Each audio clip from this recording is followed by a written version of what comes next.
And this year, the FBI helped rescue more than 4,000 children from predators. FBI teams nationwide are working alongside immigration and custom enforcement. This teamwork has resulted in the arrest and removal of a historic number of violent criminal aliens, gang members, and child sex offenders. Those are overwhelming better records than at least two of your past predecessors. During the Wray era at the FBI, the Bureau reallocated resources from child crimes to January 6 work. Director Patel, you've also moved agents from headquarters to field offices to better align with their law enforcement mission. Under your leadership, the FBI has apprehended several most wanted fugitives and secured the extradition of senior leaders of the Central American gangs like MS-13. Now, well, it's well understood that your predecessor left you an FBI infected with politics. I'm going to provide examples of that today, including making public new whistleblower records. At your nomination hearing, I made public records that whistleblowers provided me about Arctic Frost. Arctic Frost was the FBI case opened and approved by antitrust Trump FBI agent Thibault. Arctic Frost then became Jack Smith's elector case against then Citizen Trump and now President Trump. These new records show that Arctic Frost was much broader than just an electoral matter. The case was expanded to Republican organizations. Some examples of the group that Wray FBI sought to place under political investigation included the Republican National Committee, Republican Attorney Generals Association, and various Trump political groups. In total, 92 Republican targets, including Republican groups and Republican-linked individuals, were placed under investigative scope of Arctic Frost. On that political list was one of Charlie Kirk's groups, Turning Point USA. In other words, Arctic Frost wasn't just a case to politically investigate Trump. It was the vehicle by which partisan FBI agents and Department of Justice prosecutors could achieve their partisan ends and improperly investigate the entire Republican political apparatus. So today, Senator Johnson and I are making these records public for the entire country to see, and I hope a lot of people are interested in seeing what government can do when various agencies have a political agenda. My investigative work has also exposed the political way in which Peter Navarro was investigated and prosecuted. When FBI agent Thibault found out that Biden's DOJ would prosecute Navarro, he said, "Wow, great." That's a quote, unquote. Through whistleblowers, I've obtained an audio recording of Special Agent Giagardina and Special Agent Sebastian Gardner's delivery of a subpoena to Navarro. I'm making that audio public today. In a court document filed by the Department of Justice, Navarro's interaction with the FBI was unfairly described as, quote, unquote, the word combative. That intervention with Navarro was just as the justification to later aggressively arrest him. Then we get to the Clinton Annex and the Durham Annex. The Clinton Annex showed that the Comey FBI had evidence necessary to complete the Clinton investigation, the one about her mishandling of emails and classified information, but the FBI never did its job because it never reviewed the evidence at that time. The Durbin Annex showed that the Clinton campaign had a plan to falsely tie Trump to Russia, yet the Comey FBI failed to investigate that information. Instead, the Comey FBI used the discredited Clinton campaign-funded Steele dossier to advance crossfire hurricane against Trump. Director Patel, thanks in a large part to you, both annexes were finally declassified. That may be history, but it's history to make sure we don't repeat the history of the past. And the people ought to be concerned when the weaponization of government is used in this way, whether it's done by Republicans or Democrats. Last Congress, I made public an FBI document called 1023 form that alleged a bribery scheme with the Biden family. To date, the FBI has never answered Congress whether they investigated the text messages, the audio files, and the financial records referenced in that 1023. Whistleblowers have provided my office with 2 additional FBI 1023 documents. These documents memorialize statements from FBI sources. These 2 new 1023 documents are from separate FBI confidential human sources during different years. So in total, we now have 3 different FBI confidential human sources providing information about the Biden family and potential criminal conduct. Today, Senator Johnson and I are releasing these records. Let me say this for the partisan media, the people that are supposed to be policemen of our Republican form of government. We aren't saying the allegations are true. We want to know what the FBI did to fully investigate their veracity or lack thereof and what they concluded. Let's put this matter to rest one way or the other. Starting with my chairmanship, I've given one example after another of disgraceful partisan weaponization by federal law enforcement. Since the Trump administration took power, many FBI agents have been removed. The removal included agents and prosecutors who became partisan weapons that lost their way, and I've made records public to prove it. And many of my whistleblowers were aggressively retaliated against by some FBI agents who were subsequently fired.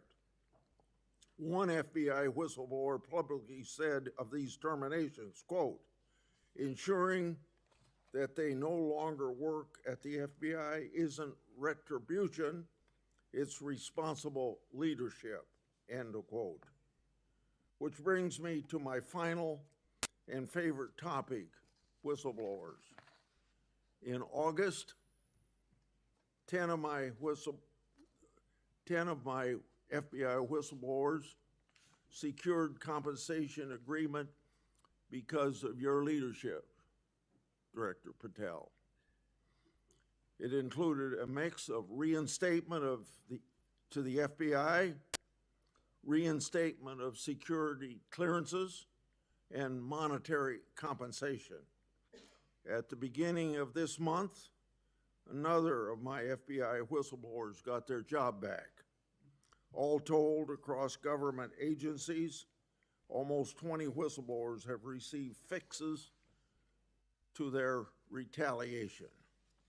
Today, you'll get a lot of grief from some members of this committee, but in the short amount of time you've been director, you've corrected whistleblower retaliation, increased transparency more than any other FBI director I've seen, whether that FBI director was appointed by Republicans or Democrats.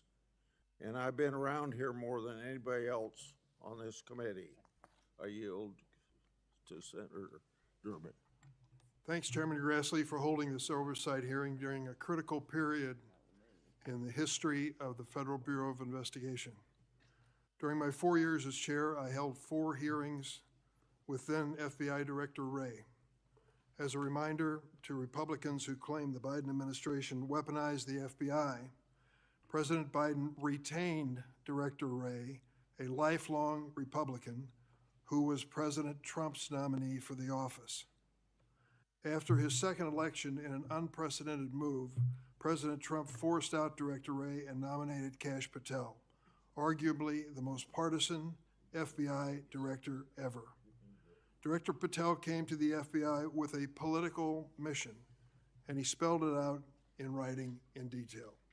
He wrote, "Government gangsters," quote, "the rot at the core of the FBI is not just scandalous, it's an existential threat to our Republican form of government," end quote.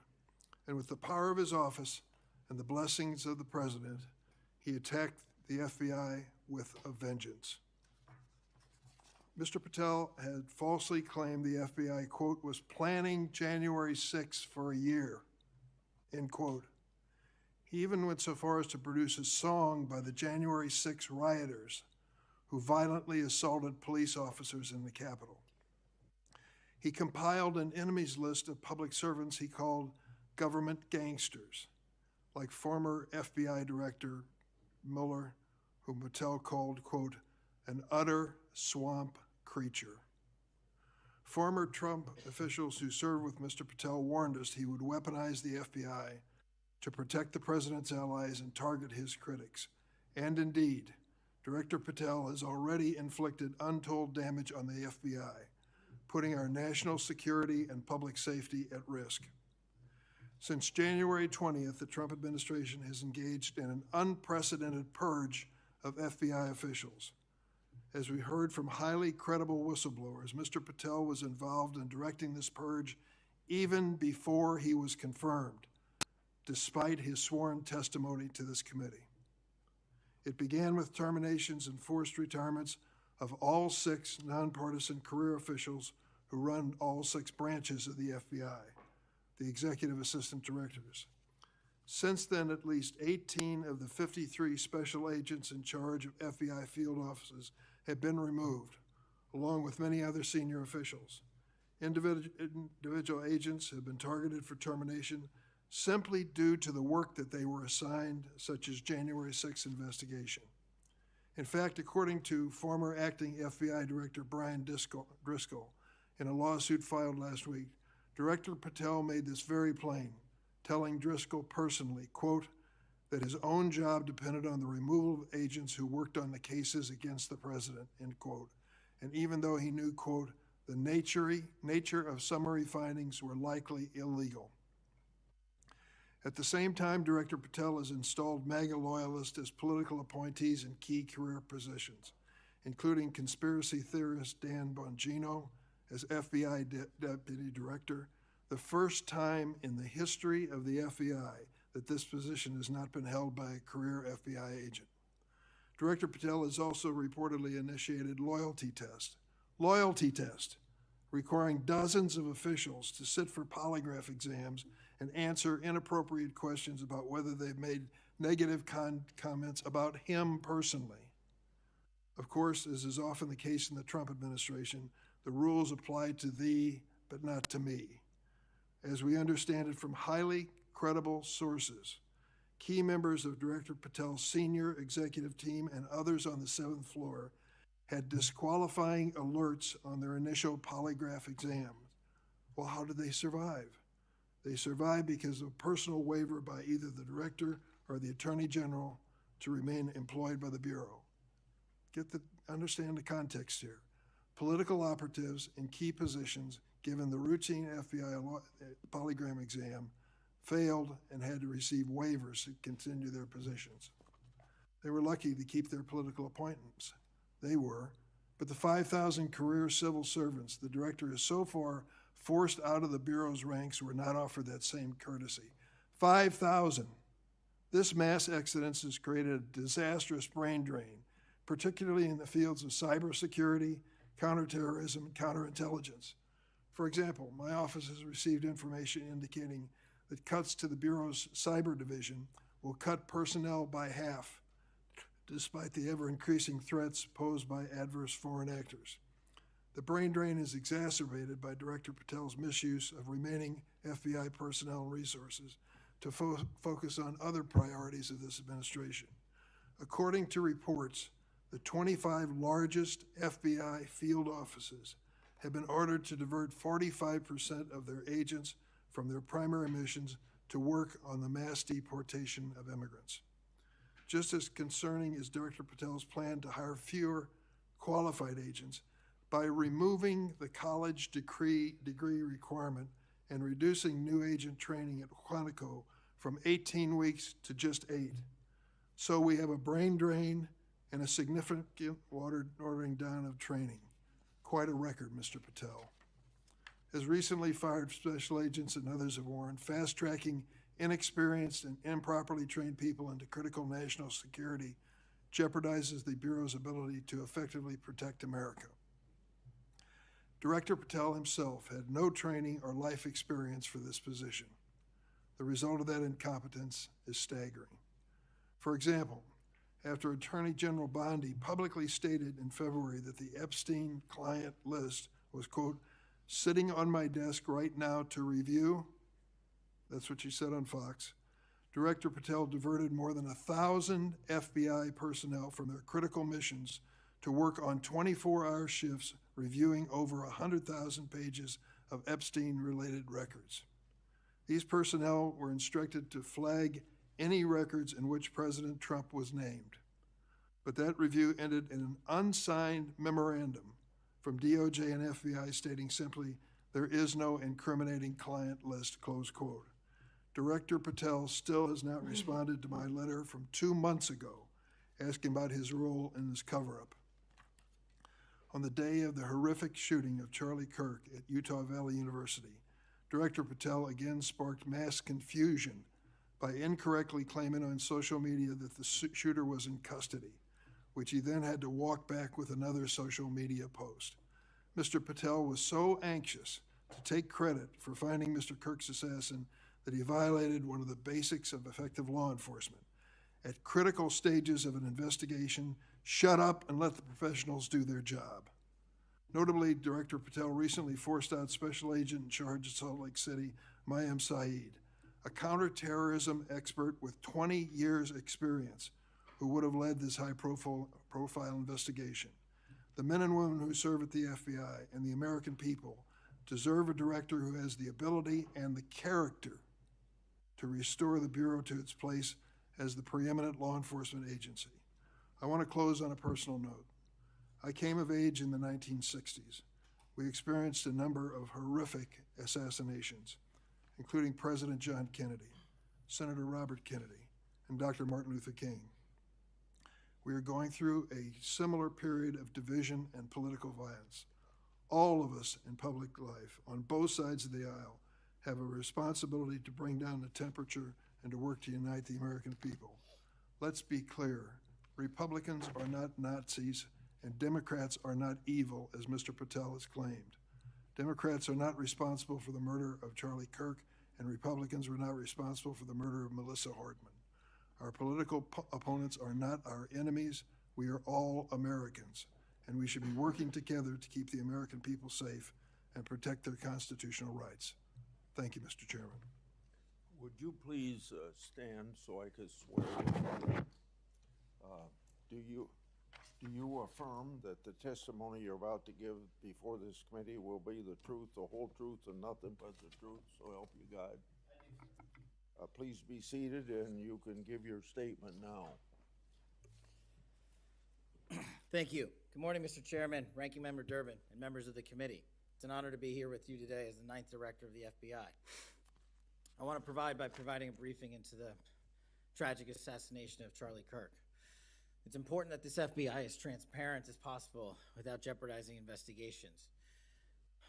Charlie Kirk was shot at 12:23 p.m. on September 10th. I think this timeline is critically important. Less than a day later, the FBI, at my direction, released the first set of images of the suspect that we captured based on our analysis on the ground. Later that evening, while conducting extensive interviews and cell phone analysis and also flying out evidence response teams and hostage rescue teams and evidence tacticians who were collecting evidence in live time and flying them back to Washington, D.C. in our laboratories for immediate analyses, we were able to extract video from the campus feed, and at my direction at 8 p.m., in partnership and promise to working with the public to bring this fugitive to justice, we released a newly, never before seen video of the suspect. We also released new enhanced photos of the suspect. A few hours later, that suspect was in custody, pursuant to the interrogation of the suspect's own father, who stated, "When I saw that video that you released, I recognized it was my son, and I confronted him, and he was handed over to lawful law enforcement authorities." That is the FBI working with the public as I promised, being transparent and providing critical information along the way in the manhunt for the suspect and suspects involved in Charlie's assassination. We received over 11,000 tips in the first 24 hours alone. We received 16,000 submissions to our digital media enterprise and tip lines. That is a large number of material to go through. I want to thank President Trump and the Attorney General, Pam Bondi, for their unwavering support and commitment of resources to this and all investigations. I also want to especially thank our colleagues in Utah, the Governor's Office, DPS, and the sheriffs out there.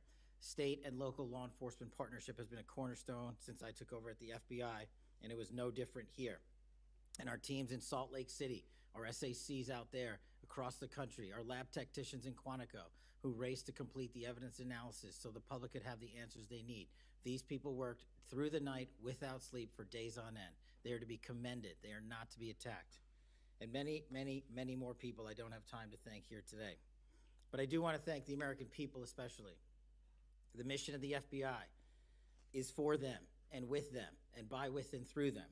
And is that mission and that ethos that I brought to this investigation and so many others, and that's why that suspect is in custody. We cannot do our job without the American public and credible reporting in the media, and that's why Tyler Robinson is in custody today, about to face charges. The last time I appeared before this committee was in January for my confirmation hearing. I told you then that if I were confirmed, I would provide and do everything I can to provide a safe and secure America. I promise to provide the courageous men and women of the FBI the tools and resources they need to crush violent crime and defend the homeland. I pledge myself to commit to full transparency, oversight, and accountability so we could restore the public's trust in the FBI. And that's exactly what I've done. Under this administration, the FBI has arrested more than 23,000 violent criminals. That's more than twice for the same time period from last year alone. 23,000, more than twice from the same time period last year. We've taken over 6,000 illegal firearms off the streets. That number is an exponential increase. We've identified and located more than 4,700 child victims. More than 4,700 child victims have been found by this FBI. That is a 35% increase from the same time period last year. 1,500 child predators have been arrested. That's a 5% increase from the same time last year. 300 human traffickers have been arrested. That's a 10% increase from the same time last year. Over 350 members of Tren de Aragua, foreign terrorist organization, have been arrested, and we have 42 ongoing cases. That is a 250% increase from the same time last year. Those are just some of the things the FBI is doing differently and better because we are leading the mission to crush violent crime and defend the homeland. We have also captured four top 10 fugitives from the FBI's top 10 most wanted list. To put that in perspective, that's the same amount I've captured in 7 months than my predecessor did during the entirety of the Biden administration. Those are real results, and the credit is to the men and women at the FBI. We've been able to achieve these results because the FBI recognizes violent crime doesn't just happen in Washington, D.C. That's why one of my first decisions as a director was to get the people, the Bureau's professional staff, out to the field. And we've done that with great speed. And every single one of your districts and states has received a plus-up of FBI personnel, agents, and special operators to the tune of almost 1,000. We did that because crime had unexpectedly and unacceptably exploded across the country. In fact, one of the stats that the American people should thank the FBI the most for is we are on track to have the lowest murder rate in modern American history. The lowest murder rate by double-digit percentages. A major factor in the drop of this violent crime is the FBI's flagship Operation Summer Heat. We used this initiative at the direction of the President and the Attorney General, surging resources to our major and mid-major cities across America, conducting intelligence-based operations to target the worst of the worst, to target the gangs, to target the transnational organizations, to target the TCOs, and to target the drug trafficking cartels. And we have taken them out city by city. There's a lot of work left to be done, but we're off to a great start. Just ask the citizens of Seattle, Miami, Memphis, Charlotte, Chicago, and so many more places. Specifically in New Orleans and Nashville alone, there has been an increase in the number of violent crime arrests by an average of 250% for each of those cities. And there has been a drastic reduction in crime across the board in mid-major cities across this country, thanks to the men and women of the FBI. How are we doing that? We are attacking the drug epidemic. We've seized nearly 1,000 kilograms of meth and cocaine off the streets of America. We've taken over 1,600 kilograms of fentanyl off the streets. Maybe one of the greatest achievements we have this year, 1,600 kilograms of fentanyl. That's a 25% increase from the same time last year. To put things in perspective, that's enough fentanyl to kill a third of the American populace, 115 million Americans. We're also going after the companies that manufacture these precursors overseas in places like mainland China and their cutting agents. In fact, this month in Cincinnati, we announced groundbreaking charges aimed at the individuals and businesses responsible for flooding these opioids and their precursors and cutting agents into the streets of America. And for the first time that I can remember, we are charging these businesses and enterprises, not just in America, but in mainland China, and seizing their operational necessity to have money by seizing their cryptocurrency wallets. We're also equally important to protecting the homeland. We know we have a no-fail mission. We're committed to keeping our nation safe from terrorism, cyber attacks, and foreign adversaries. Whether stopping threats inspired by foreign terrorist organizations or lone wolf actors, or sponsored by hostile nation states. This year, we've already made nearly 60 counterintelligence arrests. 60 counterintelligence arrests this year alone is a 30% increase from the same time period last year for the CI work at the FBI. I'm proud when we can share our successes, such as when an espionage charge was brought against an active duty US Navy sailor caught spying for the People's Republic of China. But I want the American people to know the FBI is protecting the homeland from foreign adversaries in a way that will never make the news, and a lot of the good work that they do will never be able to discuss in this setting. We're working on cyber threats. We're attacking malware infrastructure, going after ransomware attackers, delivering a new partnership with the private public sector engagements we've taken with the companies who are attacked by these foreign adversaries and nation-state actors and individual enterprise rings from around the world. We are combating Salt Typhoon, Vault Typhoon, Flax Typhoon, and so many other ransomware and cyber threats this nation faces. We're also arresting people such as Tajik national in Brooklyn, who is suspected of sending tens of thousands of dollars to support ISIS. We're going after the new form of what I refer to as modern-day terrorism in America, 764 crimes that involve harming our children by going after them online, causing self-mutilation, suicide, sexual abuse, and steering them in the wrong direction. Currently, we have 3,500 international terrorism investigations. Specifically, we have in this country 1,700 domestic terrorism investigations, a large chunk of which are nihilistic violent extremism, NVE. Those who engage in violent acts motivated by a deep hatred of society, whatever that justification they seem is. The FBI has seen a 300% increase in cases opened this year alone versus the same time last year. In the last couple of months, the FBI secured a guilty plea for a man in Tennessee who attacked an energy facility with drones and explosives. We secured the indictment of a violent Sinaloa cartel faction leader in Chicago on narco-terrorism charges. Our folks in Sacramento collaborated with domestic and international partners to secure a guilty plea for a leader of a transnational terrorist organization who solicited the murder of federal officials. But the Bureau's job is not done. I'm committed to this transparency. Mr. Chairman, you alluded to our work with Congress. To date, in the 7 months that I've been FBI director, we have produced 33,000 pages to the United States Congress, 33,000 pages.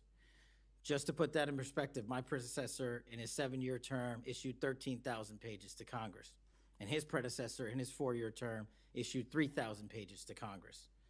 I've issued 33,000 pages in 7 months, and we're gonna keep going. I'm dedicated to restoring the trust that the public has and needs in the integrity at the FBI, and it's being done every day by the men and women of the FBI. Now, I know that there's a lot of talk about Epstein, and I'm here to testify that the original sin in the Epstein case was the way it was initially brought by Mr. Acosta back in 2006.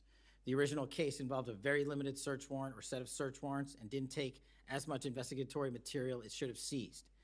If I were the FBI director then, it wouldn't have happened. The search warrants were limited to small time periods to include 2002 to 2005 and 1997 to 2001. Mr. Acosta allowed Epstein to enter in 2008 to a plea and non-prosecution agreement, which then the courts issued mandates and protective orders legally prohibiting anyone from ever seeing that material ever again without the permission of the court. The non-prosecution agreements also barred future prosecutions for those involved at that time of those individuals. Still, this administration, at the direction of President Trump, has done more to turn over all the credible information we are legally able to do so, and we will continue to work with Congress to achieve that end. Under the direction of the President, thank you for your support for our mission to working to jointly deliver transparency and congressional oversight to the United States. Lastly, I want to close with the President's initiative here in Washington, D.C. as an example of what we're doing around the country. And I think our next city is Memphis. 21,000 arrests in D.C. with our federal partners, a huge decrease in violent crime, 60% decrease in gun crimes in Washington, D.C. in the last month, 74% decrease in carjackings in Washington, D.C. in the last month, 53% decrease in homicides in Washington, D.C. in the last month. The drugs are disappearing, people are freely walking around the states, and we're restoring the nation's capital to its glory. That work is through the interagency process that the FBI is proud to be a part of, and the initiative spearheaded by President Trump and the Attorney General. And perhaps most notably for investigations in Washington itself, it was the intelligence that the FBI gathered through our source network here in D.C. that helped us identify the suspects in the horrific murder of the D.C. intern Eric Tarpinian. We're proud to be a part of that investigation. We're proud to put the resources to bear of the FBI. And in closing, Mr. Chairman and members of the committee and Ranking Member Durbin, I'm honored to be the 9th director of the FBI. I'm not going anywhere. If you want to criticize my 16 years of service, please bring it on. Over to you.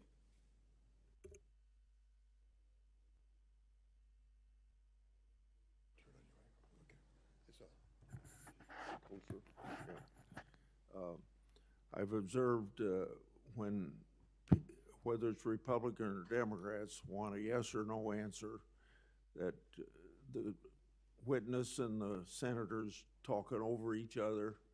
So I thought what I'd do this time, rather than have that happen, if there's something you don't get a chance to answer because of the demeanor of a Republican or Democrat senator, before we, when we get done with that questioner, I'd give you a chance to fill in if there's something you didn't get a chance to say. Since 2019, I've sought greater transparency about Jeffrey Epstein and the government handling of the matter. I've continued to investigate during this Congress. Director Patel, was Jeffrey Epstein an intelligence asset for the United States government or the foreign government? And if so, which agencies or governments? Mr. Chairman, I can only speak to the FBI as the director of the FBI, and Mr. Epstein was not a source for the FBI. Would you commit to providing my office with all classified and unclassified records relating to the Epstein matter? I will commit to providing all records I'm legally permitted to do so under the court orders.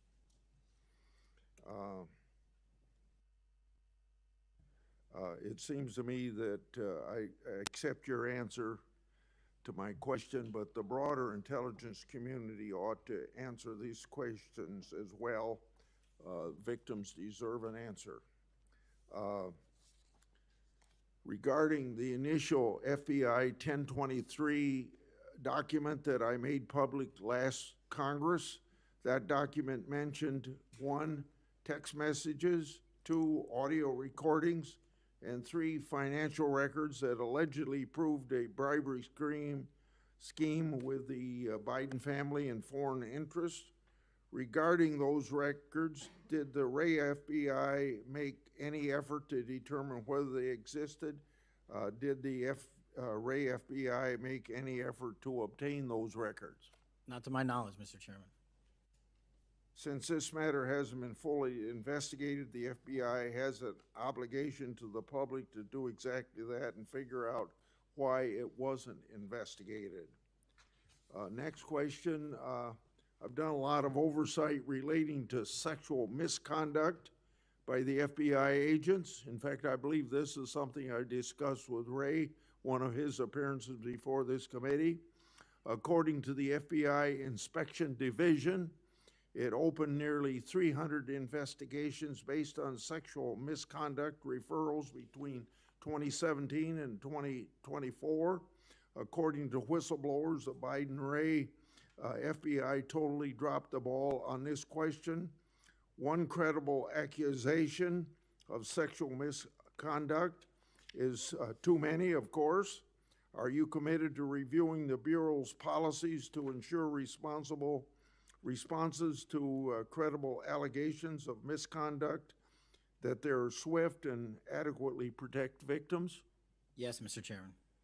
Relating to a similar subject, during child crimes and sexual misconduct related investigations, are any private sector companies less than cooperative with you? What improvements in information sharing need to be made to catch those criminals? Mr. Chairman, we can always do better with our private sector companies. I've reached out to the leaders of most of them, asking them to provide more material so that we can be responsive and take legal action and protect the youth of this country. I'm happy to discuss, possible legislation that we can do to allow for these companies to continue. Yeah. Say maybe 1 inch up on the microphone. Sorry. I think you're close enough, but I think it's just a little bit lower. When you raise your head, it's difficult to hear. Director Patel, since 2021, I've raised concerns about the Biden administration failure to properly vet Afghan evacuees. Director Gabbard informed my office that as of August 2022, approximately 1,600 evacuees located in the United States had ties to terrorism and other derogatory information. That's why I and many others have opposed bills giving blanket approval. Are you aware of what steps your predecessor took to investigate these evacuees? And what steps have you taken to investigate them? And what, if any, national security concerns still exist? Mr. Chairman, I can't speak to the steps my predecessor took, but I will make sure we do a sweeping review and get back to you on that. As far as the Afghan refugees and evacuees, as during my tenure, we are going through the databases to make sure that no known or suspected terrorists enter this country to harm our nation. And also, as my resolve as FBI director, one of the first acts we undertook was a manhunt of one of the Abbey Gate bombers and leaders in that crime spree that killed 13 brave Americans. And within 2 weeks, we caught one of the leaders of the Abbey Gate bomber and brought him to justice here in 2 weeks from Pakistan. And so my commitment to you on Afghanistan in all matters is complete and without border. Through my and other investigations, we found that the Biden administration lost thousands of undocumented children. We never heard a peep from senators wanting to help find them, even after I invited them to do so. In September 2025, the Trump Health and Human Services announced the creation of an interagency crime coordinator cell to find these and other missing children. That interagency group reportedly includes your agency. What resources and personnel have the FBI assigned to this new interagency effort, and what steps have the FBI taken to assist in locating missing children that the incompetent Biden administration lost? Protecting our youth is maybe the top priority for the FBI. As it specifically relates to your question, Mr. Chairman, as I stated, we've surged resources not just to this cell, but across the nation to our FBI's field office to locate children who have been trafficked, who have been victims of sexual abuse. And we have located 4,700 children in the 7 months since I've been FBI director. And that is a 35% increase from the same time period last year. And we're not stopping, and we're committed to doing that work on our tribal lands as well. And we are finding victims of child trafficking and child abuse every county and every district, and we're not going to stop. Okay. As I mentioned during my opening, I'm releasing documents with Senator Johnson about Arctic frost. Specifically, the documents show its scope expanded to include 92 Republican organizations. From evidence that I've seen, it looks to me like another political hit job against Republicans. What steps has the FBI taken to make sure improperly predicated investigations and weaponizations like this don't happen again? The simple answer, Mr. Chairman, is the FBI will only bring cases that are based in fact and law and have a legal basis to do so. And anyone that does otherwise will not be employed at the FBI.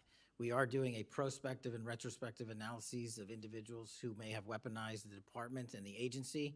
And as I've committed to you during my confirmation hearing and my conversations with you, this FBI will not be weaponized anymore in either side of the aisle.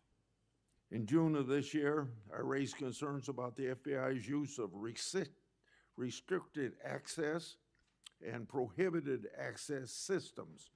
According to the FBI, quote, when search teams that exist in a prohibited access status cases are searched in Sentinel, the particular search will receive a false negative Sentinel search response, end of quote. Clearly, this is not only affects FBI agents, it impacts congressional requests and court cases, and the Biden administration used it to thwart oversight. How are you ensuring that restricted access and prohibited access files are produced to Congress during court cases? And have you identified any Biden family records in restricted and prohibited status? As I've committed to you with my transparency initiative, whether it's restrictive or prohibited, every single thing we can legally provide to Congress, we will. We've also restructured how these restrictive and prohibited cases are labeled and provided access to more people in the chain of command so that more people have knowledge of what these restricted and prohibited cases are, including myself and the deputy. Do you commit to providing any records that are available? I do, sir. You publicly said that your team, quote, found a room that Comey and others hid from the world in the Hoover building full of documents and computer hard drives no one had ever seen or heard of. That's a quote from you. I've received a whistleblower disclosure that the room contained some information kept outside the FBI record keeping. I also have been informed via a whistleblower disclosure that the room included materials related to Special Counsel Mueller, former Director James Comey, and other documents maintained outside of the FBI. Has the FBI now reviewed and analyzed those records? Has the FBI properly recorded the documents? And these records are clearly responsive to my as well as my colleagues' congressional requests. What steps have you taken to ensure all responsive records are produced to Congress? That's what has to be my last question. What's supposed to happen is leadership at the FBI is supposed to, pursuant to the Records Act, correctly store these records at our Information Management Division, IMD. In this room, we found a plethora of hard drives, computers, hard documents, soft documents that were not so recorded, a voluminous amount of information. So we are continuously processing that information. So A, we subscribe to the Records Act and commit that those records will be kept permanently at the FBI. 2, we are reviewing those materials. A lot of those materials are related to ongoing investigations. And 3, we are on a rolling basis providing Congress the documents that we can, and we will continue to do so. Okay, thank you very much. Senator Durbin. Thank you, Mr. Chairman. Director Patel, in addition to the extensive purge of nonpartisan career FBI official reports indicate that dozens of remaining officials have been subjected to polygraph exams to test their loyalty. My understanding is that approximately 40 officials have been asked to sit for a polygraph during your administration, and several have been asked whether they have ever made negative comments about you. Director Patel, FBI agents pledge their loyalty to the Constitution of the United States, not you personally. What is the basis for requiring polygraph exams of your workforce and asking them if they've made negative comments about you? I don't know what reports you're referring to, Ranking Member, and I reject any reporting that has false information in it, so I'm not going to respond to that. As far as polygraphs go, generally they are always and always have been utilized at the FBI to track down those that leak sensitive information and have unauthorized disclosures to the media, and we will continue to use them to ensure the integrity of the FBI. Did any individual on your senior executive team, the director's advisory team, or who serve in the positions on the 7th floor receive disqualifying alerts on their polygraphs? Senator, I'm not going to get into the personnel discussions that were had on a polygraph. Those are private discussions, and many of them relate to ongoing investigations. Did you or Attorney General Bondi provide any individual with a waiver so they could remain employed after they received disqualifying alerts on their polygraphs? I'll have to get back to you. You don't remember that? No, sir. My priority is protecting the American public, not getting into the weeds of polygraphs. And to have a decent memory when you come before a committee. I'm happy to talk about all the good work the men and women of the FBI are doing, including provided the lowest crime rate in American history. If you want to talk about how to protect the citizens, Chicago has seen a 30% reduction in its murder rate because of the men and women of the FBI. You take credit for that? I'll happily do that. You The take credit? interagency partners and the men and women of the Chicago PD have never been more include powerful. local law enforcement, please. Have you ever seen my testimony across this country where I always lead with our interagency partnerships with state and local law enforcement? It is the pillar of what I am doing. And on the 7th floor, for the first time in FBI history, I have installed police officers and sheriffs right on my 7th floor to report to us every day what's going around the country on the street level, because that is a priority of the FBI and is the only way we are going to work. I don't take credit for anything, but I will defend the men and women of the FBI and the cops that help us get it done. You should. Director Patel, to your knowledge, did a whistleblower ever make a disclosure to Attorney General Bondi indicating that the New York field office was withholding Epstein-related records? I'm not familiar with that whistleblower. You know that there was such a whistleblower? I'm not familiar with that whistleblower.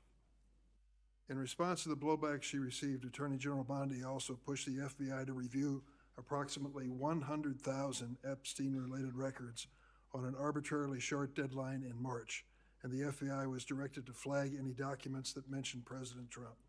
Nothing came of that review until July, when DOJ and FBI released an unsigned memorandum stating there is no incriminating client list.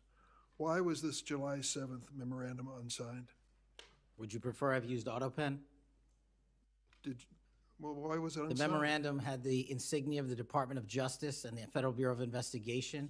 And in our effort to secure transparency for the American people, because the 3 prior administrations had not done so, we conducted an exhaustive search of everything related to the Epstein cases, and we produced what was legally and permissibly able to be produced to Congress and the American public. So and did there's you a congressional subpoena, and we're continuing to do so. Did you personally direct that investigation so that you would sign such a, Did I personally direct what investigation?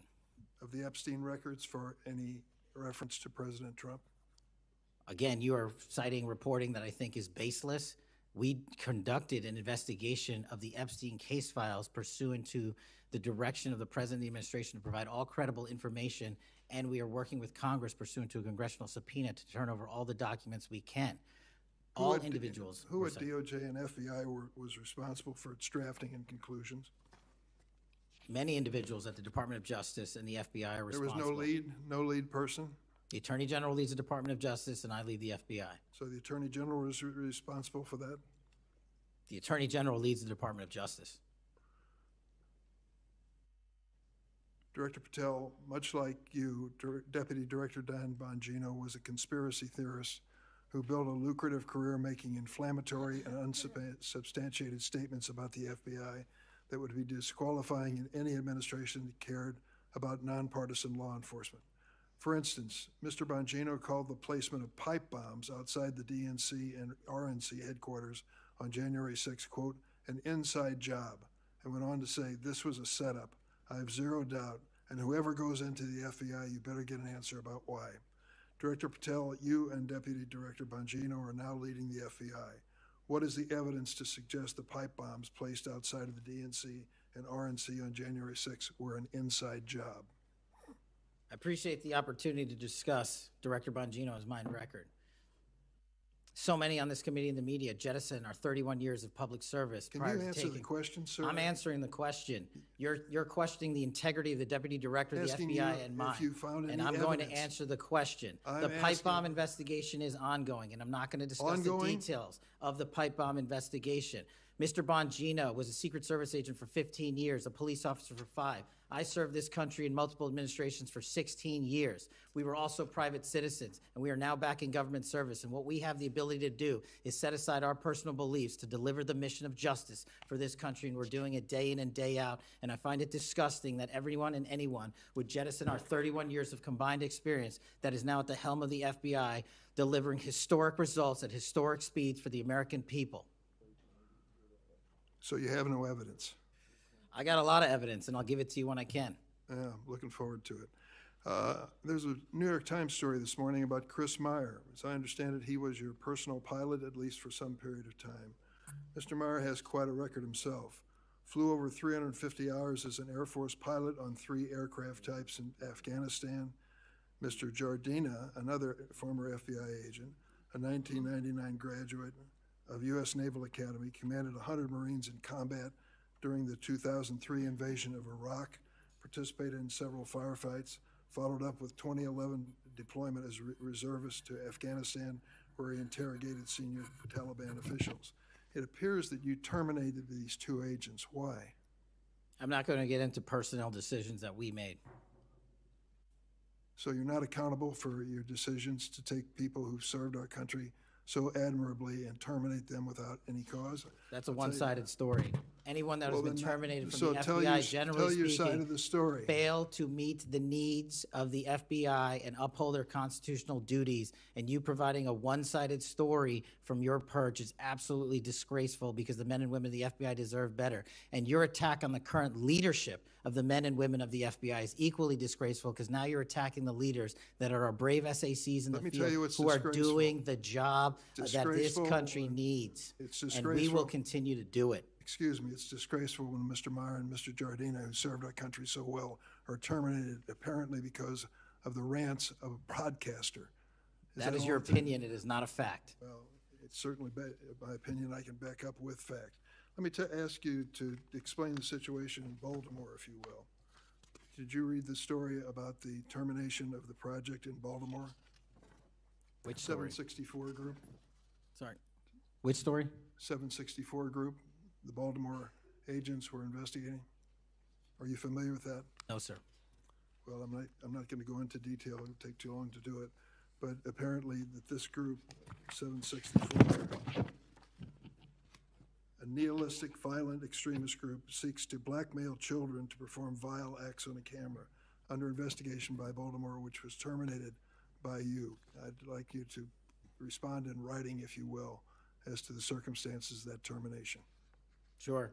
Our operations against NVEs, as you're referring to, has been historically high, and we've taken down multiple NVE rings, including 764 rings, who are harming children and causing them to be mutilated and Last commit question, suicide. can you explain why you are eliminating the requirements for a college degree for your agents? I appreciate the opportunity to address that.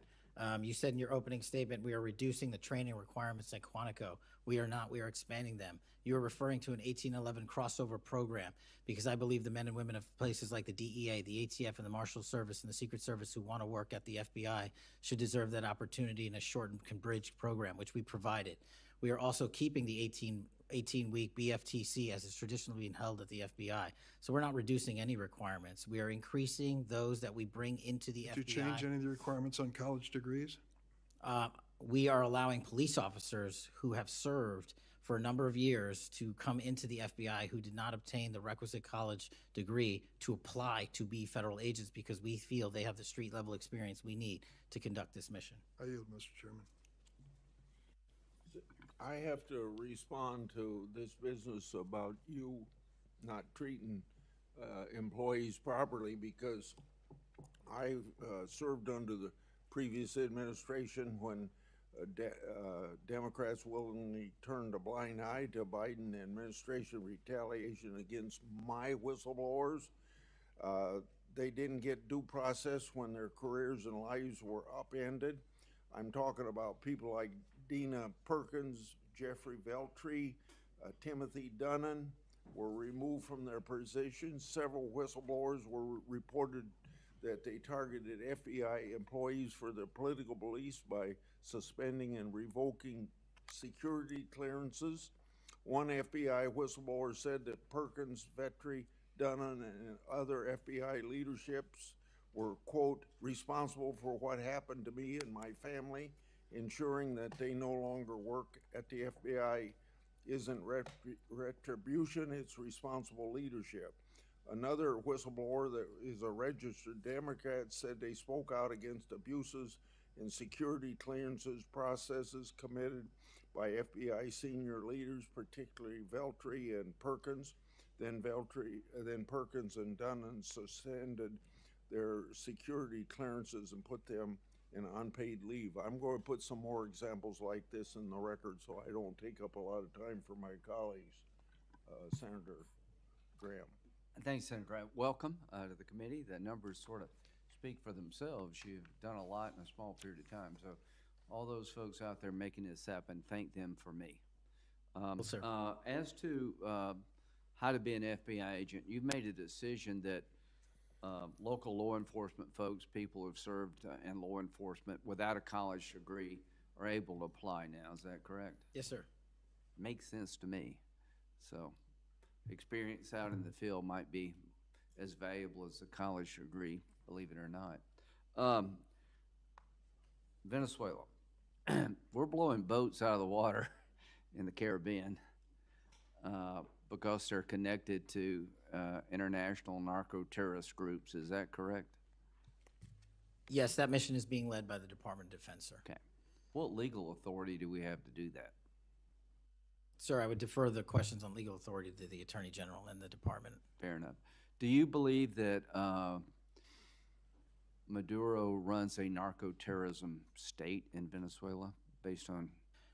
I believe based on the intelligence and prosecutions and investigations we are currently running, a large portion of the cocaine that exits out of South America, its origination point is in Venezuela, and using transshipment points through Haiti, they're using the navigable waterways in the Caribbean to the end state delivery, which is the United States of America, and we will hunt down every single one of those narco traffickers with the authorities. There's some actual indictments of Maduro as an individual for being involved in that. Is that correct? Senator, I think you're referring to the DEA indictment on that one. Right. So I guess the point is, would it be fair to say that Venezuela is a good candidate to be labeled as a state sponsor of terrorism under U.S. law? Senator, from my perch, we will provide the intelligence necessary for anyone who meets the threshold to be a state sponsor of terrorism, and this administration has expanded. I think they are, so we'll be going down that road. China, on a scale of 1 to 10, 1 being nothing, 10 being great, how is China helping with the fentanyl problem here in the United States? Under this administration, we have taken, as I highlighted the Cincinnati case, the precursors are the problem. The fentanyl is the end state that kills American Well, citizens. the precursors are made in China, right? They're made in China. And so for the first time in a decade, I had a call with my counterpart in the MPS, the Ministry of Public Services, to attack the precursor chemical companies and have those chemicals Is it labeled. too early to rate the success? We have indicted multiple businesses in China. We've also cut off the transshipment points of those precursors. They switched. Once we got on their track about their delivery routes to the Mexican drug cartels directly, they started going to India. We called the Indian authorities, and they shut down those transshipment points. So we're continuing to work with our So partners China overseas. is helping, would you say? They are starting to help, and we are hoping, under this administration's leadership, we can get more of Let their me help. know, in the coming months if that continues, because if they are helping, that's a good thing. Yes, I think sir. we need to celebrate the breakthrough. If they're not, that would be a bad thing. So after the assassination of Charlie Kirk, there seems to be one refrain from everybody, and that's about the effect of social media. Do you believe that social media is one of the instruments radicalizing America and inciting violence? Well, it's not, my belief is based on the data, and the data shows that social media is wildly out of control when it comes to You're radicalizing. dead right. So what did you just say? This guy's the FBI director. He says that social media is wildly out of control. Now, free speech, we all agree with that, but you can't yell fire in the theater, right? Yes, sir. Free speech doesn't allow you to go online and groom a child for sexual. No, it does not. Okay, free speech doesn't allow you to go on the internet and basically incite somebody to kill another person, right? Absolutely not. So if it's illegal offline, it should be illegal online. Agreed? Whatever the law is. Yes, sir. Just because you're online doesn't give you a get out of jail free card. No, sir. So if a parent is worried about a child being bullied on a website, what rights do they have under U.S. law? We have to balance the rights, as you said, Senator, of free speech versus those that encroach Is there upon any violence. law that can shut down one of these sites for bullying children or allowing sexual predators on the site? We are able to attack certain sites on the dark web. When it comes to the open internet infrastructure system, we have to reach a threshold to attack a company's position that only subscribes to violence. Can the parents sue that company? They can. They can? They can sue not the social media companies. That's what I'm talking They about. can sue the companies. No, I'm talking about the social media company that gives lives to this behavior. No, you're referring to Section 230, sir. Yeah. Would you advocate a sunsetting of Section 230 to bring more liability to the companies who send this stuff out? I've advocated that for years. All right. We need to do this, folks. These companies are taking content that it makes you sick, that could get you killed, get you poisoned, and there's nothing we can do about it under our law. A person can do about it because of Section 230. So if your child is being sexually groomed online or bullied online, and you go to the social media company and ask them to take it down, they refuse, you have like zero rights. How many images of sexually exploited children are purveyed every year on social media sites? The number is astronomical, and Senator, if I can just add one step to that analysis. Please. It's not just what's on social media that is quote-unquote real. It's the introduction of artificial intelligence and Right. generative AI that is creating even more child sexually abused material and even more sexually violent acts online and mimicking people. Would you say that the way social media is structured today, really no accountability, 36 million images in 2023 of sexually exploited children, that this is a public health hazard? It is. Would you say that it's a mental health problem, particularly for younger people? It absolutely is. Do you agree that some of these sites are designed to be addictive? I think not only are some of these sites designed to be addictive, unfortunately, the reality is some of these sites are designed to generate income, and many people are generating income based on this illegal trade. Do you think it's now time for America to deal with this problem? I'm all in. I have been all in, and I'm happy to work with Congress to do so. Well, I tell you what, having the FBI director all in is great news for me, and I hope the committee will respond and that we'll be all in, trying to fix a problem that I think is doing a lot of damage to our country. When it comes to John Bolton, was there new evidence involved in the raid on his home? Sir, that investigation is very much ongoing. As you know, there was a raid of his house pursuant to a legal Was there a search warrant obtained to go in? Absolutely, sir. Okay. All right. We're looking to have that search warrant unsealed Okay. at the Yeah, appropriate I time. think that would be good, quite frankly. In December 2023, Director Wray said he sees blinking lights everywhere regarding to foreign terrorist threats against our homeland. How would you characterize the state of threats to our homeland by foreign terrorist groups? Foreign terrorist organizations have adapted and started utilizing online platforms, and so has the FBI. And so while they are adapting and expanding how they harm our country, we have as well. They have not stopped. There's been a resurgence in places like West Africa and elsewhere of foreign terrorist organizations, and also the newly emboldened drug trafficking organizations in Mexico. It's going to take a whole of government approach to get. Does Hezbollah fall within that group? Yes, sir. So Hezbollah is involved in not only terrorism, but narco-terrorism? Yes, sir. So do you consider Hezbollah a threat to the United States? Absolutely. All right, finally, do you have enough people Sorry. to do all this? Do you need more people? You're involved in a lot of things, and the numbers speak for themselves. You have FBI agents helping here in Washington, D.C.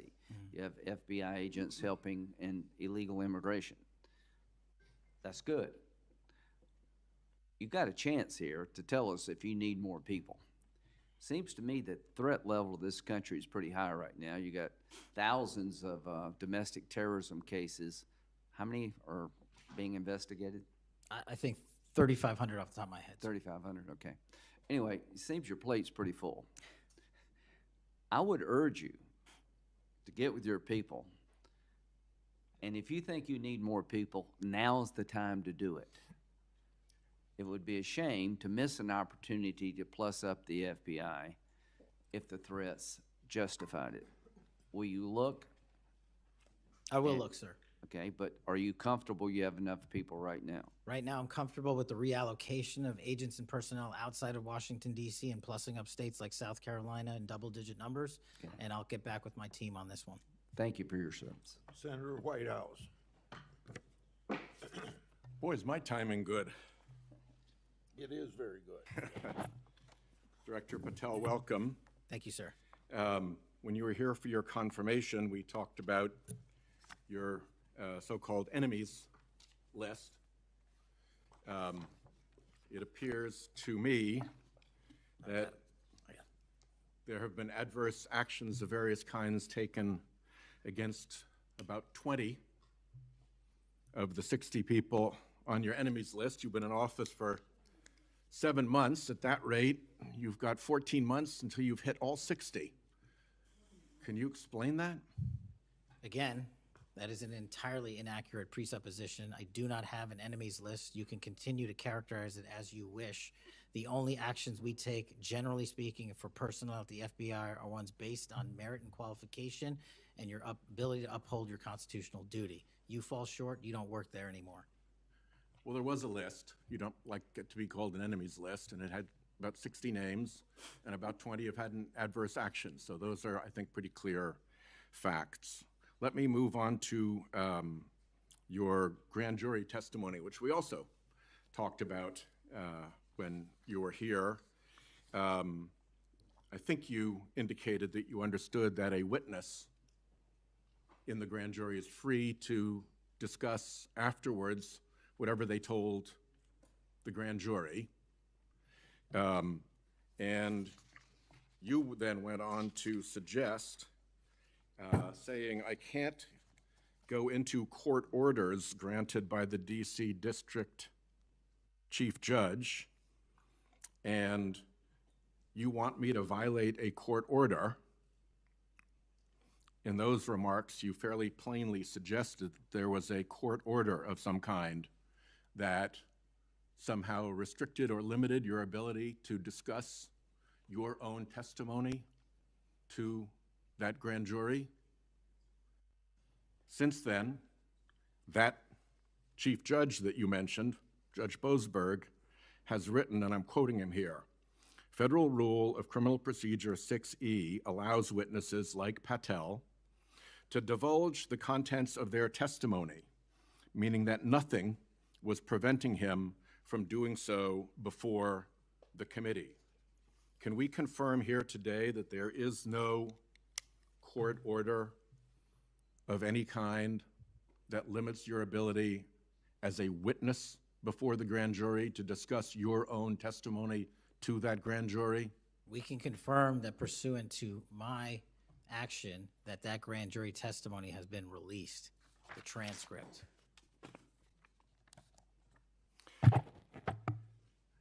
Let's, in what forum was it released, may I ask?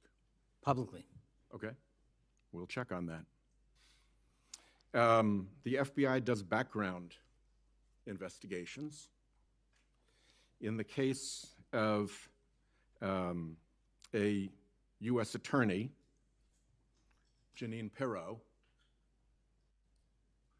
it has come to light that in a civil proceeding, that Fox News executives, prior to her confirmation, called her, I'm quoting here, a reckless maniac who makes, quote, insane comments, and said, I don't trust her to be responsible,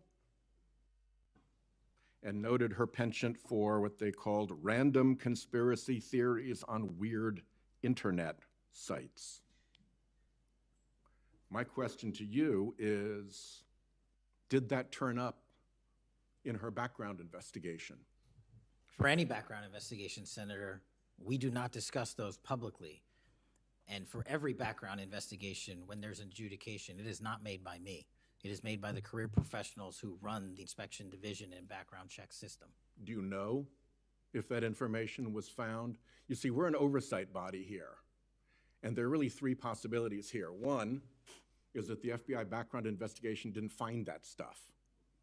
That's worth noting because these investigations, full field background investigations, are supposed to find that stuff. That's possibility one. Possibility two is that the FBI did in fact find that information and then did not report it to the administration or to the committee. And the third is that you found it, you reported it to the administration, and they went ahead with her nomination knowing that she had been described as a reckless maniac who made insane comments, who wasn't trusted by colleagues to be responsible, and who had a penchant for random conspiracy theories on weird internet sites. Are you saying that this committee does not have any authority or reason to look into which of those things is true? This committee can look into anything it wishes. I'm telling you that the background investigations that are done by the HRD division are done by career individuals. They do not report the details of those to me. They adjudicate those independently and individually. That's how it's always been done. What happened to during the pause of FBI background investigations that was alleged in the complaint against you and the FBI by the FBI agents who were terminated?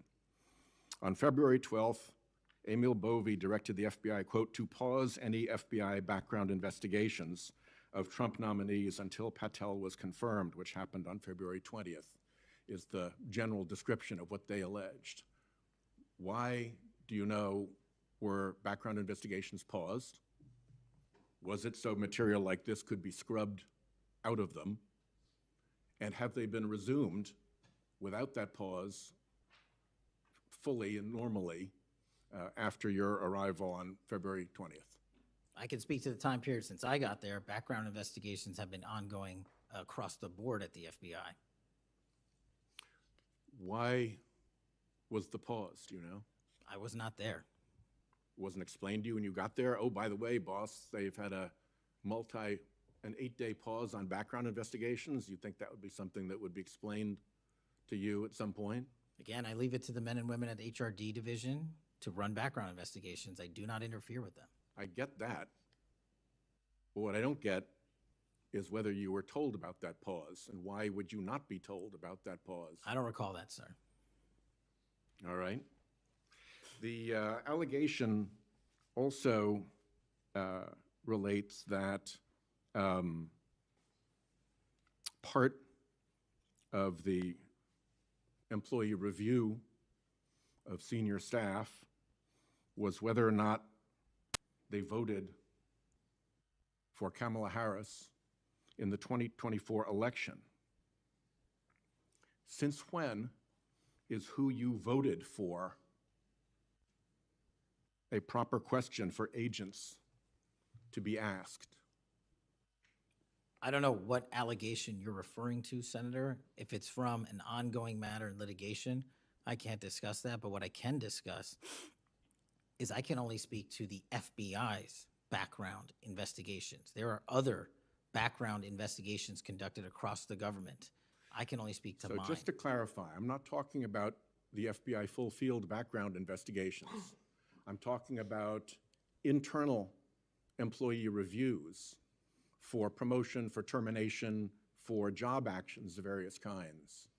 And my question to you is it now the policy of the FBI to ask agents who they voted for, and since when is who agents voted for a proper question for the FBI to ask? Taking those in reverse order, it's not a proper question, and it's improper to allege that I'm doing that. And also, at the FBI specifically, under my leadership, we do not ask who you voted for. And just one correction for the record, if I may, Senator, it's Security Division that runs background investigations, not HRD. Okay, I'll accept that correction. And in the event that we cannot locate your grand jury transcript, just expect a question for the record that will give you the chance to either provide that transcript again if it had been previously provided, or to make the statement that Grand Jury Rule 6E allows you, to the best of your recollection, truthfully, about what it is that you told that grand jury. Do you understand that? That's why I wanted the transcript released, and we'll get it to you, sir. Thank you very much. Thank you, Chairman. I think I want to take an opportunity when we hear about your political weaponization to remind my Democratic colleagues that what's happened the last decade, federal law enforcement, intelligence community, even when Trump was president, has thrown everything at him. They've even gone after his associates and Republican Party organizations. One investigation after another, one prosecution after another. I use examples you've heard me already say today: Crossfire Hurricane and Arctic Frost. These were all built on defective foundations of political bias. And then we released the Clinton Index and the Durham Index and the FBI's failures to investigate. So I've been acquainted with this because I've been trying to get to the bottom of it, and we had to get a new FBI director to get all this information, Senator Cornyn. Director Patel, welcome. Thank you for your willingness to serve in this very challenging position. How many people work for the FBI today? Approximately 36,500, give or take. I've always wondered whether an organization that big and that diffused all across the nation was actually capable of being managed. Have you experienced any surprises in terms of as the director, in terms of your management of the organization? In my experience, Senator, the leaders in the field are supposed to lead. So we have empowered, and we've changed the structural operation of the FBI to empower SACs in the 56 field office, 55, 56 come 1 October, to lead the mission. We've also empowered the respective assistant directors and operational directors to lead the mission. That is how you manage 36,500, 37,000 people. No one or two people can do it. And that's been the transition, is the power structure is being pushed out to the field operations.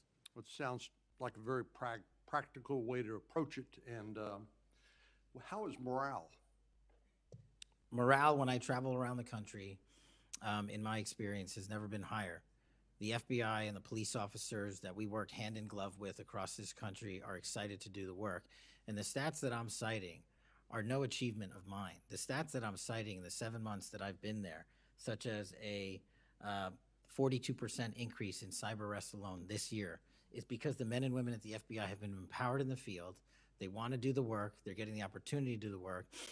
And with our great partners in the respective states like Texas, and where we just returned a top 10 most wanted fugitive in Cindy Singh, are getting the ability to make those prosecutions a reality. By the way, Senator Durbin was asking about polygraphs. Aren't polygraphs a standard part of the standard test given to people with security clearances across the intelligence community They are. as a condition to maintaining your security clearance? I believe they are. Speaking of intelligence, one of the things that I've wondered about over time is, you know, the FBI is a premier law enforcement agency in the nation, but you also have other important responsibilities in counterintelligence. And there's been different debates or people wondering whether, including me, whether that's an appropriate role for the FBI to play. And I guess the most challenging part of that is if it's not at the FBI, where would it go? But can you, given your background, I know as working on the HPSI and your intelligence background, can you talk a little bit about what you think about the counterintelligence role of the FBI agents and how that's working, whether you think it's performing the way it should, or whether there are other changes or reforms need to be made in order to improve its functioning? As you know, the threats from our adversary nations are just proliferating every day. So what do you think? The espionage activities of our adversaries have never been so high, and I think the counterintelligence mission is properly housed within the FBI because we've been vested with those authorities for Congress, and I believe that mission set is working. And if I can, sir, since January 20th of this year, the FBI has made 55 arrests on the counterintelligence mission alone. That's a 30% increase in CI arrests from the same time year-to-date last year. We've arrested 33% increase in PRC counterintelligence arrests, an 83% increase in Russia counterintelligence arrests from the same time last year, then a 60% increase on Iran counterintelligence arrests from the same time period last year. So we are already on total exceeding the entirety of the number of arrests from the previous year on counterintelligence matters across the board. And in my opinion, the FBI is the only agency that can do it. Now, we work with the interagency to do it, and we need them, but we have the mission set. Thank you. You know, sometimes I wonder whether we sort of repeat the way we do things because we've always done it that way. And I'm getting up to building up to this issue of the narco trafficking and what President Trump has ordered the Defense Department to do in terms of to take out some of these transnational criminal organizations that are importing poison into the United States and responsible for killing tens of thousands of Americans, maybe hundreds of thousands of Americans over time. Do you think a law enforcement model for dealing with these narco traffickers is adequate to deal with the threat? Or do you think we need to start thinking about this in maybe new and different ways? Obviously, we're not engaged in a war per se, although it is a war metaphorically. And the law enforcement model seems to be not working from the standpoint of dealing with the volume of the threat and the magnitude of the threat. Do you think we need to start thinking about how do we deal within constitutional legal parameters to deal with this problem in a different way to be more effective in protecting the American people? Absolutely. And the way to analogize this and why I've advocated for the designation, and I'm thankful that the Trump administration has designated these cartels and narco traffickers as foreign terrorist organizations, is because we must treat them like the foreign terrorist organizations post 9/11. We must treat them like the Al-Qaedas of the world, because that's how we're operating. And just treating them with law enforcement capabilities alone was wholly insufficient to wipe out the targets in their entirety. They always had the next man up philosophy. If you take out the leader, they got 10 guys behind him. But in order to eliminate, and that's the key, eliminate the drug trade and eliminate the pouring into this country of narcotics, we have to use our authorities at the Department of War and the intelligence community to go after the threat like we did terrorists when we were manhunting them. And now we have that ability, and we're seeing that in live time, whether it's on the strike on the boat or going down into Mexico and working with our Mexican authorities with these intelligence assets to say we've located not just the person in charge, the cadre in charge, but the entire network, and we are now able to dismantle that entire network. It's going to take time. The manhunt after 9/11 took some years, and this is going to be a years-long mission. Well, I'm glad you mentioned the counterterrorism mission, because we've had a lot of experience, the U.S. government writ large, with dealing with terrorism in the Middle East and elsewhere. And obviously some of our friends and allies, like Mexico, for example, are very sensitive about sovereignty and being able to control what happens on their territory. But yet we're beginning to see more and more cooperation, as you point out, in that regard. And so in your opinion, has the counterterrorism model, have the lessons learned by the U.S. government writ large, are they being aggressively applied? Are there other things we need to do to make sure that those skills, those lessons learned are applied more broadly to the threat of narco trafficking? I can only speak to the FBI. We are applying all of them to our the CT mission set to the CN mission set, and we're using the new authorities given to our intelligence community partners in the Department of War to combine these collective efforts, and in a new way, meeting together and creating an interagency process that gets after the threat dynamic. And whether that's a kill operation, a capture operation, a surrender operation, or a host nation takedown, like we did with the counterterrorism mission sets in Afghanistan, in Iraq, and Pakistan, and elsewhere, we are applying that to the drug traffickers in Mexico and Venezuela and Colombia. Thank you very much. Thank you, Mr. Chair. We have seen too much political violence in this country. We all know that.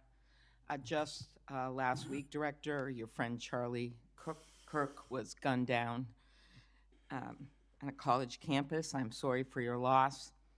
In Minnesota, only 2 months ago, a madman took the life of my friends, Melissa and Mark Hortman, shot Senator John Hoffman and his wife Yvette a combined 17 times.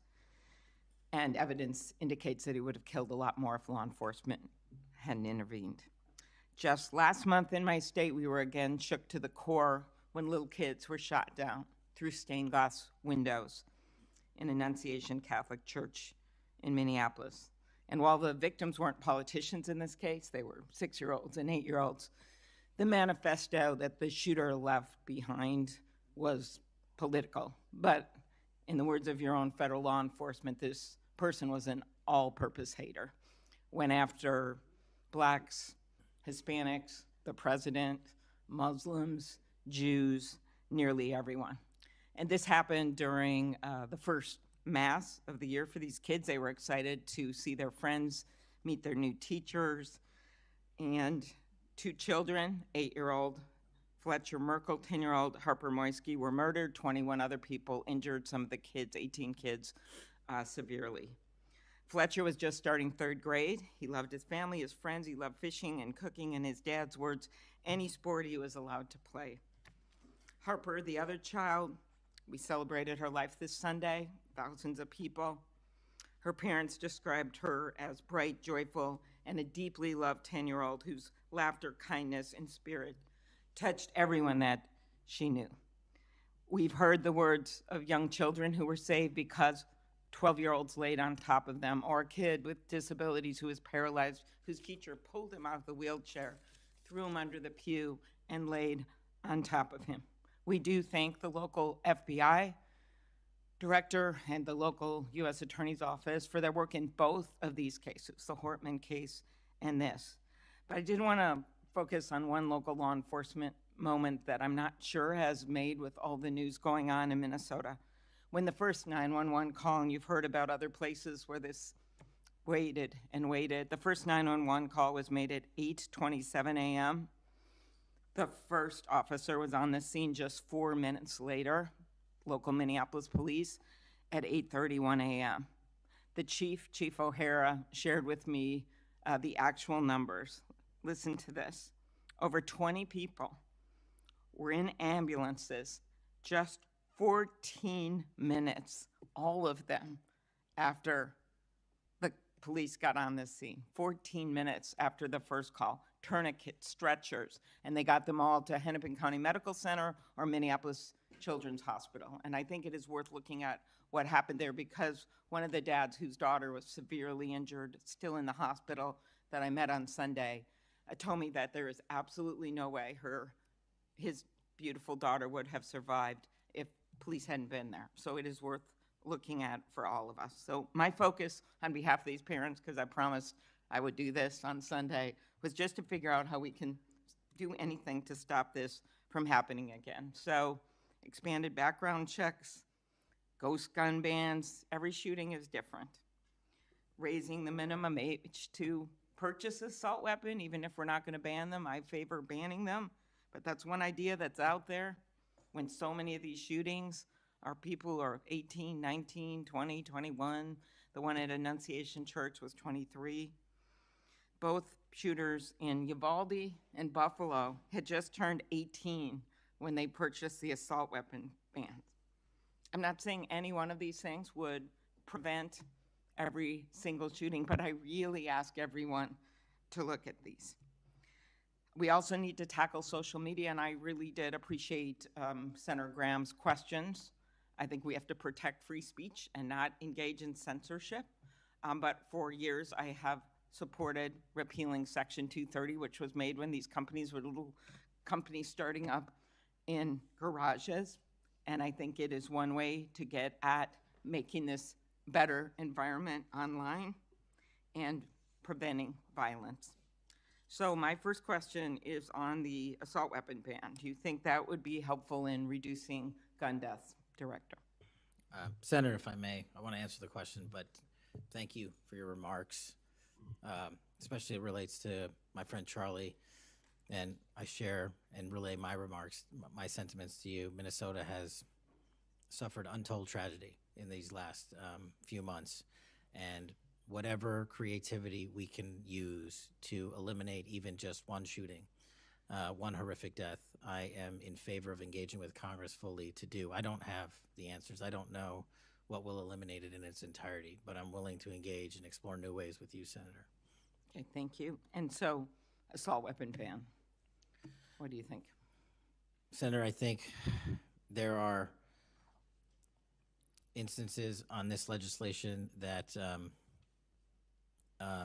could prevent future attacks, but I'm not going to weigh into the creation of legislation. Could you also look at, and I favor just assault weapon ban, not getting these guns in the hands of people that shouldn't have them, but could you look at the numbers on the ages?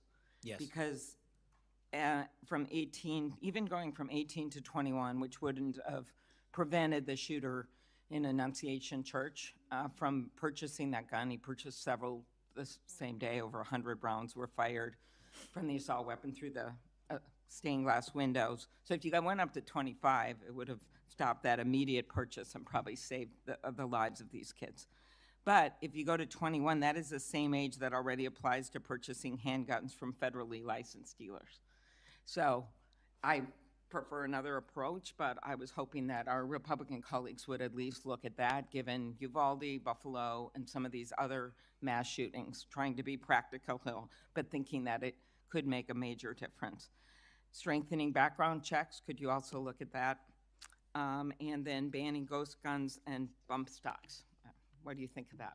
So, Senator, you're talking to my heart here on one of the core missions at the FBI, which is our CJIS facility in Winchester, Virginia, which is our hub for our NICS checks, our NCICs, our capabilities on when we have, I think it's 19,000 state and local community law enforcement come to us for these background checks. We're trying to make that processing as fast as we can so we can get them real-time information. I think we have a 93% clearance rate in 15 minutes as it relates to ghost guns, but we can do better. All right, well, just if you could get back to me on all those and talk to the White House. Threats against elected officials have increased exponentially. Members of Congress received more than 9,000 threats last year, up from 1,600 in 2016. There's been a lot of talk about the rhetoric and the like.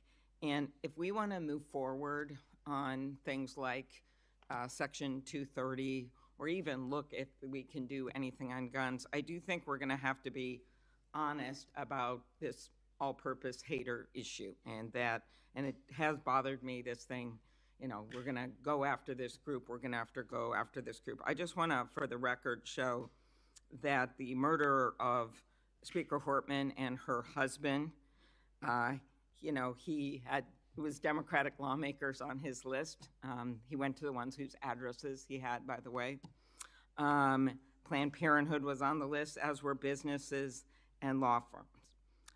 Doctors. I already mentioned the ones with the Catholic Church shooting. So it is not just, as the radicals on the left, what's a quote from the president, are the problems or destructive movement of left-wing extremism that Vice President Vance said. According to the Anti-Defamation League last year, all the murders were committed, and I'm not actually going to say this because I don't even want to go left-right with this, but you can imagine it wasn't from the left. Cato Institute, conservative think tank, published a study just last week that found terrorists from the right were responsible for 6 times more deaths than people from the left. I actually don't want to go tit for tat on this, but what I am asking for is that this rhetoric of blaming one side or the other stop. If you could convey that to the president, and that we actually work on things that are solutions. So could you commit to me, Mr. Patel, Director Patel, that you will do that? Absolutely, Senator. Okay, thank you. Last, you were asked about social media, and I will put some more questions on the record about that. I think we could make major movement on that. The local FBI helped when the city of St. Paul was a victim of a cyber attack, and I'm concerned about some of the cyber attack cuts. I'll ask you that on the record. AI, I'm glad you raised that.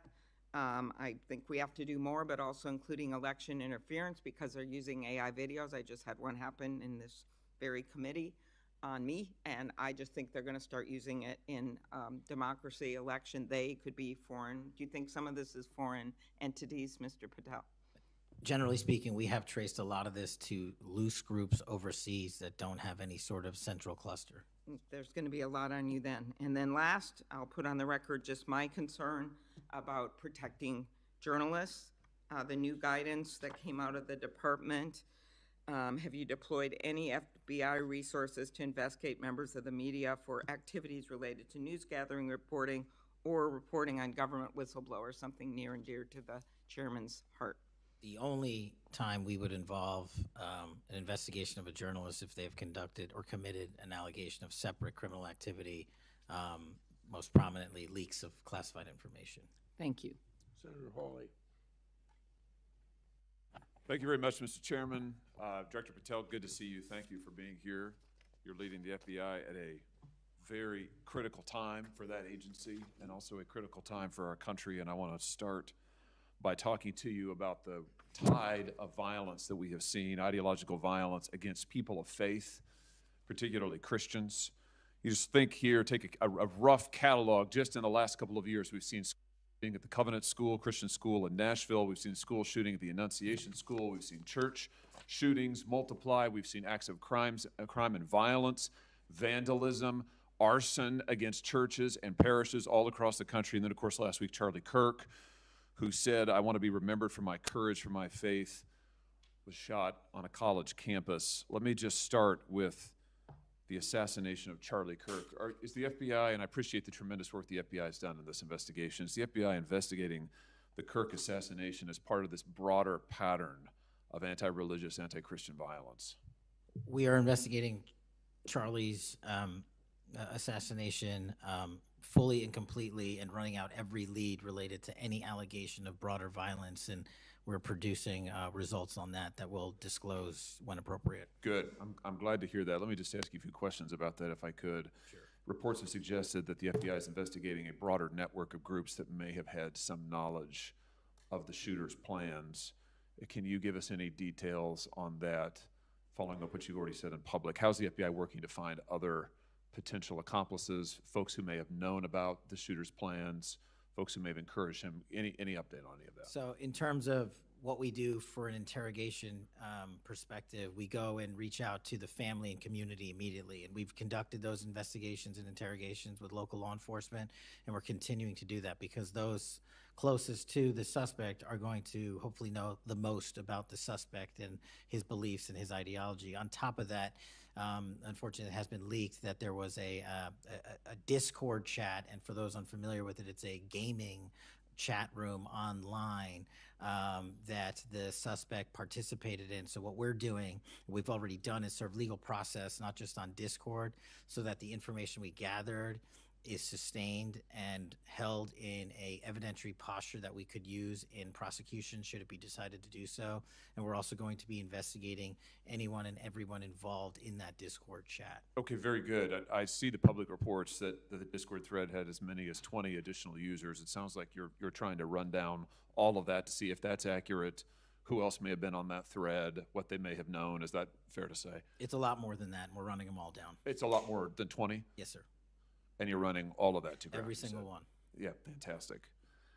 Let me just turn to the broader question here of anti-religious, anti-Christian violence. Let me just give you a few stats that I'm sure that you're all too familiar with. Every person of faith in America certainly is. Major report this past year found that there have been over 400 instances of hostility against churches in the United States in the year 2024. Those included arsons, bomb threats, shootings, and firearm incidents.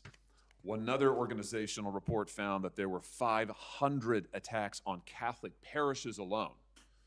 So that number 415, that's all Christian churches in 2024. Another organization found 500 separate attacks on just Catholic parishes since May of 2020. Of course, we have the Covenant school shooting, the Annunciation school shooting in Minnesota, where 2 children were shot dead as they were praying in a pew. Here's my question.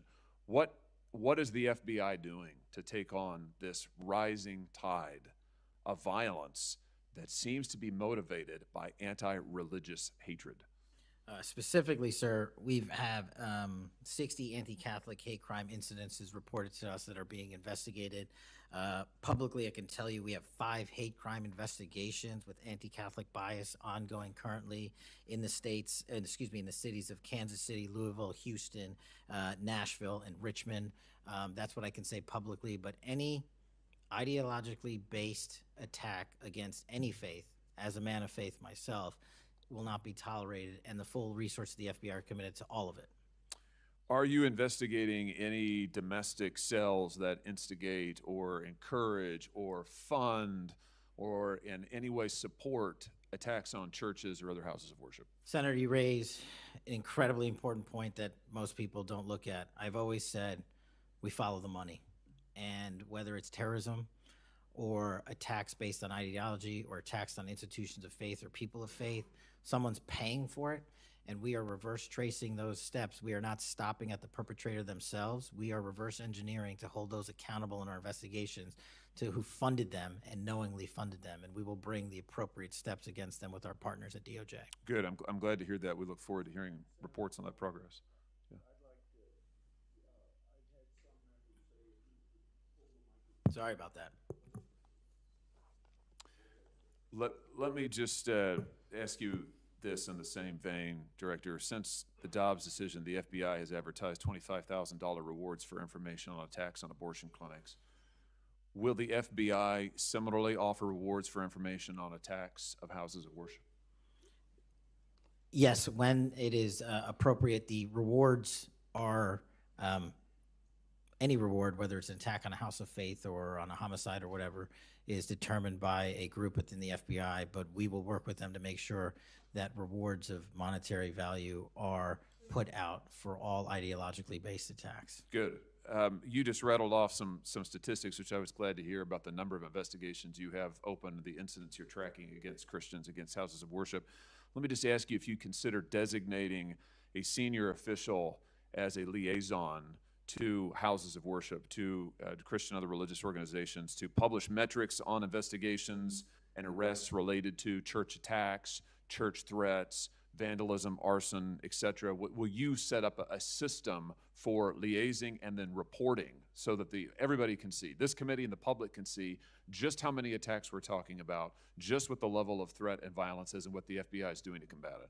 Senator, you're speaking my language. The private-public sector partnership on this specific issue, just like the other ones we've talked about, is equally transformative to finding those involved in these criminal activities. And with your assistance, and I would ask you if you're able to identify someone who's an expert in that area, we will work with them. We will take their information, because as great as the FBI is, we're only as good as the information we can get, and we don't have the reach that the private sector does in some of these areas. Very good. Happy to help on that. Let me ask you about something specific to the FBI, because sadly, as you know, the FBI, when it comes to anti-religious animus, has been part of the problem before you got to this agency.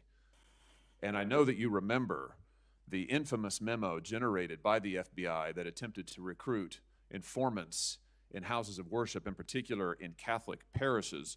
Your predecessor testified when this information, I just want to reiterate, this memo became public because of a whistleblower. It was not turned over to this committee. It was not disclosed to this committee. In fact, we were told it didn't exist, and then a whistleblower published it, showing that indeed the FBI had recruited informants, attempted to, into Catholic parishes. Your predecessor then testified, sitting right where you are today, he testified that this, I'm going to quote, was a single product by a single field office, end quote. That was a lie. Because we then had additional whistleblowers come forward and say, no, actually, multiple field offices contributed to the drafting of the report. And indeed, there was a second anti-Catholic memo that the FBI generated, and indeed, those memos were distributed to over 1,000 FBI agents across the country. You know all of this. You and I talked about it when you were here for your confirmation hearing back in January. I just want to follow up and see, have you been able to determine how this memo got written and distributed? How is it that the Federal Bureau of Investigation came to be recruiting informants in Christian churches in this country? Senator, we did dig in, and we are doing our investigation simultaneously with Congress. And just to put it in perspective, we've provided 700 documents on the Richmond Catholic memo specifically to this committee, whereas my predecessor provided 19 pages. And not only that, but we looked into how the source recruitment structure at the FBI was conducted during this time.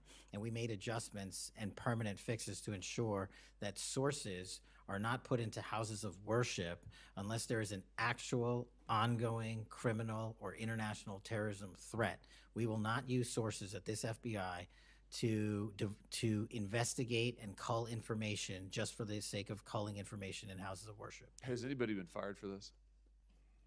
There have been terminations related to this and resignations. Good. There need to be, because if this is going to be standard at the FBI, nobody can trust the FBI. You want to talk about violating the First Amendment?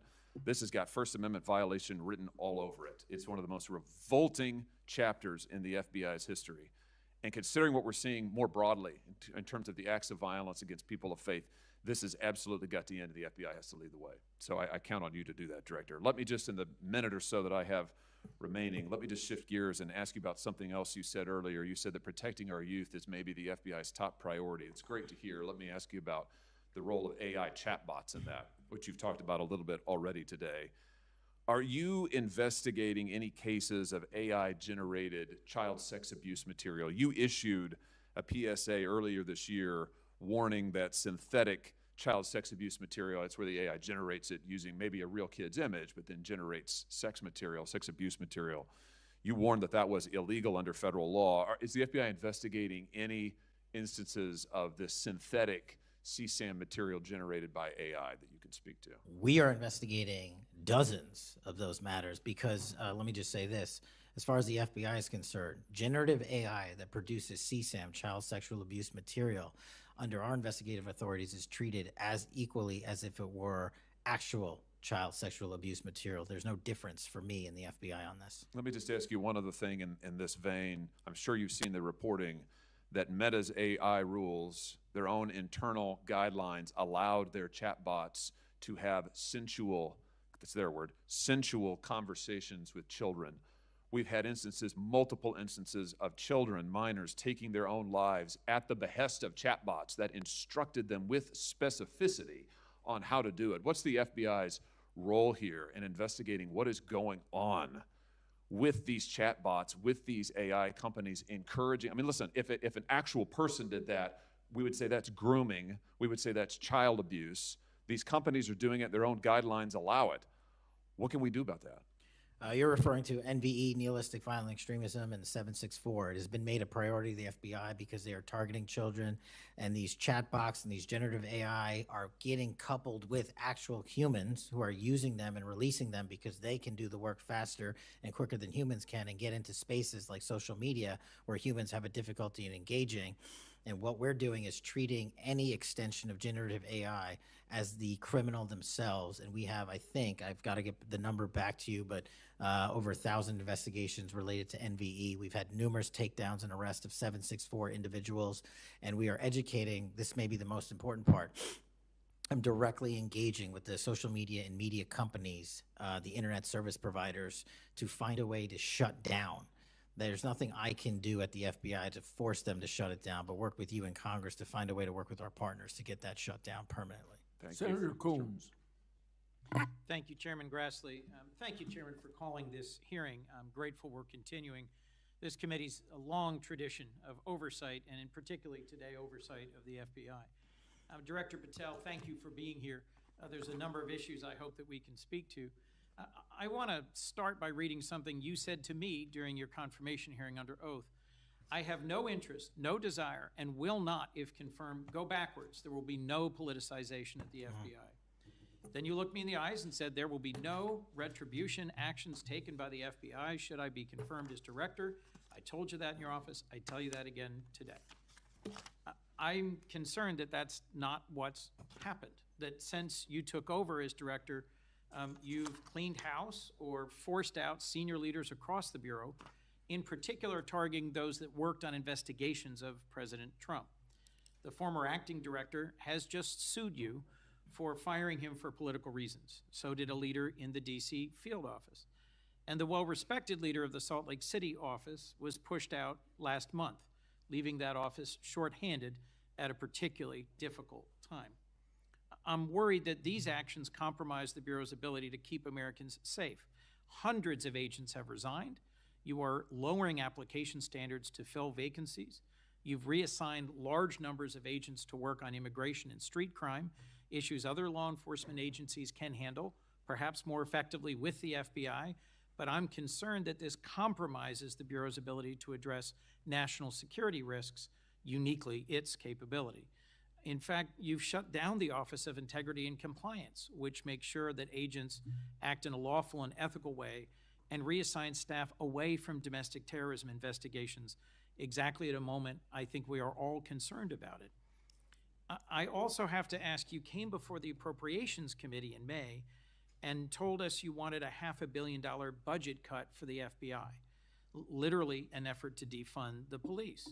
I am grateful for the work of the men and women of the FBI. They've done great work this year in Delaware, partnering with the Dover Police Department to support human trafficking victims, partnering with the Middletown Police Department on armed robbery and carjacking. And it's urgent, I think, that we fix the direction and the prioritization within the FBI. And I wish we could focus on those efforts today.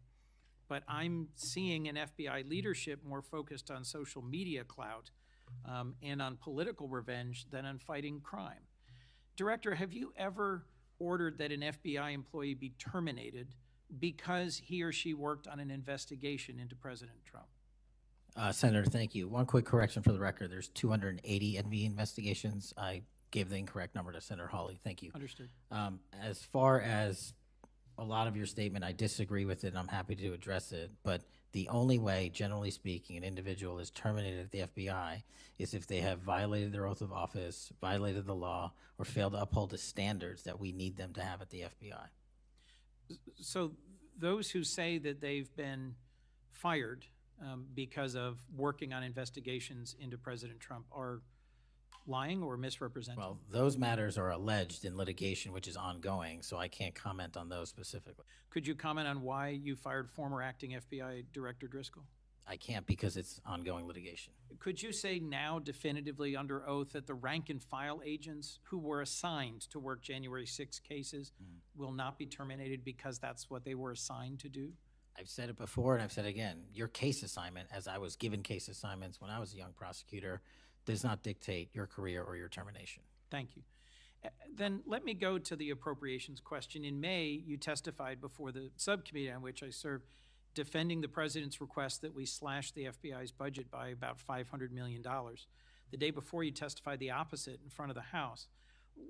Where are we in terms of the budget request? Senator Graham earlier said if you're requesting more funding for more agents, let us know. We're nearing the end of the fiscal year.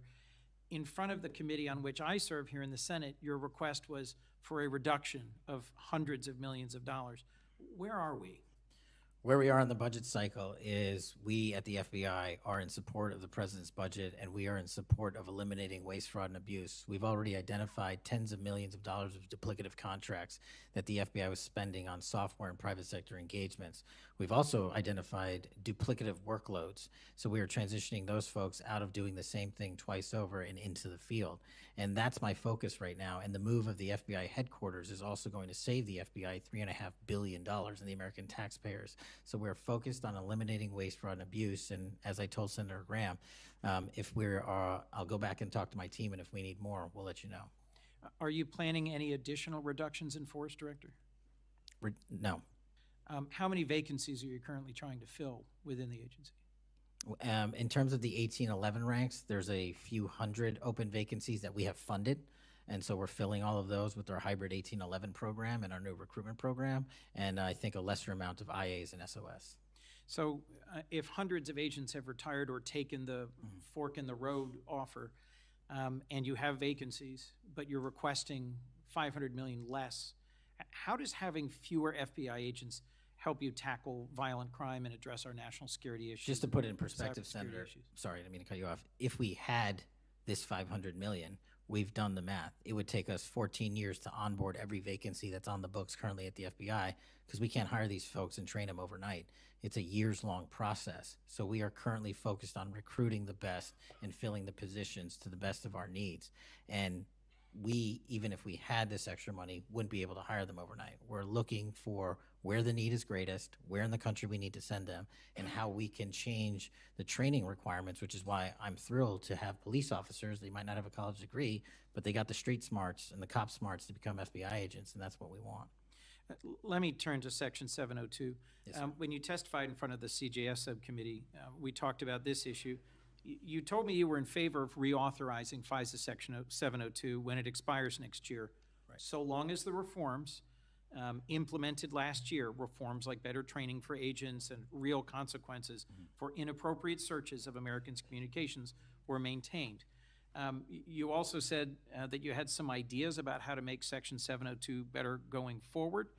Can you give me an update on the FBI's implementation of these reforms and the direction you think it should go? Absolutely. I think you're referring to the query process, and if you're not, let me know. But any instance of abuse or mistakes that were made in the query process have now been changed. It used to be you can make multiple mistakes and continue to access the query database system. I've changed that. If you make a mistake, you're immediately sidelined, a review is conducted, and if it was an actual mistake, i.e., there should have been S on the end of that name and there wasn't, then we put you back in. But we have to review those matters. So that's happening. And if there was an intentional mistake, you have no more access to the 702 query system and its database. So we've also done an audit of the entire 702 system and the query databases, and now we are nearly 100% of the audit. And I think we found one or two, I'll have to get back to you, quote unquote mistakes within that system, which are currently being reviewed. Thank you. You had told me in May that you'd send me updated statistics about the Section 702 searches of Americans data. I haven't received it. When will I get that? I'll work with my team to get that to you, Senator. And frankly, in May, when you were testifying that you were implementing these reforms, you were also closing down the Office of Internal Auditing at the FBI. Now, that was the office created in the first Trump administration to improve the Bureau's compliance with Section 702. How is that working out? How can you continue to advocate for robust civil liberty protections but shut down the office that was created to enforce those safeguards? Help me understand this. Absolutely, Senator. This is a great example of sort of duplicative work. Both, there was 2 divisions in the FBI working on this, and all we did was the inspection division, which is the leader in this query system and this audit system, has now been given the single source mandate to conduct these. So the OIA, its elimination, is just taking folks who were working there and were experts in it and folded in under the inspection division, and then taking other folks that we didn't need because we had enough manpower and pushing them elsewhere in the FBI. I'm concerned about the rise in threats against members of our judiciary. What are you Yes, sir. doing with the U.S. Marshal Service to help protect our federal judges and with state and local judicial systems to help provide some of the expertise of the FBI in protecting them as well? I share your concern, Senator. We have 35 open investigations, 17 against federal judges, and the remainder against state court judges and threats that they have received. And as you know, federally, there's a specific statute which prohibits that. So we are working up those cases and referring them to prosecution where we can meet the threshold for evidence. In your written testimony, you referenced how counter-UAS legislation expires and we need to resolve the conflict in jurisdiction and authority. I agree, this is an urgent concern. I have heard from state and local law enforcement about it, from the folks responsible for major events, whether it's sports or concerts or public events. Given the tragic increase in political violence, I'm very concerned about the misuse of drones and the potential of there being a catastrophic event. What could we do to address this challenge? Well, obviously, reauthorizing the capabilities that we have under the Counter-UAS program. But just to highlight what the FBI is specifically doing, we've been given the mandate to work with DHS to secure not just the Club World Cup that we had, by the way, which occurred in 32 matches across the country without any significant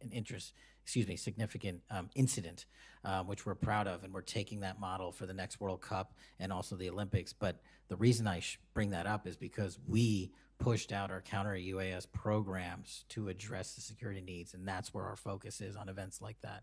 Mr. Director, thank you for your testimony. I look forward to working on actually solving criminal problems and reducing the extent to which what we're going back and forth about is more political and partisan point scoring and more actually solving crimes for the American people. Yes, sir. Senator Kennedy.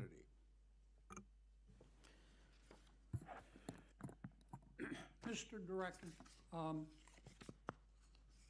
you and the FBI, working with state and local law enforcement officials in Utah,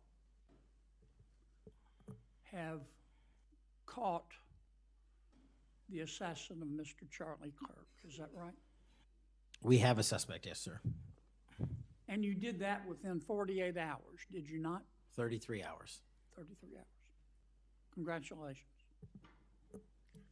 We've had other political assassinations. Back in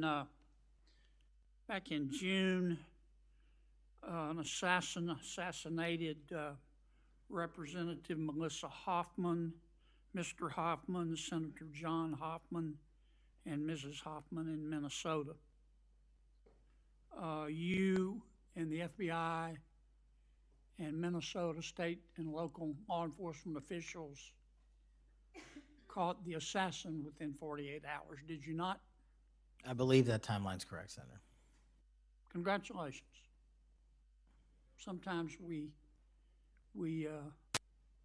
miss the forest for the trees. Good work.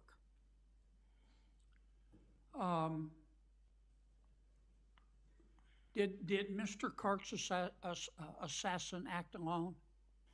As I've said since the beginning, Senator, it is very much an ongoing investigation, and I can't speak to the state charges. That's for the state to address on their own, but we are providing them with the same investigatory findings reporting the department. And as I noted to Senator, I believe it was Cornyn or Hawley, that there are a number of individuals that are currently being investigated and interrogated, and a number yet to be investigated and interrogated specific to that chat room. So we are very much in our ongoing posture of investigation. So others could have been involved. Yes, sir. Okay. I asked you this last time you were here. Cash, you remember Mr. Peter Struck and Ms. Lisa Page? Yes, sir. Mr. Struck was an FBI agent. Ms. Page was an FBI lawyer. They were both very aggressive anti-Trump political activists who allowed their political opinions to affect their work at the FBI. Is that a fair statement? I believe their text messages and their testimony that was secured by the OIG and DOJ speak for themselves. In fact, Mr. Struck and Ms. Page were having an extramarital affair, and at one point, Ms. Page texted Mr. Struck, quote, "Trump's not ever going to be president, right? Right?" And Mr. Struck replied, "No, he won't. We will stop it," end quote. Ms. Page resigned from the FBI. Mr. Struck was fired. They promptly sued the federal government and the FBI and Justice Department for releasing their emails, which revealed all of this. The FBI settled that lawsuit for $1.2 million, gave Mr. Struck $1.2 million cash, gave Ms. Page, who resigned. She wasn't fired, she resigned, she quit. Gave her $800,000. Who, if the FBI made that decision to give them money? That settlement was reached in the Biden administration when my predecessor was the director. Who? Are you saying that Chris Wray did? The only people that can decide that settlement are the Attorney General in conjunction with the director and the administration. Okay, so you're telling me that Attorney General Garland and Director Wray decided to give them the money? Is Yes, that sir. right? Yes, sir. Okay. Now, when you took over the FBI, did you find instances of where, under the Biden administration, the FBI had weaponized the agency to push the political beliefs of President Biden? Sorry, the last part. When you took over the FBI, did you find instances of where the Biden administration had politicized the FBI to prosecute its political agenda? Well, I won't speak for other people. Haven't been a target of that weaponization, haven't been a staffer on the House Intelligence Committee, having had the Justice Department weaponized against me for making the findings and leading the investigation of Russiagate. I know what that feels like, and that's why as the FBI director, I'm committed to not ever have that ever happen again, but I'm also committed to fully investigating what was done, and that matter is still ongoing. So I assume, I take it your answer is yes. Yes, sir. And you're firing those people, is that right? Anyone that politicizes their job at the FBI will not work at the FBI. Okay. You've heard some of my colleagues either implicitly or otherwise suggest that you have politicized the FBI to prosecute the political beliefs of President Trump. Is that true? I don't know how that can be true when the stats that I cited, to include the 23,000 arrests, 6,000 weapons seized, 1,600 gang and criminal enterprise organizations, 4,700 children found and rescued, more enough fentanyl seized to kill a third of America. The men and women of the FBI are now on an apolitical mission, and this is why the numbers are historic in 7 Have you months. fired people because they voted for Vice President Harris? I don't ask people who they vote for, and neither does the FBI. Okay. But you've given people polygraphs, have you not? Many people in the FBI take polys. The FBI does that all the time. Yes, sir. Does it not? Yes, For sir. a long time, is that correct? Decades. All right. I want to ask you about the Epstein files. Have you seen the Epstein files? I have not reviewed the entirety of it myself, but a good amount. Would it be fair to say that Mr. Epstein trafficked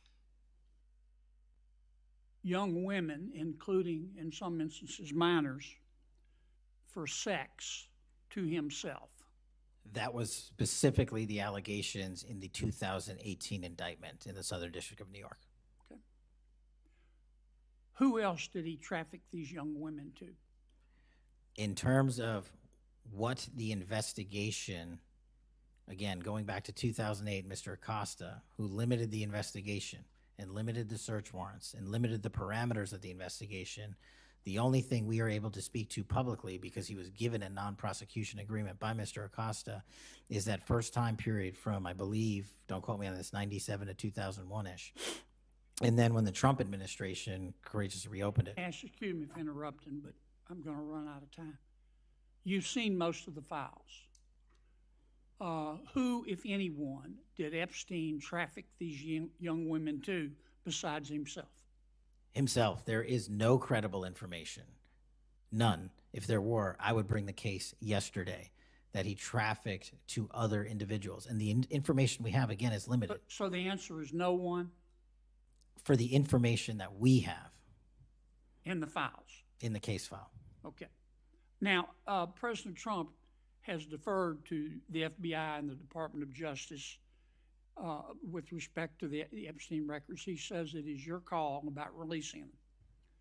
And I understand that the department and the agency have decided to release them in cooperation with the House committee. Is that correct? Yes, sir. So you're releasing them a little bit at a time. Is that correct? We're releasing as much as we can, but we are limited by 3 different court orders, and the department went back to each of those judges to waive those court orders or have them lifted, and each of those judges declined. Will you release all of them, or at least as many as you can? We will release everything we are legally permitted to do so. We are continuing to work with the House on the subpoena request. We have substantially complied with it, but we will continue to release whatever we are legally permitted to do so. Okay. I strongly encourage you to do that, Kash. This issue's not going to go away. And I think the central question for the American people is this. They know that Epstein trafficked young women for sex to himself. They want to know who, if anyone else, he trafficked these young women to. And that's a very fair question. I want to know that answer. And I think you're going to have to do more to satisfy the American people's understandable curiosity in that regard. Mr. Chairman, may I just respond to that? I agree, Senator. And what we have done, and just to remind folks, the Epstein case files existed in the 2 prior administrations, in the Obama administration and the Biden administration, and they didn't release anything. And there was President Trump in the first administration that renewed charges against Mr. Epstein. And I know it's a little complicated to understand, but what exists in the Epstein case files was a direct result of the limited search warrants from 2006 and 7, which hamstrung future investigations because of the non-prosecution agreement. And multiple administrations had the opportunity to look at the entirety of that case file and recommend prosecutions against anyone that was trafficked under Mr. Epstein and anyone that participated in that trafficking. And the only person to bring charges was the prior administration against Mr. Epstein. Now, I am not saying that others were not trafficked and others were not involved. What I am telling you is that based on the information we have, and we have continuously and publicly asked for the public to come forward with more information. If there is, we'll look at it. But based on credible information, we have released all credible information, and the information that the Department of Justice and the FBI never releases is information on investigations that are not credible. And we don't release the names of victims who weren't credible, But in the same time, we don't release the names of victims who were credible. And so that's by law. And so the information we are releasing now is historic, and it is also to the maximum capacity that the law allows. And I know that's not going to satisfy many, many, many people. But if they wanted it done right, then the investigation from its origination should have been done right, and he should not have been given a get-out-of-jail-free card to do jail on the weekends for 12 hours a day, and he should have been investigated fully for the entirety of his crime and criminal enterprise, not just from 1997 to 2001. Senator Blumenthal. Thank Thanks, you, Mr. Mr. Patel. Thank you, Mr. Chairman. Director Patel, thank you for being here today.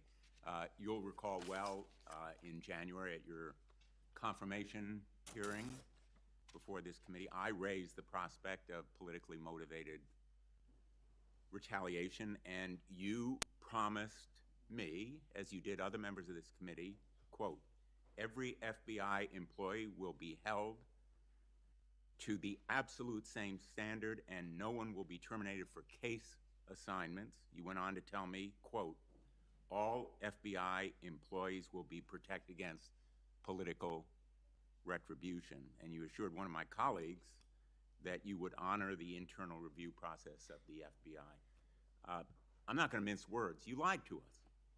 In the short time that you've been FBI director, you've presided over a rash of retaliatory firings.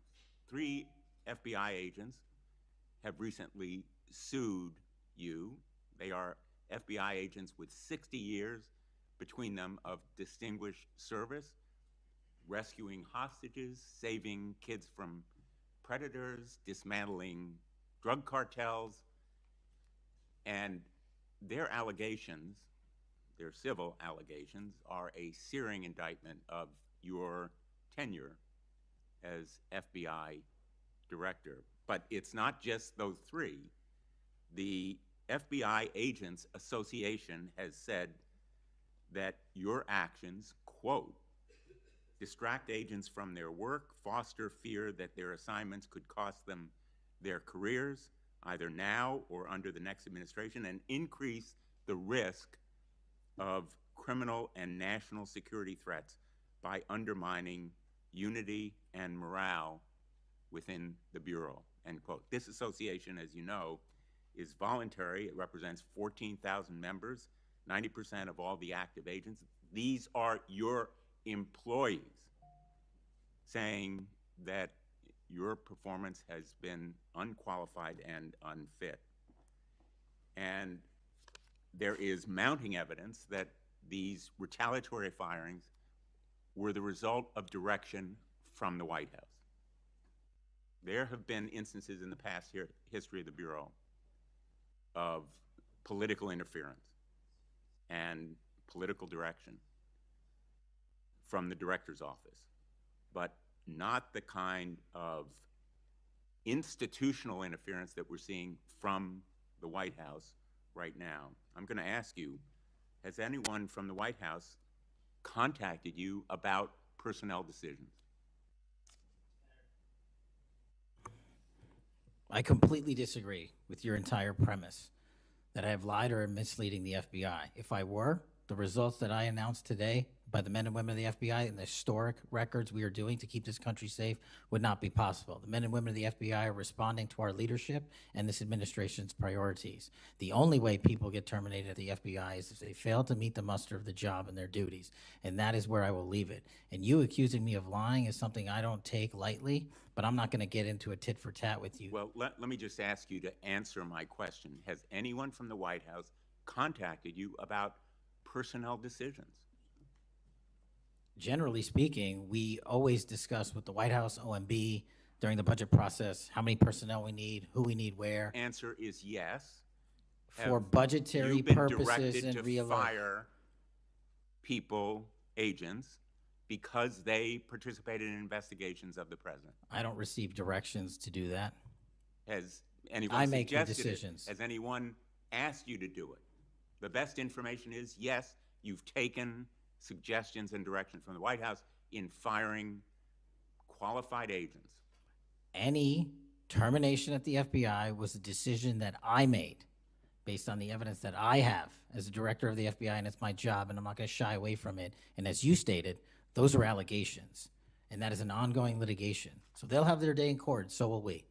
The allegations are not just in that lawsuit, Director Patel, and I think your testimony confirms that, in fact, you've taken direction from the White House I don't. in those retaliatory firings. It literally does Because you've not. acknowledged that, in fact, they have been in contact with you about personnel decisions. The White House has been, do not put words in my mouth, we're on the record. The White House, like any administration, contacts its agencies on the budgeting process and where it needs personnel and where the mission priorities are. That always happens. If they didn't do that, they would be abdicating the responsibility to law enforcement. I will always work with my partners in the chain of command at the Department of Justice and the White House to ensure that this FBI is delivering the results we are delivering, to include the lowest murder rate in modern U.S. history, to include the most fentanyl seizures in modern U.S. history, to include the most lives saved and the most children found in modern U.S. history.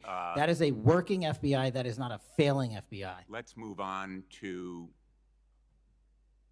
a related area.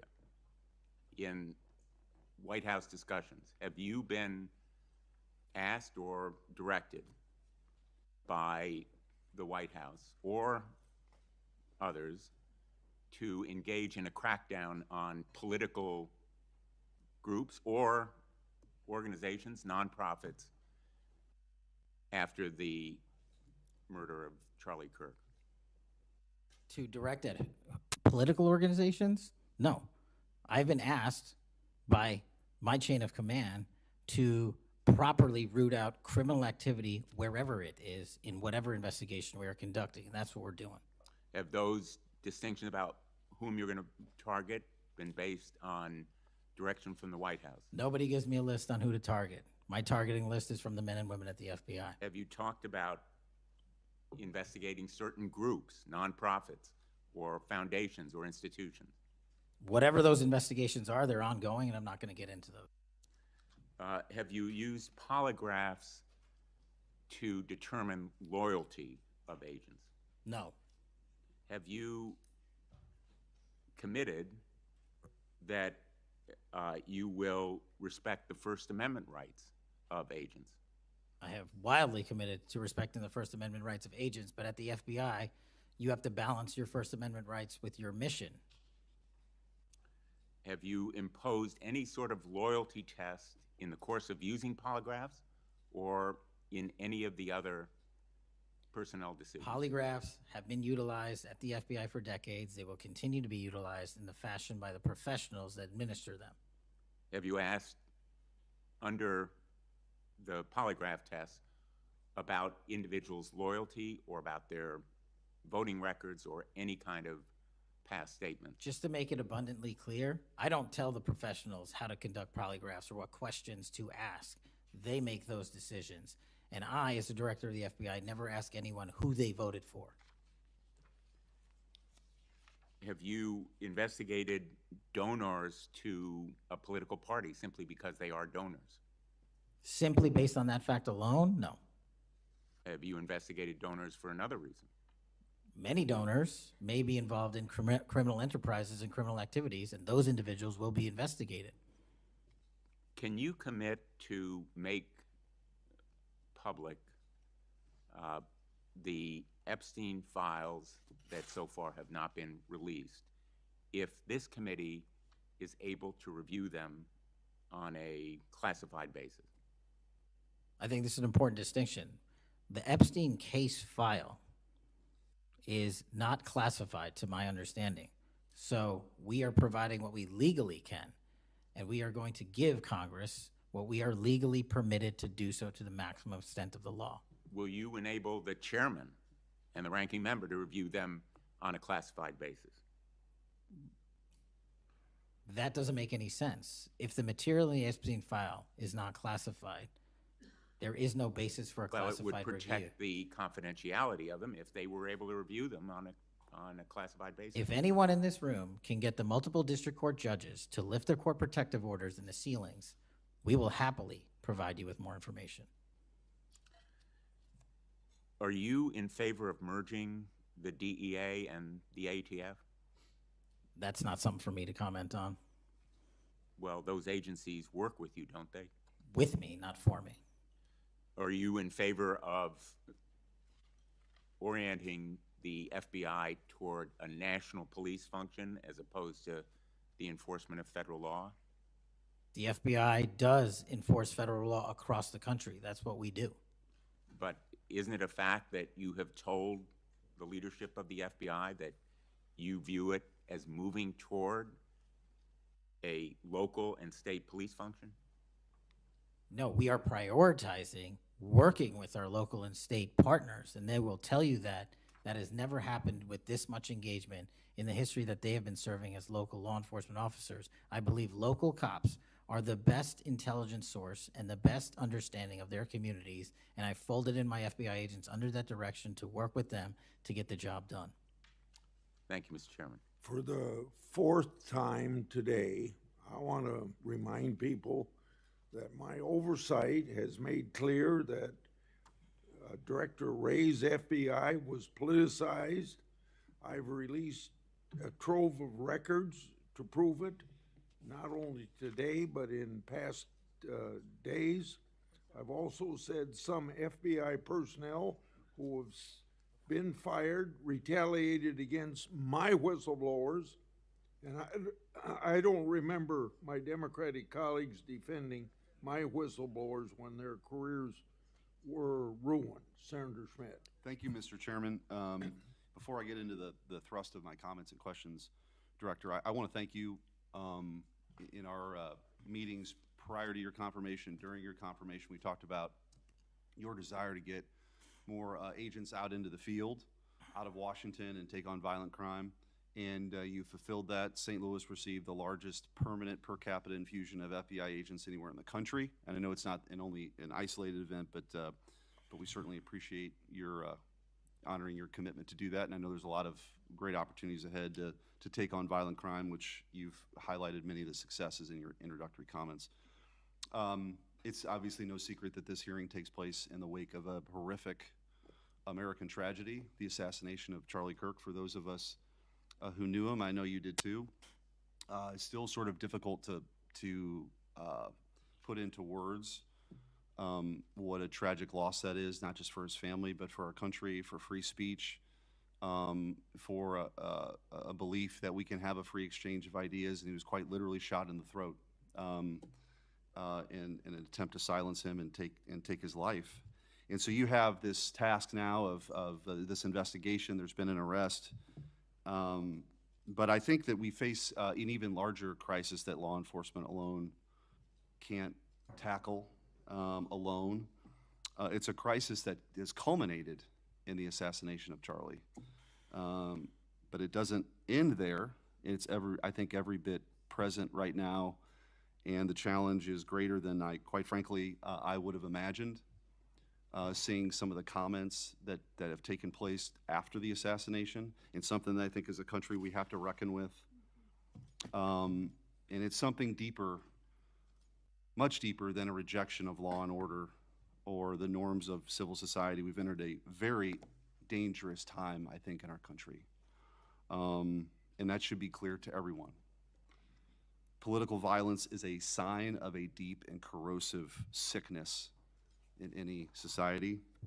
But in America today, the problem is just not political violence in the abstract. It is the specific kind of political violence which is overwhelmingly driven by a specific set of actors and groups. None of this emerged out of thin air. Over the past week, leaders from across the political spectrum have come out and forcefully condemned Charlie's murder and political violence more broadly. For that, we're all very grateful. We should be grateful. There have been calls to unite and come together in the wake of Charlie's murder, and I want to do that. I do. Someday I pray that we can be united as a country again and go forward together as a one people and under one flag, but we are not united. Upstream from the dehumanization and demonizing political violence and rhetoric tearing apart our country is a divide on how we view America and Americans.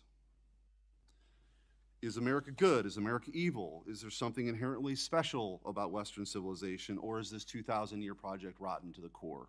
And if it is something worth fighting for, which I believe, how do we do it? With words and ideas like Charlie did, or with firebombs and assassins' bullets? Political violence is always wrong. Period, full stop. It doesn't matter which side, in the name of any ideology or cause, it's wrong. But in America today, political violence is not a problem that falls equally upon both sides.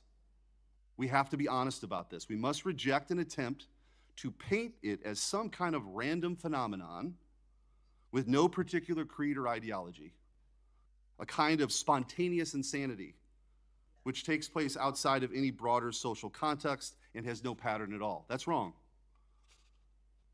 So free speech, yes. Political violence, no. But we have to be honest about what's happening. Already, we're hearing people talk about Charlie's assassination in those terms.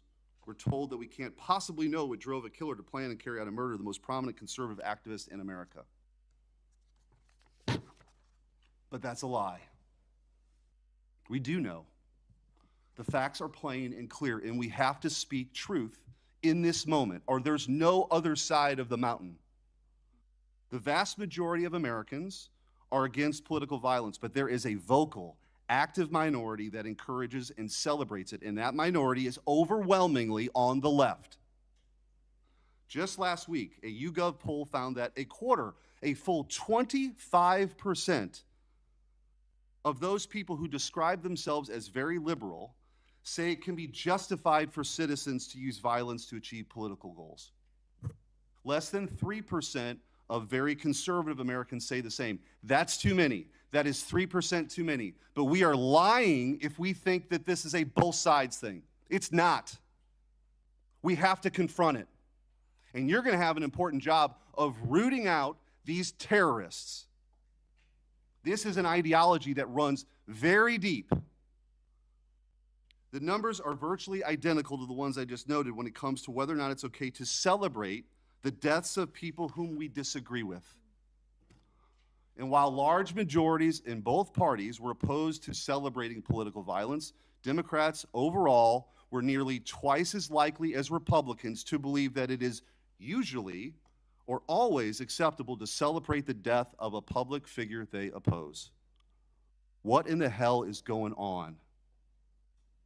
Earlier this year, a poll found that more than 55% of people on the left believed that it would be at least somewhat justified to murder Donald Trump.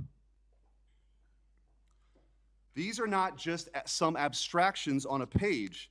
These are our fellow citizens. How can we come together with people who believe these things? We've all seen the flood of posts on social media over the past week, not just a fringe few, but thousands upon thousands of people gleefully celebrating a father of two young children getting gunned down in broad daylight. I wish I wouldn't have seen that video. I wish my kids would not have seen that video. Blue Sky, the left-wing alternative to X, was so overwhelmed with these posts that the platform was forced to issue a statement warning its users to stop glorifying the murder.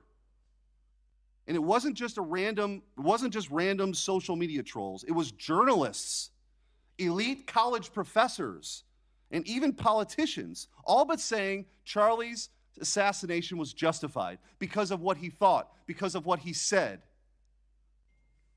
We saw the flood of hit pieces, the most powerful media outlets in the nation dishonestly attacking and villainizing Charlie for the most vicious possible terms. How can you ask us to unite under that? There can be no unity between good and evil. Somebody has to win this thing. And as a country, we have to absolutely reject it. And don't tell me it's both sides. It didn't happen in a vacuum. Over the past decade, we've seen an explosion of political violence, not just one-off lone wolf attacks, but organized, systemic political violence at a mass scale. It is not organic. It is the offspring of a dark and clandestine system funded in part with our own tax dollars, winning with a large network of foundations, NGOs, activist organizations, and front groups. This system lurks behind every radical leftist movement in our nation today. The George Soros empire has financed a vast ecosystem of radicals, all working together, dropping off bricks at riots to unleash a tidal wave of violently anarchists on our streets and to prop it up in an army of researchers and experts and journalists and propagandists who downplay the political violence. What he's doing is serious. I'm going to ask you, because I don't have a ton of time, The opposite of what we should be doing as a committee. and I would point out, we've heard years of the left, their loudest voices calling anyone on the right extremists, MAGA Republicans, fascists, Nazis, an existential threat to democracy. Check yourself, and don't give me this both sides bullshit. Mr. Director, I want to ask you, tell me if each one of the following perpetrators or alleged perpetrators were acting from a left-wing or right-wing political violence.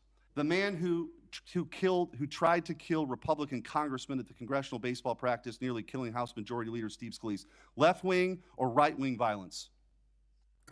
Sir, I believe it was a left-wing ideology. Okay. Burned down cities during the Summer of Love in the George Floyd riots, left-wing violence or right-wing violence?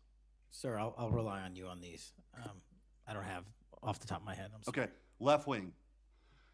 The Waukesha Christmas Parade massacre, left-wing or right-wing violence? Left-wing.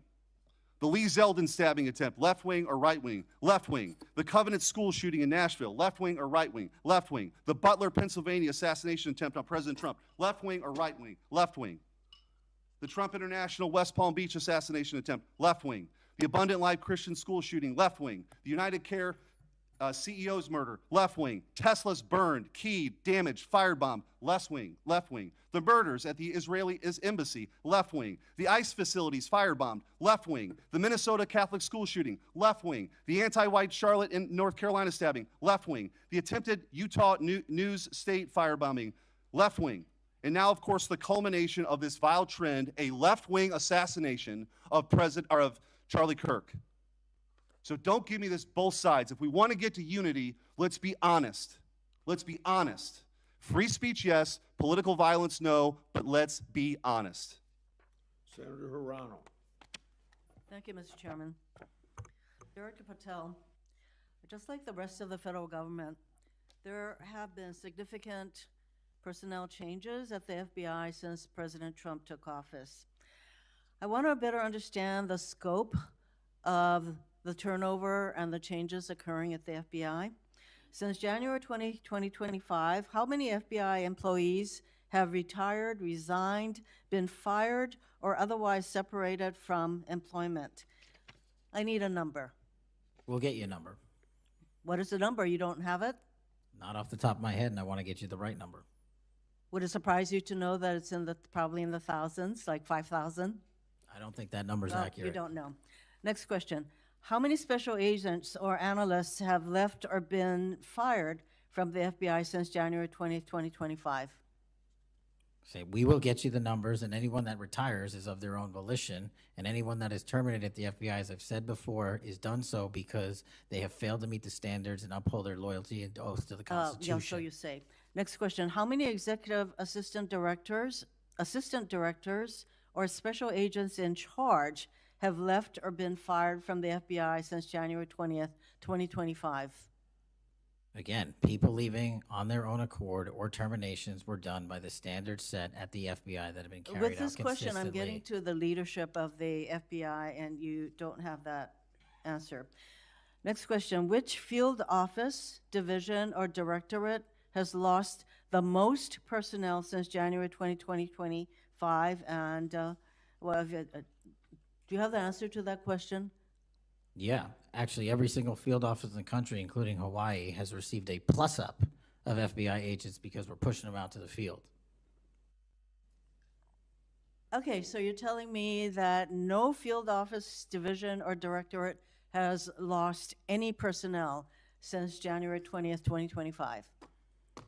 That's your answer? In Hawaii, there's been a plus-up. In every single state that I'm looking at, we have allocated a plus up for field offices across the country so that the FBI can continuing the historic achievements it's done in these last 7 months. When you're talking about firings, you're looking for a media hit and a fundraising clip, and I'm not going to give it to you.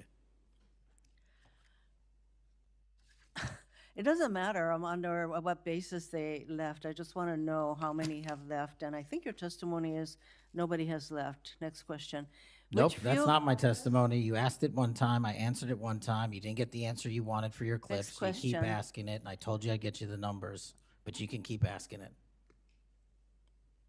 Which field office, division, or directorate has gained the most personnel since January 2025?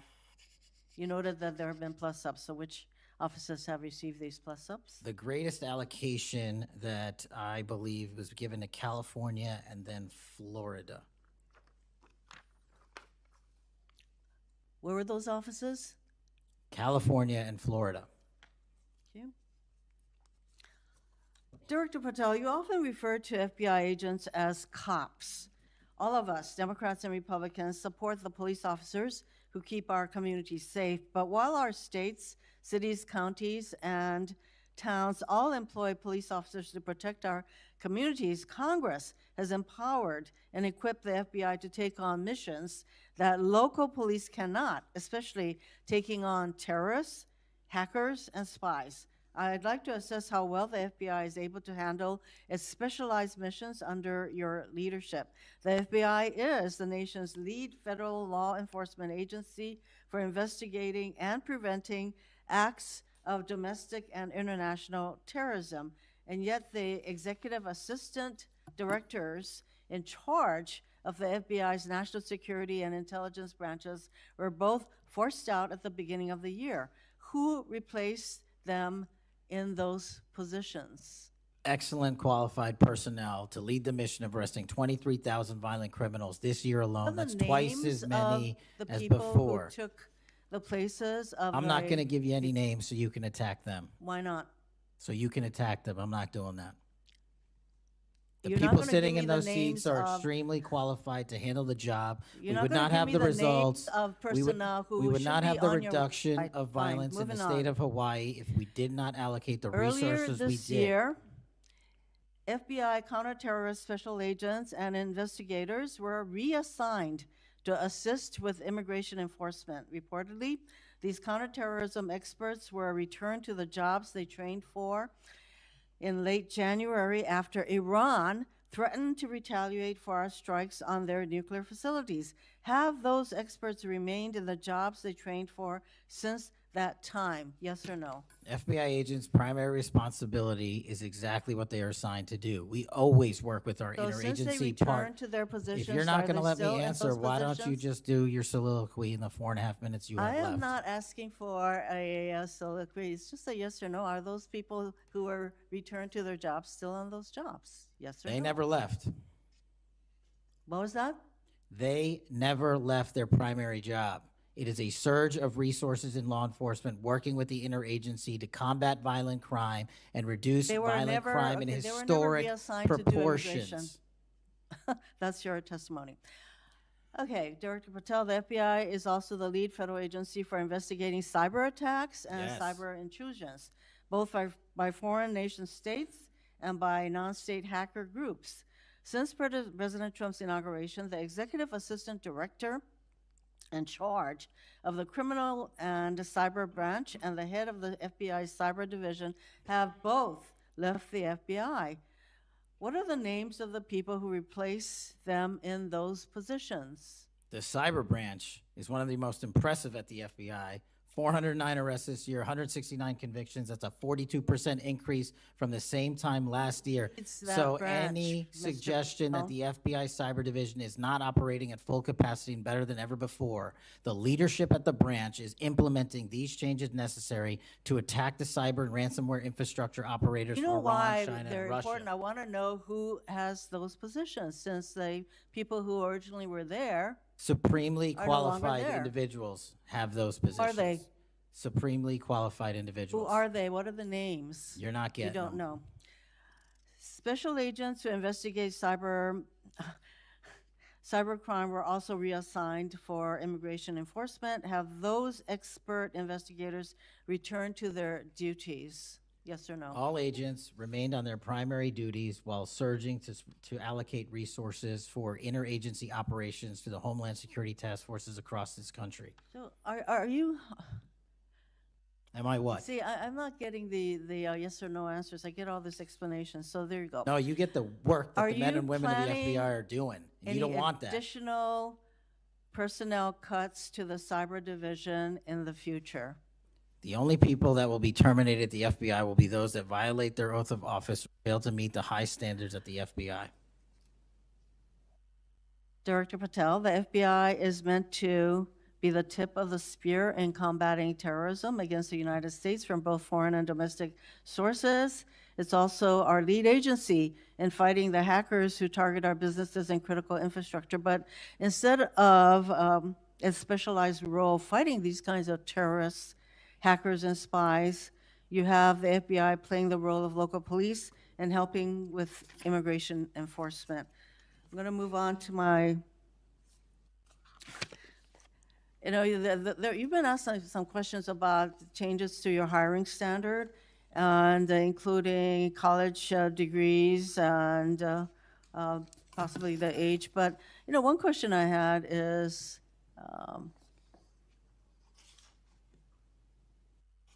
that you are now requiring applicants to be able to do a certain kind of pull-ups, which a lot of women cannot because of physiological differences.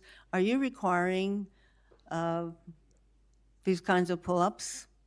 We are requiring a physical program at BFTC at Quantico because FBI agents carrying guns in the field have to chase down bad guys and do really hard work. The physical fitness standards of those agents So are are being you requiring appropriately these assessed. kinds of pull-ups? We are requiring everybody to pass the 1811 standards at BFTC. If you want to chase down a bad guy Excuse me, and put the him in reason I handcuffs, you ask- better be able to do a pull-up. The reason I ask is that there are concerns about whether or not being able to do these kinds of harsh pull-ups is really required of FBI agents. Doing Anyway, one pull-up Mr. is not Patel, harsh, I and there are am always gravely medical concerned. exemptions to that. I am gravely concerned by the state of the FBI under your control. And in fact, you are willing to take a cut on your agency of almost $500 million. So the FBI is losing dedicated employees, decades of expertise and specialization, leading to loss to early retirements, firings, and reassignments to immigration enforcement or conducting local police work. Thousands have already left. For as long as you remain as the head of the FBI, I fear the number of departures and summary firings will continue to grow. Mr. Patel, before the vote on your nomination of this committee, I noted that your most significant qualification, this is not just something that I noted, but others, your most significant qualification was your 100% loyalty to President Trump. And I fear that that continues to be the motivating factor in your position as FBI director. Thank you, Mr. Chairman. Mayor, Mr. Chairman. Director Patel, did you have Yes. anything you wanted to say now? That is an entire falsehood. You can delete my 16 years of government service to multiple administrations all you want. The fact is that I was a public defender. I was a national security prosecutor. I was a House intelligence staffer. I was a deputy director of intelligence. I was a chief of staff to the Department of Defense and the Secretary of Defense. I led the counterterrorism missions for the White House. Those are just some of the jobs I held in my 16-year career. There was no loyalty then. There's no loyalty now to anything but the Constitution. Senator Britt. Yes. Well, before I begin, I want to thank Senator Hirono for what she said, acknowledging that there are physical differences between men and women. Talking about that women wouldn't be able to do as many pull-ups, and I think that she was making a case here that there should be different standards. There's a thing called Title IX, and this is why we continue to say we should have biological men and men's sports and biological women and women's sports. And so I look forward to utilizing that to talk to all of my colleagues on the other side of the aisle.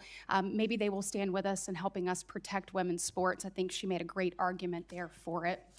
Moving on to today, Director Patel, thank you for being here. Thank you for your commitment to making sure that America is safe again. Thank you for doing that coast to coast and within our cities. I certainly look forward to talking about that and talking about your historic gains in these areas. But I would be remiss if I didn't begin my questioning with you about the horrific events that we have seen over the last week. Obviously, our heart breaks not only for Erica and Charlie's 2 children and for parents and families, but for America and for those of us who knew him, you being chief among those. So just my sincere condolences and thank you for the steps that you and the FBI have taken to make sure that we have someone within custody, and we're going to be able to move forward with that. But if you look over the last, since last summer alone, we had 2 assassination attempts on the president.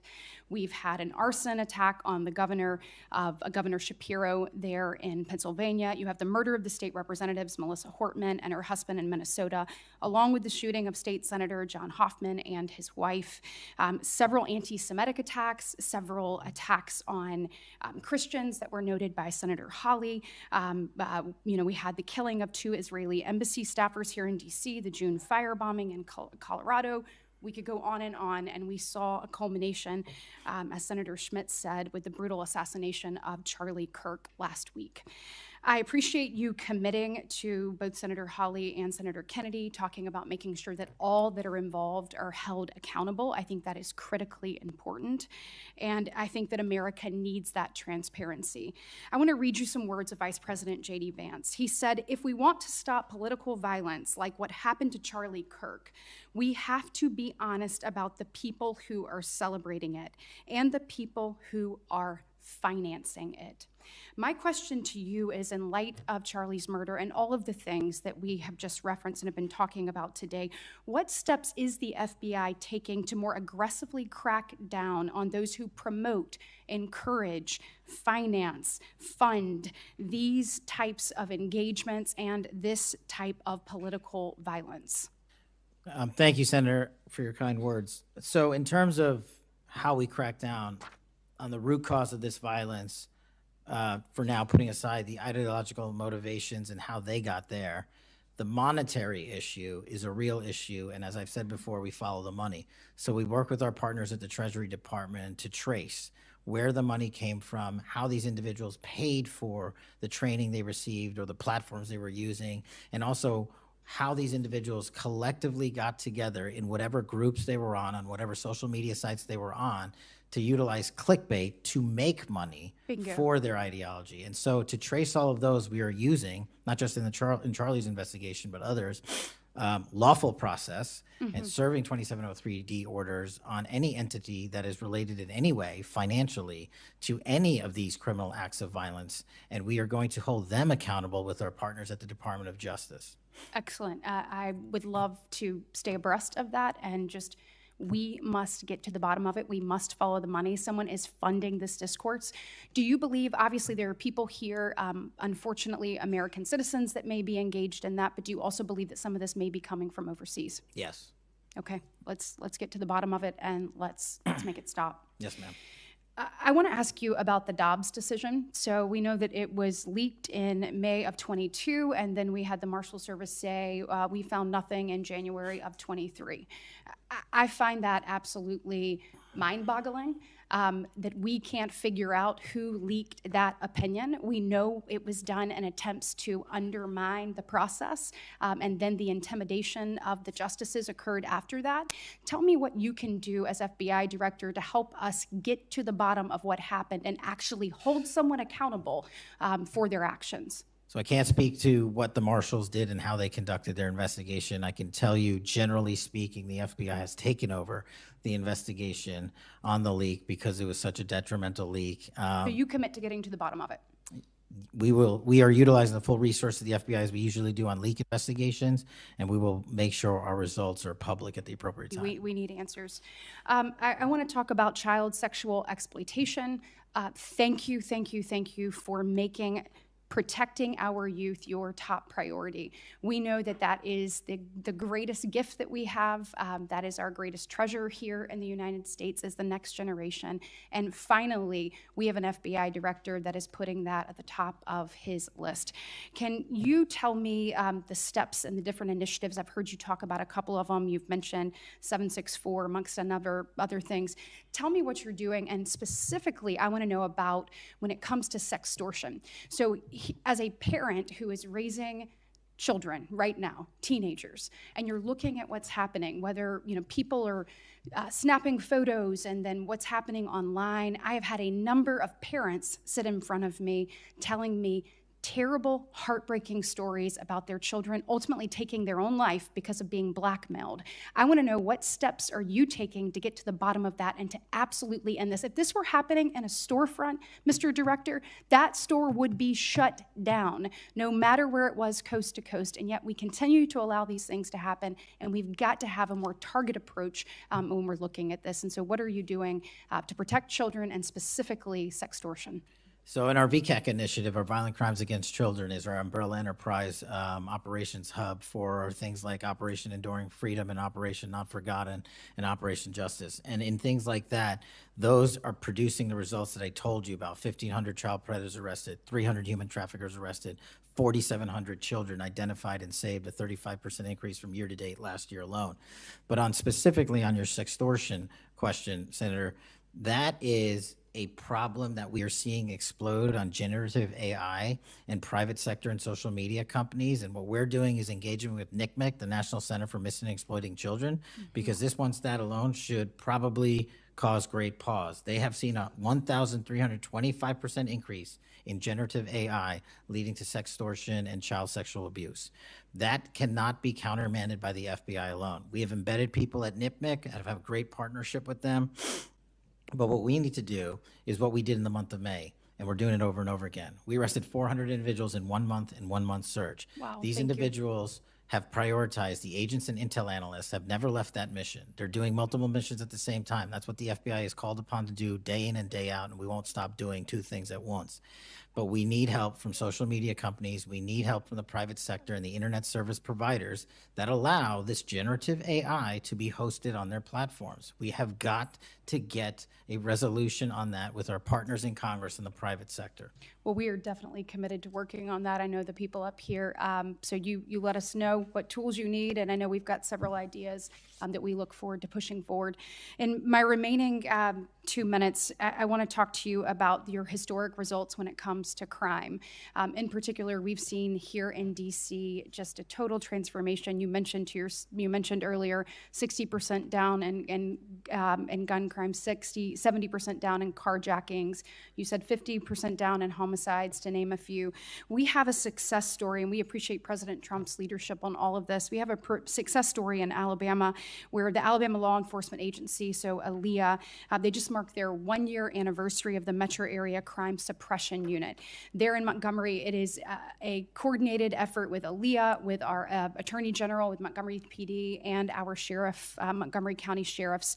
They've seen a 30% drop in violent crime and a 19% drop in overall crime. So it is actually producing results. It's this type of interagency connectivity that I think ultimately is going to lead us to safer cities and safer streets. I know that you are committed to that, committed to working with your partners. You said earlier you've elevated sheriffs and police officers there to the 7th floor. Thank you for doing that. I am grateful for the men and women of Alabama in uniform that have made this happen, and want to know, how is the FBI working to collaborate in these types of ways across our country to make sure that we have even greater success stories to tell?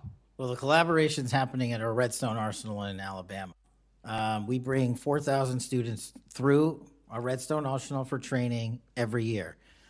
In terms of our future plans, in the next few years, we will bring 13,000 students a year through Alabama's Redstone Arsenal. And by students, I mean FBI employees, I mean sheriffs, I mean police chiefs, I mean cops, I mean intel analysts, because that is their future gem of how we're going to train local law enforcement. And we're so thankful for the dedication of resources to that facility. And I encourage everyone to go down there and take a look, because if you want to see where the FBI is going and how we're going to train the future, it's happening at Quantico and Redstone.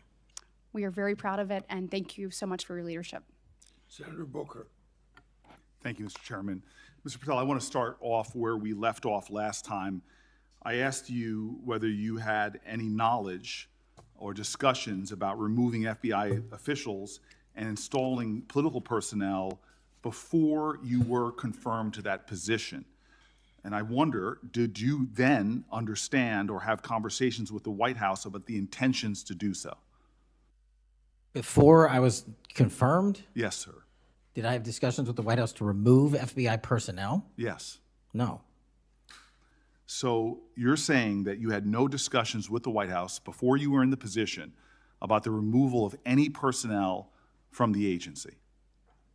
As I was preparing for my confirmation hearing, I had numerous discussions involving the type of people that would be employed, and that those that were failing to meet the mark at the FBI would no longer be employed if I were And I'm confirmed. assuming that mark had to do with loyalty to the Trump administration. No, you're wrong.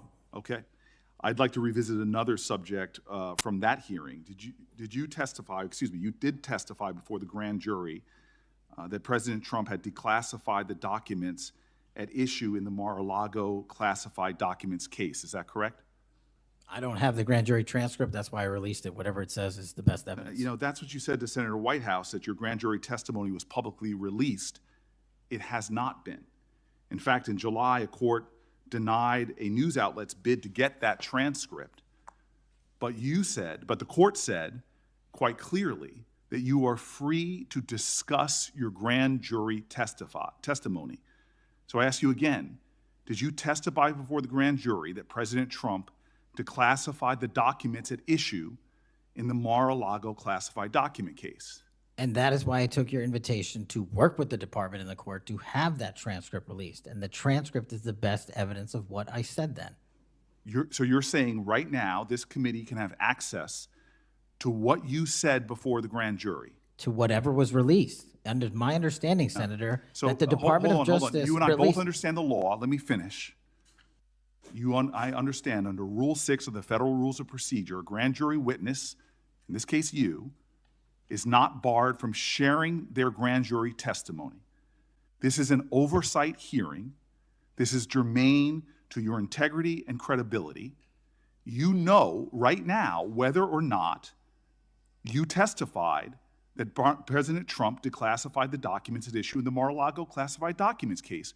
Why are you refusing to answer that simple yes or no question right now? Because the premise of your question is inaccurate, and There is no premise to my question, but trying to get to an order of what is truth or not. How do you How do you know what was asked in the grand jury if you weren't there? Mr. Patel, this is a mockery you're making of this hearing and simple questions. It's a simple question. If you have Mr. a Patel, transcript, during you can your read the question, nomination, but you don't have it.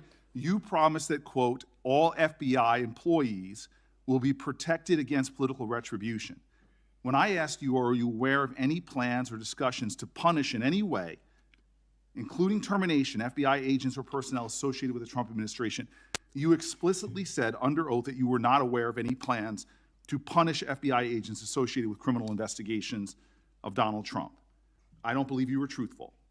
Firing FBI employees based solely on the cases that they are investigating, their case assignments, is illegal, and you know that. A new lawsuit that's been discussed numerous times, filed by 3 FBI officials, alleges that you carried out Donald Trump's campaign of retribution, in quotes, against FBI employees for, quote, failure to demonstrate sufficient political loyalty. One of those plaintiffs has been discussed today, Brian Driscoll. Now, we know 20 years of distinguished service to the FBI before you terminated him. Special agent in charge of FBI's Newark field office, where he operated with distinction. Medal of Valor winner, Shield of Bravery awards. He's a patriot.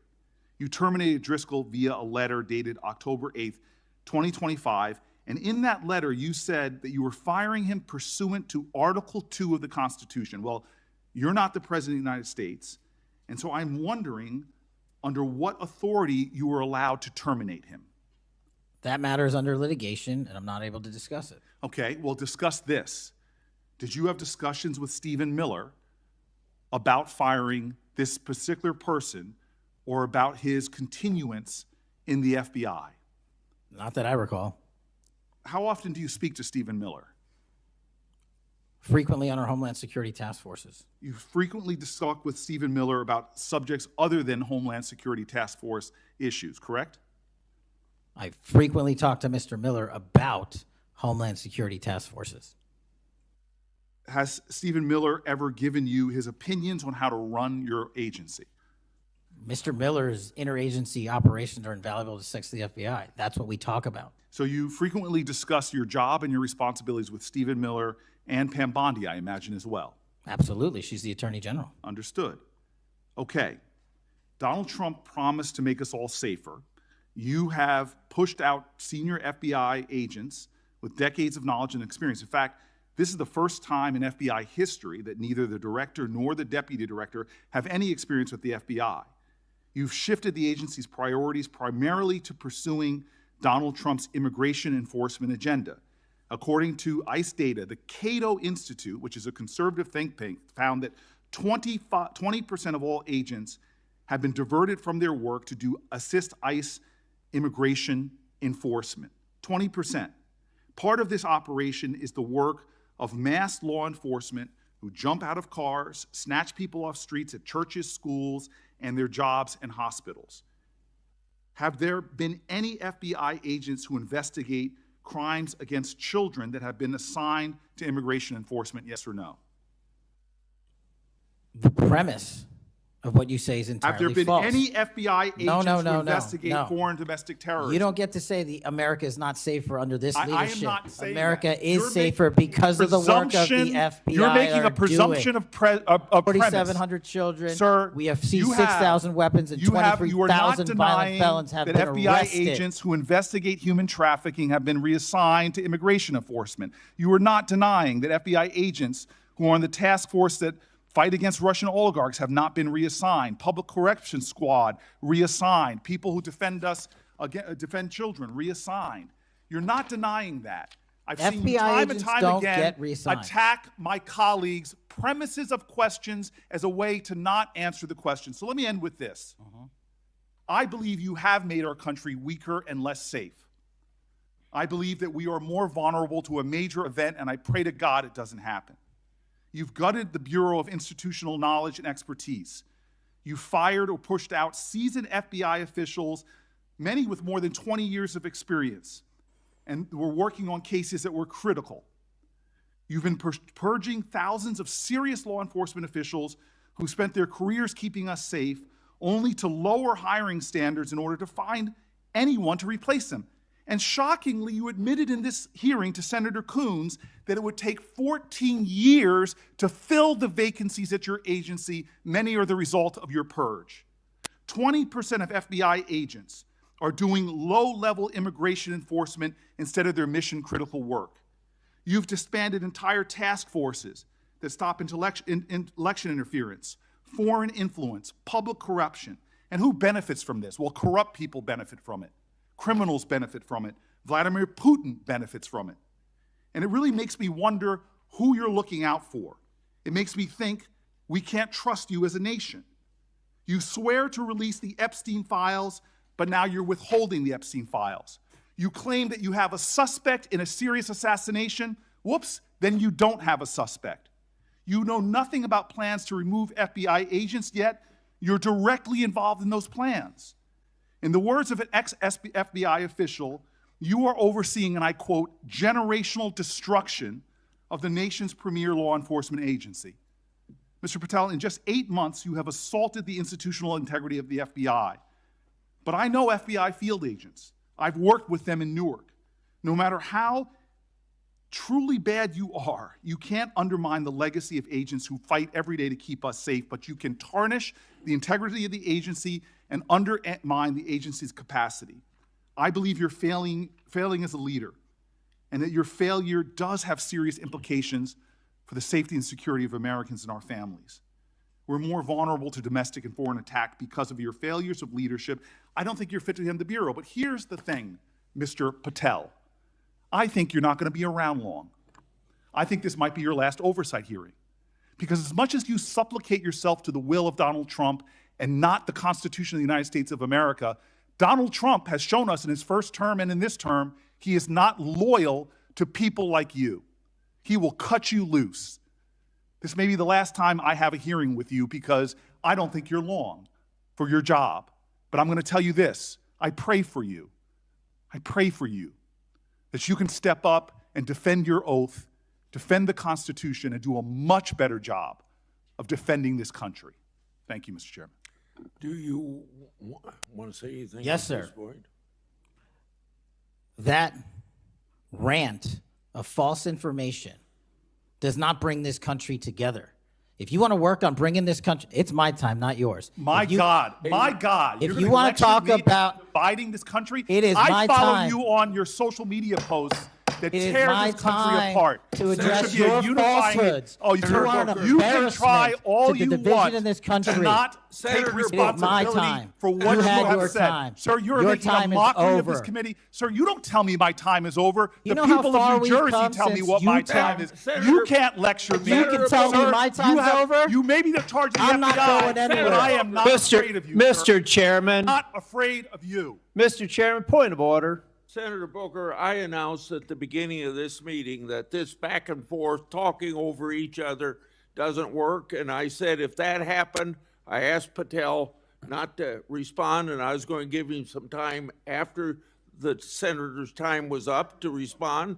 And he has the privilege to do that uninterrupted. Mr. So Chairman, one point of Go order. ahead, Mr. I've Patel. watched him talk over us, and you've never once criticized him for us not even being able to get our questions out. Well, He has been rude and disrespectful to senator after senator. And when the senators were not giving him a chance to answer, I didn't stop the senator either. Go ahead, Senator. Thank you, Mr. Chairman. If the FBI, under my 7-month leadership, were failing this administration in this country, why do we have 23,000 violent felons arrested this year alone? A double increase from that time last year. Why is it that we have seized 6,000 weapons? Why have we found 1,500 child predators and arrested them? Why have we 300 human traffickers in jail? Why have we found and identified 4,700 children? Why have we seized 1,600 kilograms of fentanyl, enough to kill a third of the American public, a 25% increase alone from last year? 88,000 kilograms of cocaine seized, 7,000 kilograms of meth seized, and that's just on our criminal operations in summer heat. How is it possible that we are taking 8 kilograms off the streets of the cities in New Jersey and preventing the deaths of 607,000 people this year alone, a failure of the FBI and my leadership? How is it that we have counterintelligence arrests already this year exceeding the numbers from the entirety of last year? 33% increase in PRC, 83% in Russia, 60% in the CI space as it relates to Iran, and we haven't even talked about CT, the southern border, the northern border. Before Senator Cruz, I kind of feel like a broken record today. All this interest in FBI termination, yet my colleagues showed no intent or interest in when my whistleblowers suffered retaliation over the past years, particularly the past 4 years. Indeed, one whistleblower has alleged that Brian Driscoll's insubordination, whether an agent is on a hot button case or not, they ought to be held accountable for misconduct and weaponization. Senator Cruz. Thank you, Mr. Chairman. You know, I have to say, it used to be that to see theater, you had to go to the Kennedy Center. Now, apparently, you need only go to the Senate Judiciary Committee and see our Senate Democrats berating the director of the FBI, which, okay, it's not, partisan politics is not new in the United States Congress. But what is remarkable is what Senator Booker was berating Director Patel about. He wasn't berating him for failing to do his job, but rather he was furious for Director Patel for successfully doing his job. For 4 years, the Democrats under Joe Biden had an open border that undermined the safety of every single American. They allowed 12 million illegal aliens to come into this country to invade this country, and every single day Americans were murdered, women were raped, children were assaulted by violent criminals that Democrats released. Now, Director Patel, I found Senator Booker's questioning really bizarre. He asked you, have you reassigned FBI agents from human trafficking to immigration issues? Director Patel, Are the Mexican cartels that are bringing people illegally into this country engaged in human trafficking? Yes, sir.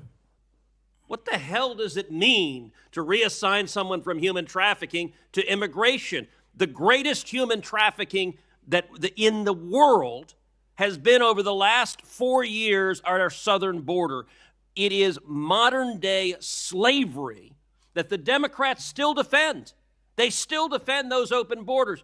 Mr. Patel, he also said, did you reassign FBI agents from protecting children to immigration? How many children have you found that were victimized by the open borders of the previous administration? 4,700.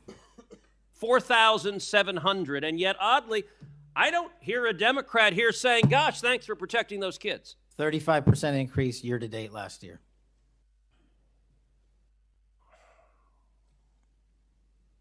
All right, I want to shift topics.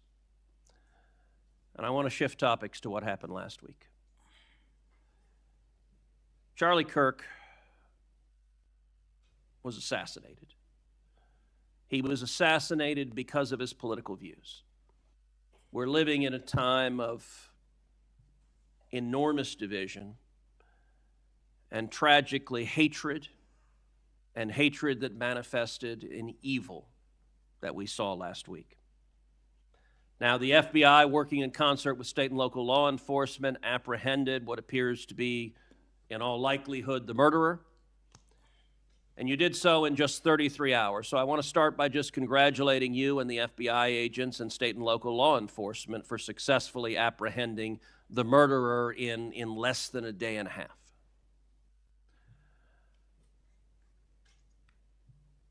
In the wake of that assassination, we have seen far too many people on the left celebrating the assassination. We've seen Democrats, we've seen activists cheering it on. We've seen, tragically, teachers in high schools, teachers in elementary schools, university professors cheering on the murder of Charlie Kirk. You and I both knew Charlie well. He was a good friend. He was an extraordinary man.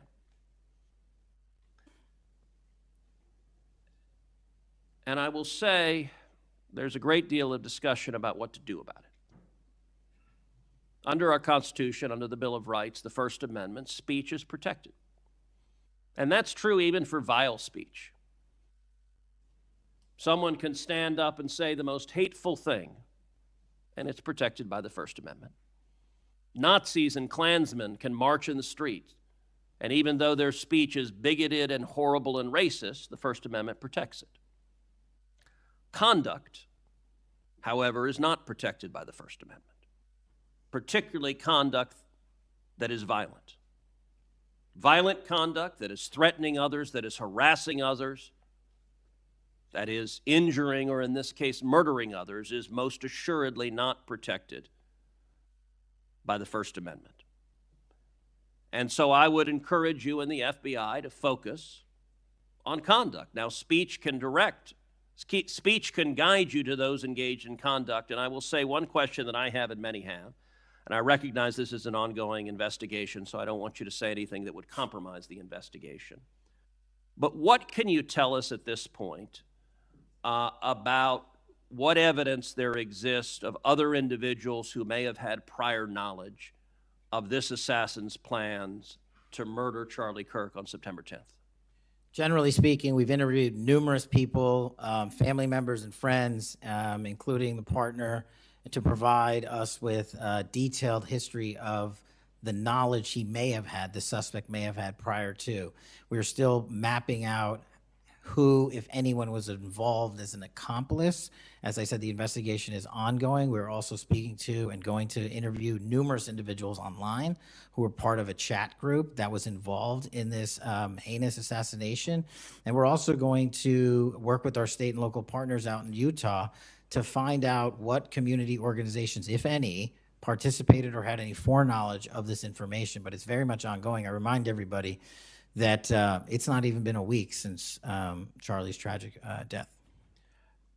Is it accurate, it's been widely reported, that the assassin's roommate was a transgender man who was transitioning to be female, and it's also been reported that they may have been romantic partners. Is that accurate? Yes, Senator. And I assume the FBI is investigating. It has also been reported that there were transgender chat rooms that may have had some awareness of the plan to commit this murder. Is that accurate as well? I'm sorry, can you repeat the question? It's been reported that there were chat rooms of transgender activists that indicated some degree of potentially of foreknowledge of this murder. We're still developing that. Do you have any information the bullet casings had on them both Antifa and LGBT wording on them? Do you have any indication of the source of those engravings and what inspired them? As to the actual source, we're still developing that. I want to encourage you in the course of this investigation, absolutely go after anyone who aided and abetted. But I want to more broadly encourage you, follow the money. The violence we are seeing is not purely organic. There is, I believe, significant money that is spreading dissension, that is spreading violence. Antifa. Do you believe Antifa is a terrorist organization? I believe Antifa is associated with a lot of violence in this country. As to its designation, I'll leave that to the appropriate authorities. So I would encourage the administration to designate Antifa as a terrorist organization, to go systematically after Antifa. They've committed acts of violence all over the country.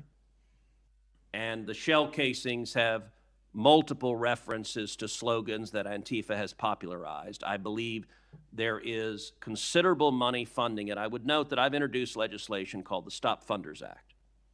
Stop Funders Act would add rioting to the list of predicate offenses under RICO.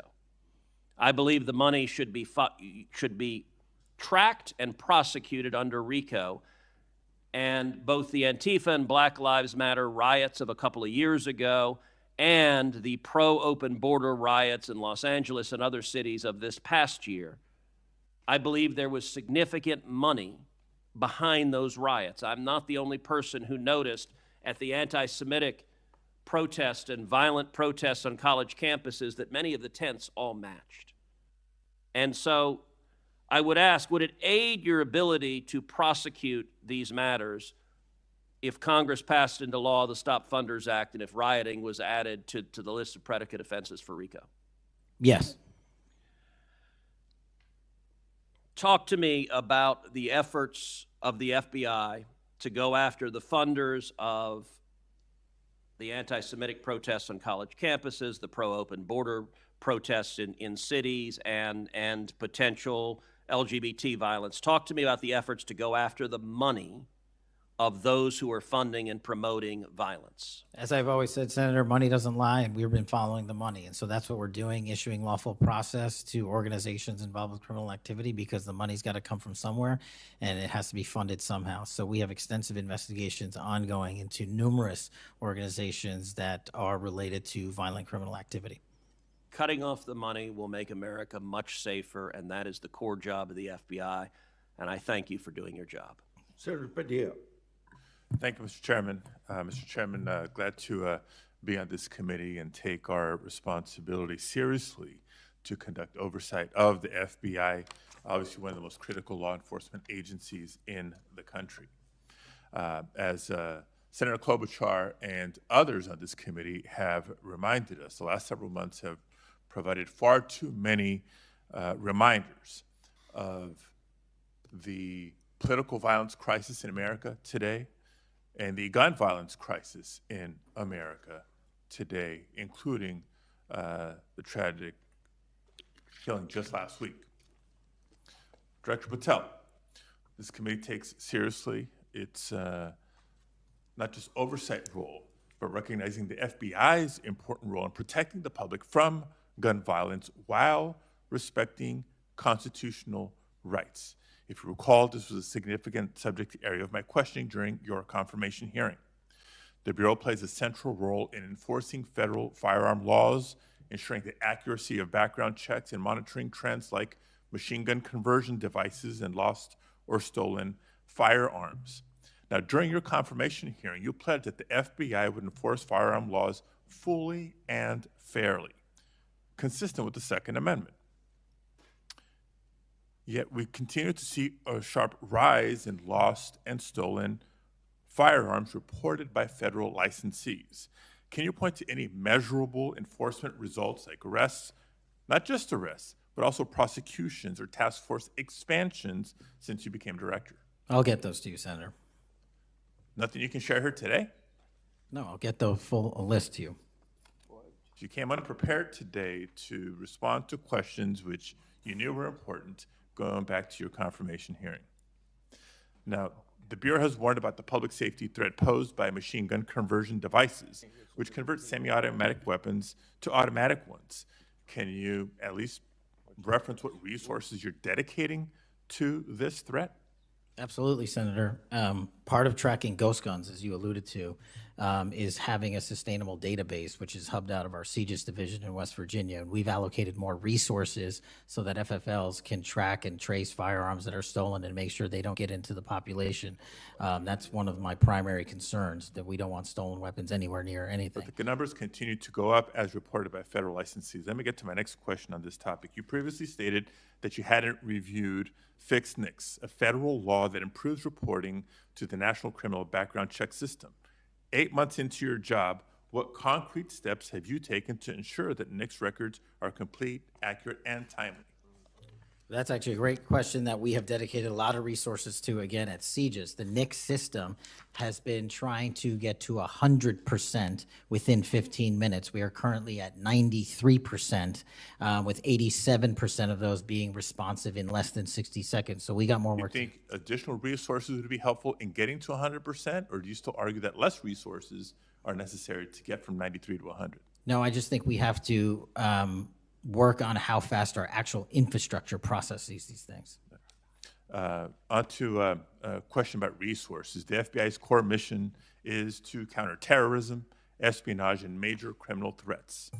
Now, recent large-scale reassignments to immigration enforcement or politically motivated investigations cause me concerns that other critical missions are being neglected.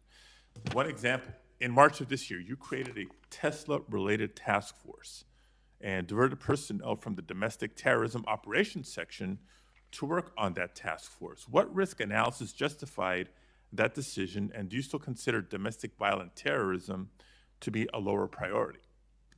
Any form of terrorism, domestic or national, is the highest priority at the FBI. And when you say divert resources away from those missions? I don't believe that's accurate. We did not divert resources away. When cars were exploding and people were being set on fire, I directed resources to address it. Well, then I'll suggest in your follow-up, and we can make this more explicit in our questions for the record, that you provide the accurate information about the diversion of resources. Because, again, when I understand that you authorize large-scale agent reassignments from counterintelligence and cybercrime to not just immigration cases, but others, it has an impact on the other priorities like nation-state threats and ransomware investigations. Moving on to a different subject area. Safeguarding our elections is a core FBI responsibility. The public needs confidence that election security work is driven by facts and free from political influence. Mr. Director, do you agree with Attorney General Bondi's decision to disband the FBI Foreign Influence Task Force? The disbanding of that task force did not in any way reallocate or take away resources from that critical mission set. So then how are you mitigating the risk of foreign actors interfering in U.S. elections heading in? As I've highlighted through our cyber programs, which have seen a 40, 50, 60% increase in arrests for cyber threat actors looking to not just harm our critical infrastructure systems, but also interfere in our elections. We've had multiple arrests this year of individuals who are interfering in that process. Did the Department of Justice's Election Integrity Task Force seek statewide voter lists and driver's license data? I can't speak for the Department of Justice. You're a member of the Department of Justice. I can Did speak the for the FBI play a role in those requests? Whatever request that we had pursuant to the department's direction were provided. So then you can speak For the to FBI. those actions. For the FBI. So you can speak to those actions. For the FBI. So what role did you play in those requests? Whatever requests we get from the department, I don't have those details in front of me. We provide whatever requests they have. I have not many details in front of you on a lot of the questions coming from this side of the aisle. So I do hope that there are substantive and accurate responses to our questions in writing. In my time left, Mr. Chairman, I just want to call out a couple of observations. The director before us has tried to explain, I won't say explain, tried to explain how he doesn't need another $500 million to do the job. And specifically that even if the FBI had an additional $500 million, it would take years. I think he referenced 14 years to fill the vacancies. But in the meantime, relying on partnership with local law enforcement to fulfill the mission of the Bureau. As we've discussed in other hearings and in other committees, by the way, given this immigration mass deportation agenda of the administration, the FBI is not the only one leaning on local law enforcement to do the job. ICE has made it clear that they're doing the same. Other law enforcement agencies within DHS is doing the same. So much so that ICE's recruitment, because they're not only not advocating for cuts, they're actually requesting additional dollars and have issues about policy with them. But if ICE's plan to do the job is not just hiring up significantly, they don't seem to have that as a concern, but the FBI does. Both ICE and the FBI are citing partnerships with local law enforcement, which, look, partnership and engagement is great. But having come from local law enforcement at the outset of my public service career, I also know that capacity and resources at the local level are strained, particularly in times like this. And when ICE is going on a hiring spree, and you have local law enforcement agencies worried about their ability to recruit and retain local law enforcement officers and not losing them to the federal government, then our reliance on those local law enforcement agencies is a perilous strategy to take and could undermine local law enforcement's ability to address crime at the local level, whether it's white-collar crime, organized retail theft, violent crime, et cetera, et cetera, et cetera. And in my final minute, I will also suggest this. Director Patel has referenced earlier in the hearing that one of the most significant value addeds of partnering with local law enforcement is that they are the best intelligent source. Is that correct? For on the ground. Yet, when local law enforcement is put in a perilous position of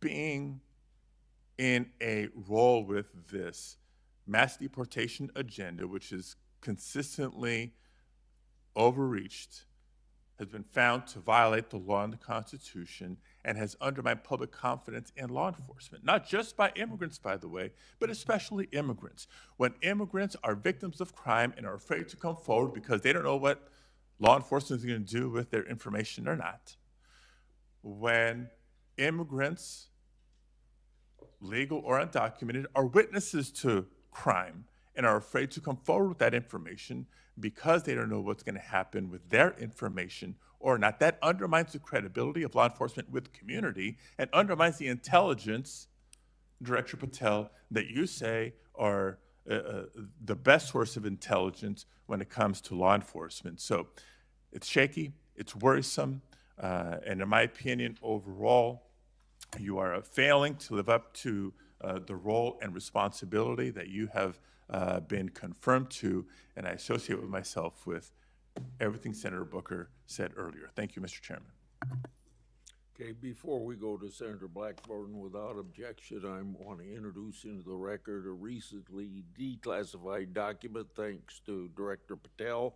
The document is a Director Ray FBI analysis of Nellie Orr's false statement suffered consequences for advancing the phony Trump-Russia narrative. and attempting to cover up her involvement in the hoax with false statements.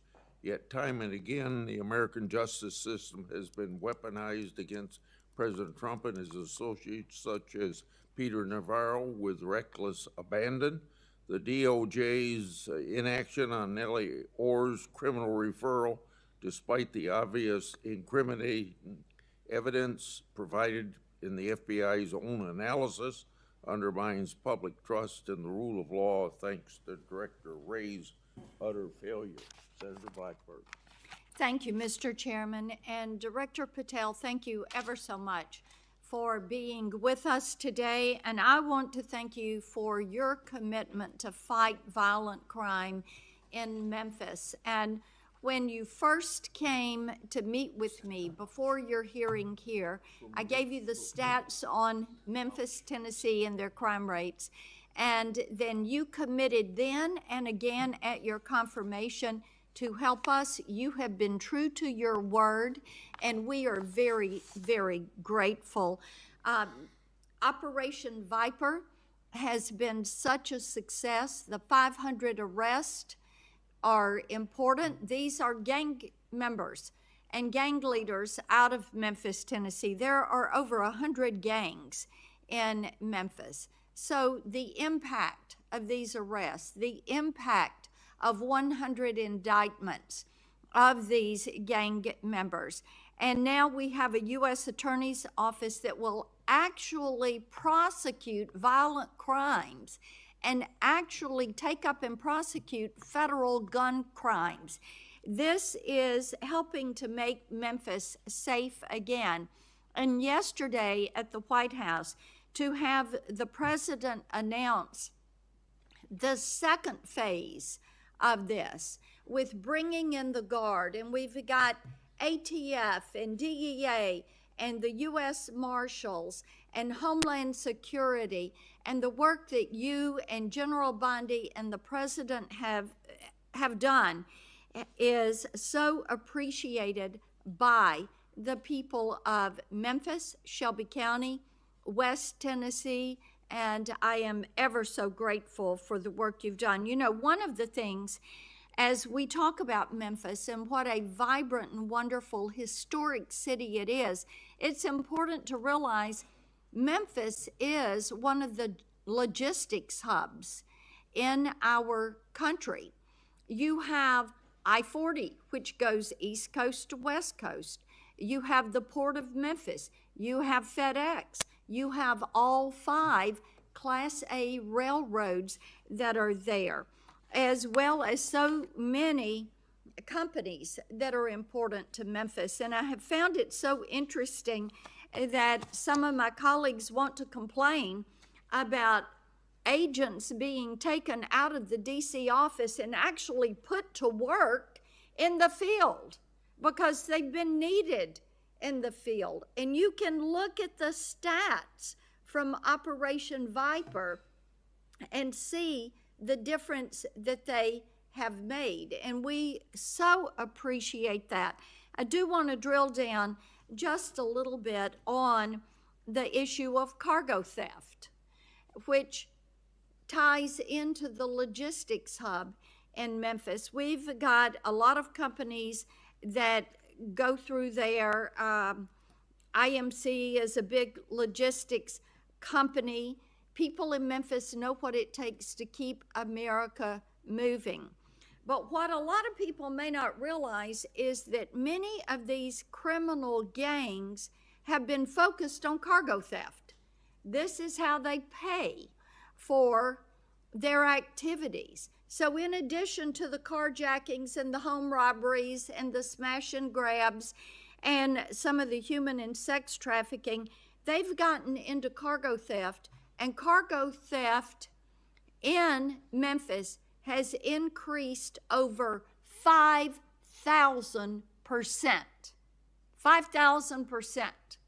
That's what you saw with a Biden administration who wouldn't drill down on this. So having these agents out in the field, having an interagency approach is something that is going to help us with getting our hands around this cargo theft. So talk for just a minute about what your team has done there and the importance of having that interagency approach. Absolutely, Senator. So Operation Viper nests under Operation Summer Heat, and in multiple cities and mid-major cities across the country, we have surging resources based on crime. And Memphis, as you know, Senator, had the highest per capita homicide rate in the country, and that was simply unacceptable. And so what we did was what we call Phase 01 of operations at the president's direction. We went into some of these cities quietly to collect the intelligence that was necessary to start these operations, to start seizing these firearms, which we seized, I think, over 115 firearms off the streets, to start taking narcotics off the streets, and also to infiltrate the gang network, this criminal street gang network that is providing these guns and drugs to the public in these communities, allowing for these shootings. And so what the FBI is good at, what the FBI is great at, is partnering with our local authorities in places like Memphis and Miami, and Chicago, and so many other cities across the country to start the work, because you can't do the work on a dartboard basis. You need ground level intelligence, and that's what we do working with our state and local law enforcement. And the results, I think they said over 100 indictments federally just in this 3-4 month surge, and now we're going to go in there with more resources to finish it. And we are grateful for that, and I think it's so important for my colleagues, what we have seen in Memphis. You mentioned something very important. Your agents go in and they go in quietly. There was no press conference. There was no fanfare. You went in there to work. And very importantly, you gathered the intel. Who are these gang leaders? Where are they? Figuring out who was doing what, and then setting up the process to apprehend these individuals. And it requires infiltrating those networks and having that data to work from so that you are working in partnership. And as I have talked with elected leaders in Shelby County and Memphis, as we have talked with those in law enforcement, they have been so grateful to have this support and this additional education that comes, because local police are learning from your agents when they are learning how to track these gangs and infiltrate these networks. We know that phase 2 of this operation is going to kick off.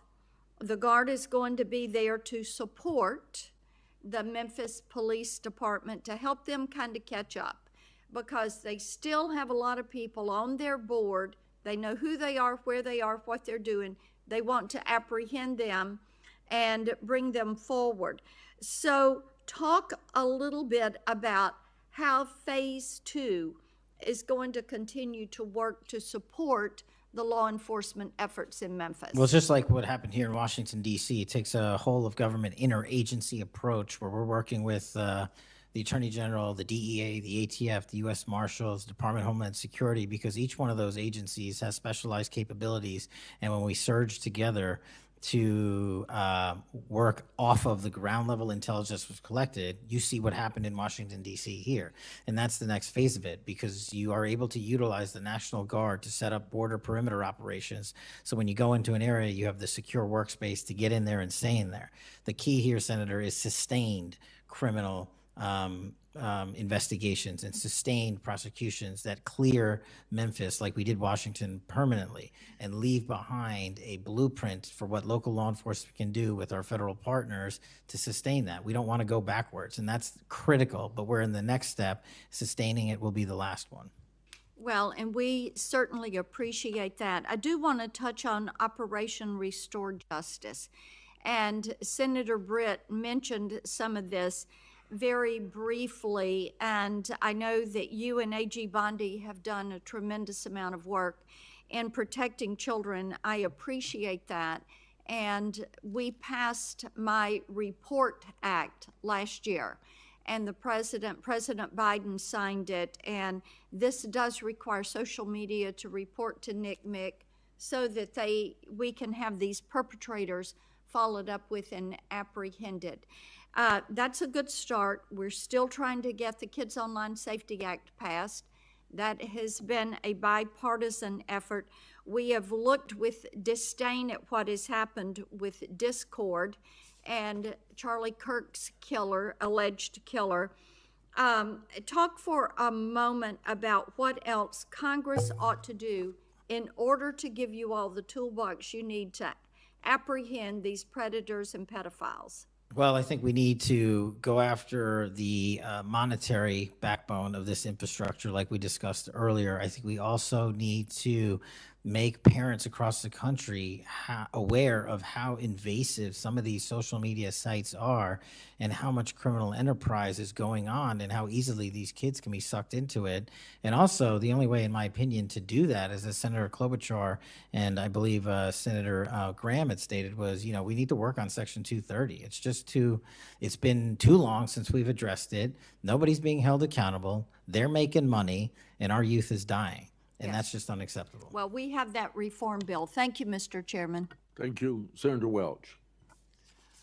Thank you very much, Mr. Chairman. And just at the outset, I just want to say what I think all of us believe, and that is that the political violence that is so afflicting our country, it doesn't matter whether it's from the right or the left. I mean, all of us have an obligation to fiercely advocate for our point of view. All of us have an obligation to respect people with whom we disagree. The folks we disagree with are our opponents, but they're not our enemies. And I hope all of us keep that in mind and do the best we can to set that example. I want to congratulate the FBI. I want to congratulate the Utah state and local law enforcement for the very good work that it did in apprehending the violent assailant of Charlie Kirk, and that is a terrible, terrible tragedy. Director Patel, at one point you made an announcement that the suspect was in custody. We got our man. It turned out that was not true. In fact, I think that was about 27 hours before the person now in custody was apprehended. Why did you make that statement? Thank you, Senator. Appreciate you letting me address this. What the FBI does is not just locate and find suspects, but we also participate in eliminating subjects. And what we had at the time was a subject in custody in relation to this investigation. So in my commitment to work with the public to help identify subjects and suspects, I put that information out. And then when we interviewed him, I put out the results of that. And could I have been more careful in my verbiage and included an A subject instead of subject? Sure, in the heat of the moment, but I was doing the best I could. In all candor, I don't quite get that, because if we have our man, that would suggest to the public that everybody can rest and relax and not then continue to provide information to local law enforcement and to you. Well, so that was a mistake. I don't see it as a mistake. I see it as something working with the public to identify that there was a subject So if in you custody. if you put out a statement that says we've got our man, and in fact it turns out that you didn't have your man, that's not a mistake? But that's not what I said. Well, I'll go on. That's my understanding. A second thing that is really important in the FBI, but it's important in every agency, is that the folks who are doing good work get supported for the work they're doing. And a number of highly successful FBI agents have been let go. And I want to just ask you a little bit about that. You know who Brian Driscoll is, right? Yes. Yeah, okay. And my understanding is he served at the FBI for over 18 years. You agree? I believe that's accurate. Special agent in charge of the Newark office. He was commander of the FBI's hostage rescue team. That's a very prestigious and responsible position, correct? It is. Section chief of the Critical Incident Response Group's tactical section. You've got to be pretty good to get that high responsibility. You agree with that? Yes, sir. He oversaw 55 SWAT teams, and they're like the elite of the elite, right? They go in to the dangerous situations, right? He got a Medal of Valor for his participation in a raid on ISIS terrorist Abu Sayyaf who had kidnapped American citizens, Kyla Mueller, right? Mueller? Is that Yeah, right? I know. You're in agreement, right? I know Kayla Mueller's family, yes, I know this. Okay, and he got Kurt Meyer, somebody who had barricaded himself in a bar after he killed 4 people and wounded 2. And Driscoll was part of the team that went in there and took that guy out, right? I don't have all the details, but I'll take your word for it, Senator. And he got into trouble when Emil Bove demanded a list of FBI agents who investigated January 6th and was apprehensive that what did happen ultimately would happen, and that is those folks would get fired. I mean, do you agree with me that a boss who stands up for his subordinates when they did the job that was asked of them is a stand-up person and somebody to be admired? Generally speaking, yes, sir. Pardon me? Generally speaking, yes, sir. But Driscoll got fired, right? Again, that matter is under litigation, and the matter you referenced occurred before I was Okay, but director. let's just keep it fairly narrow here. He's fired, right? Yes, he was terminated. And he has to be, there's somebody communicates to him that he's terminated, correct? That's my job. That's your job. So you communicated to him that he was fired. I did. So, you know, I have a hard time with this because that record suggests to me that this person is like worthy of consideration for the Presidential Medal of Freedom, and he got fired. But there's also a record of other information that was available, and now that this matter is pending litigation, we will get that out in due course. But as Okay, you can the agree. so-called, so you've got, quote, other information that you see as a valid basis to fire somebody who, from what I can tell, had an absolutely outstanding record and who crossed the threshold of getting in trouble because he was standing up for agents serving under him who did work that was assigned to them that happened to be related to the January 6th uprising. Again, you're correlating based on your information the reasons for his termination, and I'm telling you. No, that's there's- right. Let me ask you another question. You know, when you were here, you were rightly critical, not here actually, I guess it was on Cash's Corner. You were rightly critical of the way that the previous FBI director used the FBI jet. And you said you wanted to ground Chris Wray's private jet travel that he pays for with taxpayer dollars to hop around the country. Let me ask you this. You know, on the weekend of, according to flight tracker data, on the weekend of March 7th, an FBI plane flew round trip from D.C. to Las Vegas, and you attended a UFC fight with Mel Gibson, and I'll show you that. Is that you, and is that true? Yeah, you want to know the difference? I live in Las Vegas. I'm allowed to go home. I didn't leave a congressional hearing early on an FBI jet to dodge questions. All right. Then on April 5th, you attended a hockey game in New York City. You don't live there, right? No, I don't. By the way, everyday FBI agents who are assigned in Washington don't get to fly home on a private jet. Well, this is a great point. Do you know why I have to use a private jet? Because Congress made it mandatory. Okay. In April 5th, well, we didn't make it mandatory that you go to UFC games with Mel Gibson. Are you telling me I can't go home? You know, you got to use some judgment here.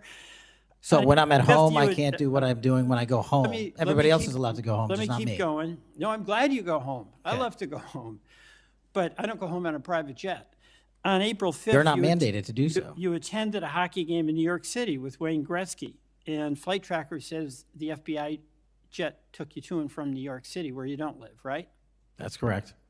And on April 12th, on the following weekend, you attended a UFC fight in Miami, also on the FBI jet, right? That's correct. So what's the cost to the taxpayer for those 3 flights? But I pay the commercial equivalent per the regs and the law. And so just so you know, when you are comparing me I to just asked prior what directors. I asked what the cost was, and you don't know. I take it. Yeah, and what I've done with the use of the private jet is use Andrews Air Force Base versus Okay. Reagan National as what the other directors have done Bottom line to here. save the taxpayer Bottom dollars. line here, you flew home to Las Vegas. There's nobody else in the FBI who gets paid. They have to pay their own way if they want to go home, right? I mean, right? Well, that's not accurate. Depending on where you're stationed, the FBI covers the bill to get home. So are you telling me that FBI agents who are assigned in Washington, but who may live in Charlotte, they get paid by the FBI to go Sometimes home? they do, yes. All right. Another thing I want to say is this. You know, our local law enforcement has been stiffed. About $500 million in cop grants have been taken out of the budget. Those really help us in Burlington. They help us in Rutland. They really are important. And why in the world would we be cutting those cop grants when we need that local law enforcement, in part to partner with you? Well, I think Do you support that? I think you're speaking to the Department of Justice grants, which I don't adjudicate, but also Vermont, just like every other state, has received a plus-up of FBI personnel. Well, I'll tell you, that's not what we're seeing. The other thing, my understanding is that there's a requisition or an effort to get another plane for the FBI that would cost about $72 million. Is that right? That's inaccurate. The FBI, because the jet, as you call it, is not my jet. We use it for operational needs. We use it for FTOCs. We use it for HRT. But that's the one you fly in, And right? we have multiple fixed-wing assets, and one of them is on a wildly expensive lease that I deemed a waste of money, and I'm looking for a replacement in which the government can procure assets permanently. Well, I would welcome you submitting to this committee the cost information about the jets that are under consideration. And according to our research, the specifications that are included in this request would result in an expenditure of between $72 million and $80 million. That's So inaccurate, but I'll happily get you the right numbers. I welcome getting the specific information. Absolutely. Thank you. Mr. Chairman, I yield back.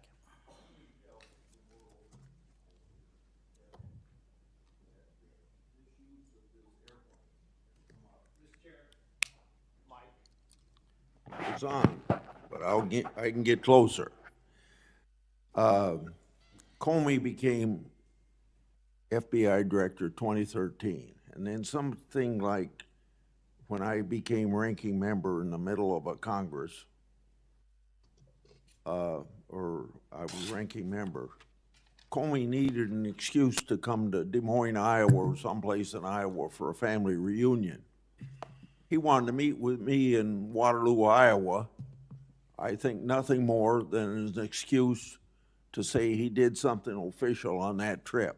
Now, I can't accuse him of that because I don't know, but I can't recall that we discussed anything very serious that had to be meet him in Waterloo or Cedar Rapids at the airport before he went to the reunion.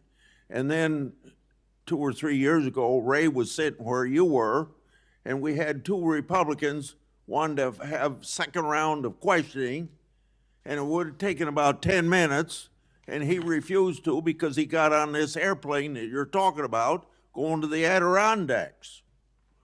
So I find it interesting that my Democratic colleagues seem to bring up about your use of the Justice Department planes, yet my Democratic colleagues didn't seem too interested about my oversight of Ray's use of the plane. I didn't hear a peep. So my Democratic colleagues need to be consistent. Can I just add, Mr. Chairman, that when you compare the flight logs and the percentage of work travel to personal travel for the prior 2 FBI directors, over a third of their travel was personal on those same jets that I'm being accused of improperly utilizing. My mark is far less than that. Also, both of those directors use Reagan National Airport, which has landing fees of $5,000 to $10,000 because they didn't want to drive 25 minutes to Andrews. We take off and land in Andrews every single time because it's cheaper, and we do so because it saves the taxpayer dollars. Those are the things we are doing to make sure that we are good stewards of taxpayer dollars. And also, any new acquisition of an airline or a fixed-wing asset for the FBI will specifically meet the needs of the demands of the foreign FTOC operations and hostage rescue operations and our critical infrastructure programs. Senator Moody. Thank you, Chairman. Appreciate it. You're very patient. I am very patient. You're very patient. I'm new here to the Senate, and I watch what you have to go through as chairman, and we thank you. A lot of what we're talking about today, and you've been questioned about, was uncovered because of our chairman and his service to this committee, and I want to thank him because he's uncovered a lot, especially during the last administration, where many of our federal agencies went far off their mission. And I believe we wouldn't have as much information as we do if it wasn't for our esteemed chairman. So I wanted to publicly thank him. And being the newest member of Judiciary, I am so grateful to be here because sometimes I'm wondering if some of my colleagues on the other side of the aisle don't know what they're talking about, or if they're ill-intentioned and purposefully trying to gaslight not just the American public, but other people in law enforcement and agencies that you're working with. So as a former attorney general, as a former federal prosecutor, as a former judge, as the wife of a law enforcement officer, both federal and state over the course of his career, I would like to clarify a few things and give you the opportunity to highlight some of the things that the FBI is doing. And two of the things I heard thrown out there, and by the way, it was when some of my colleagues would breeze in just in time to rail on you and spout out misinformation and narratives that have no grounding in reality to criminal justice, and then breezed right out as soon as they were done. And I think that it does the American public more good when the oversight function of Congress allows for you to comment in a way that makes sense and is grounded in reality. So let's first talk about the reason why we are having to reassign, not just in the FBI, but in other agencies, criminal justice agencies, federal agents to accomplish different things, as has been done historically throughout our country. When we get into office, we have to examine and triage the threats facing this nation, threats facing Americans, and then allocate resources accordingly. I guess you are to be judged negatively because you are trying to reallocate the resources of the FBI to fix what the Democratic administration prior to this under Biden broke. So let's talk about the reassignment of federal agents and why that has been necessary. Would you say that the majority of assignments has been made because we are facing unprecedented levels of violence, both because of the unvetted surge of anywhere from 11 million to 20 million people across our border in the last 4 years, and because of the woke, weak, insane policies that have been pushed into states and cities around this nation by the left? Absolutely. And so I hear you being grilled because you have rightfully pushed resources where they needed to go to protect the American public. And I have heard you questioned that you are in some way, and I'm going to use their words, which I don't believe is grounded in reality, that you are going to lean on local and state agents to do the job of the FBI. Might it be recharacterized more accurately in that you are partnering with local and state agencies in these areas, especially where these policies that the Democrats support wholeheartedly, in fact, they frustrate our efforts to try and beef up our laws with good criminal justice policies at every turn, and then come in here and get on you for, by the way, you've been here 7 months, so I know that in the 7 months, you didn't break it, they broke it over the last 4 years, but it isn't more accurate to say that you are using the federal government and its agencies, or its agents and its resources to supplement and amplify law enforcement efforts in these areas, cities and states, where the Democrat policies broke them. We are it's been an integral part of my tenure to use local and state partnerships. I say it everywhere I go. We cannot do the work without partnering with state and local authorities in every single state and every single county in this country. And why we pushed out to the field is simple mathematics. While the FBI had a bloated bureaucracy in Washington, D.C., nearly 1/3 of the FBI's workforce lived and worked in the national capital region. 1/3 of the crime doesn't happen here. So I made the simple decision to move them out where the crime was happening in the field, to move out field agents, to move out intel analysts, to move out program managers. And by the way, that's what they all want to do, go out in the field and do the work. And no one's going to be punished for going out in the field and doing the work, and no one's going to be punished for wanting to stay at headquarters and help. But we needed a reallocation of assets, and that's what we did. And from your experience, both before and now in office, have you found that many of these nonprofits have done work to undermine the stability and security of cities? Those matters are very much ongoing, and hopefully we can report the results soon. And I don't mean just those that may have aided and abetted or supported criminal acts. Those absolutely should be investigated and pursued to the fullest extent of the law. And I hope that we follow the money trail, as some of my colleagues have suggested. I also want to get your opinion about the nonprofits that are working to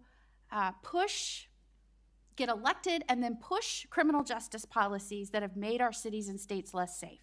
Specifically, I'm going to push out all of the things that they espouse make the cities stronger. No cash bail. Try not to charge crimes. Don't call people offenders or felons or rapists or drug traffickers.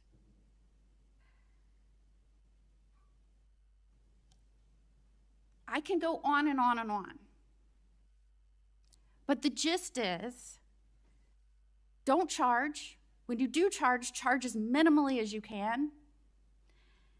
Don't put people on parole or probation following incarceration. Diversion should be the rule. I mean, I can go on. And we're seeing these play out in cities across our nation. I am one who believes it is always important to look at how we can do things better in our criminal justice system. But what has happened is some of these groups have hijacked that good intention by so many and used it as a way to subvert the stability of this country.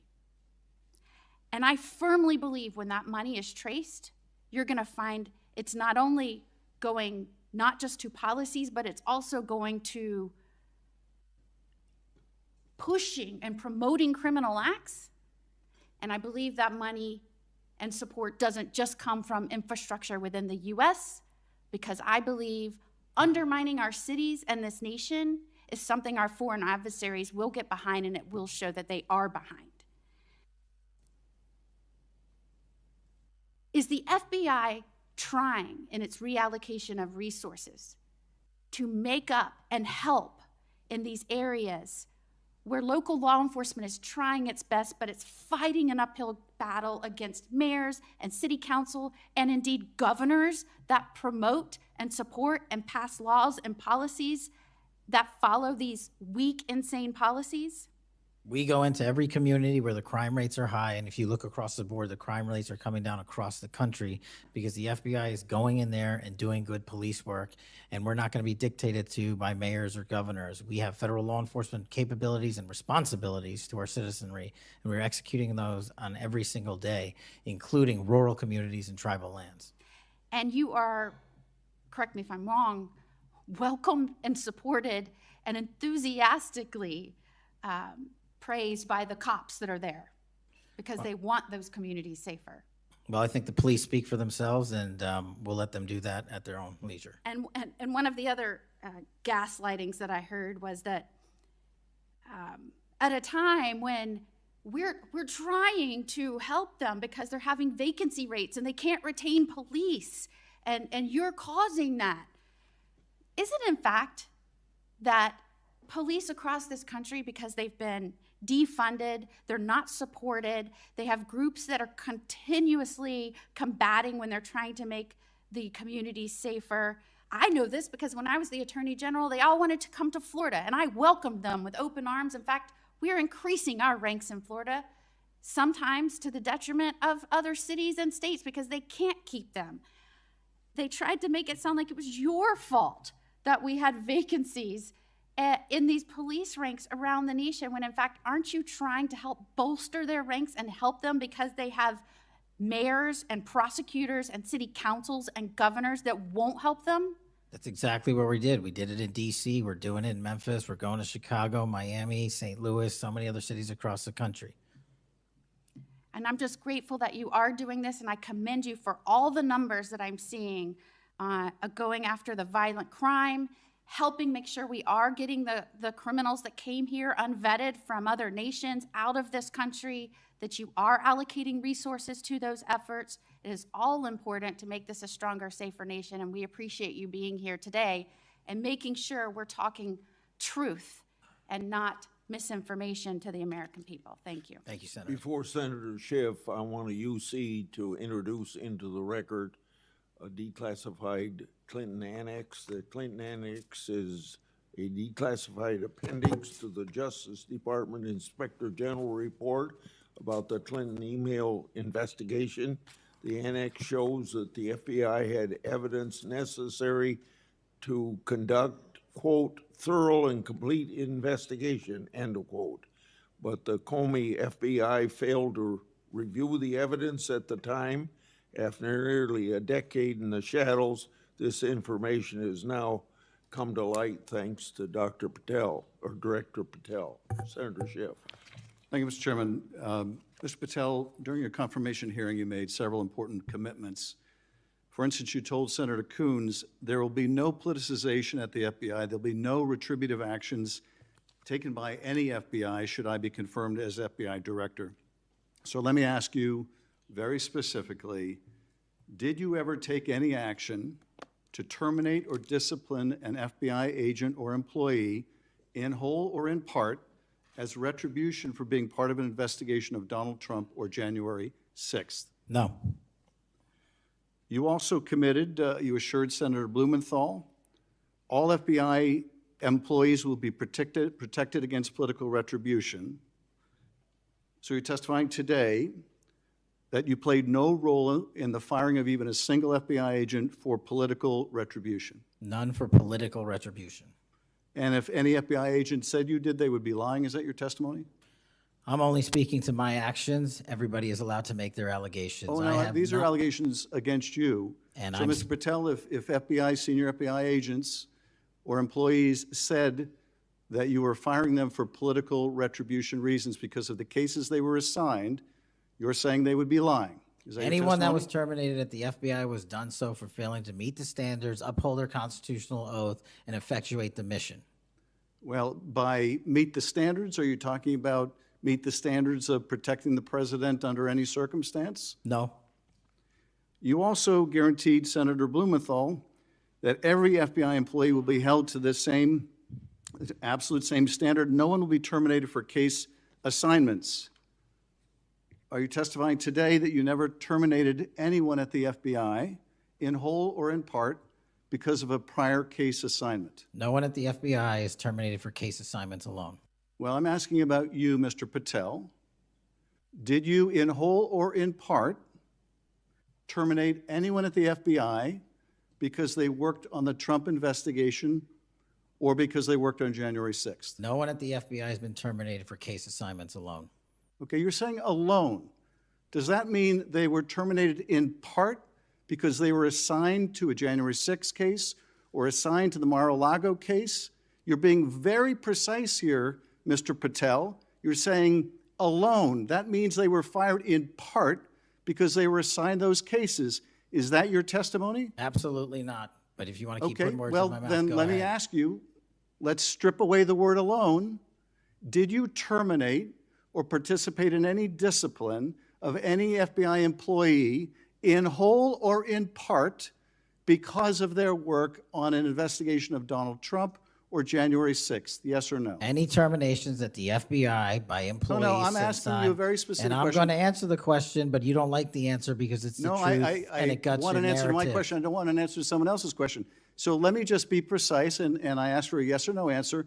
Did you ever terminate or discipline an FBI employee in whole or in part because they had been assigned or worked on an investigation of Donald Trump or January 6th? FBI yes or no? employees are only terminated Yes if or they no, fail Mr. to Patel? uphold their oaths of Yes or office no? and duty. You're not at the answering my FBI question. I You're don't not have to answering my answer your question. question yes or no because you're setting up a trap so you can have a No, media I'm narrative. not setting up a trap. And I'm not unless- giving it to you. Unless it's true that you fired people. People in have whole been or in part terminated at because the they- FBI who failed to uphold You're the assigned standards to. that the FBI requires them Did you to tell? uphold. Did you tell anyone at the FBI that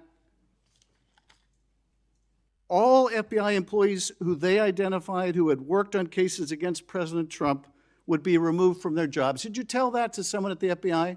Say that I would remove people for case assignments? That you would, that people that were identified as having worked on cases against President Trump would be removed from their jobs. Did you tell that to someone at the FBI? People are not removed But for just case answer my question. assignments. Just answer my question. Did you tell that to someone? People are not removed for case No, assignments. you're not answering my question. And I would Mr. never Patel, tell anyone. Did you tell someone at the FBI that FBI employees identified as having worked on cases against President Trump would be removed from their jobs? Yes or no, did you tell someone that? I would never tell anyone at the FBI that they're being removed for basically their case assignments. Okay, so anyone who said that would be lying. Is that your testimony? Anyone can say whatever they want. No, I know, but you're saying they were a liar. I'm telling you what I said. Because this is in the complaint against you, Mr. Patel. So you're saying Mr. Driscoll and others are liars? I'm not going to address the complaint and the ongoing Okay, well then let me ask litigation. you, have you ever told anyone at the FBI that the FBI tried to put the president in jail and he hasn't forgotten it, and that your job depended on the removal of agents who worked on cases against the president? No. Did you ever tell anyone that? No. Okay.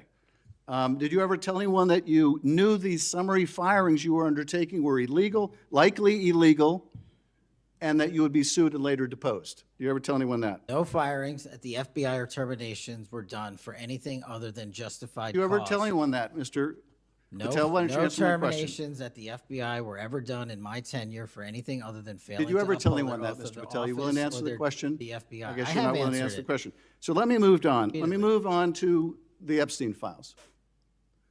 You said you're the most transparent FBI director in history, so I'm going to put you to the test. In 2024, you were asked by Glenn Beck about Epstein's Black Book.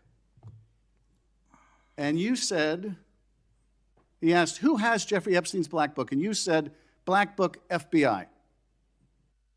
And he said, but who? That is, I mean theirs. And you said, oh, that's under the direct control of the director of the FBI. That's what you said. Was that true, Mr. Patel?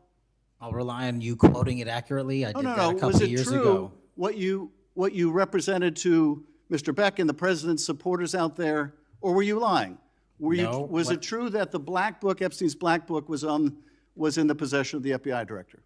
The Black Book was in the possession of the FBI. Okay, so now that you're the FBI director, you have possession of the Black Book, right? That index has been released. So you have Jeffrey Epstein's Black Book? What is known as Jeffrey Epstein's Black Book has been released by us. And you released it. And let me follow up on Senator Kennedy's question, because he asked you, and I'll be very precise here.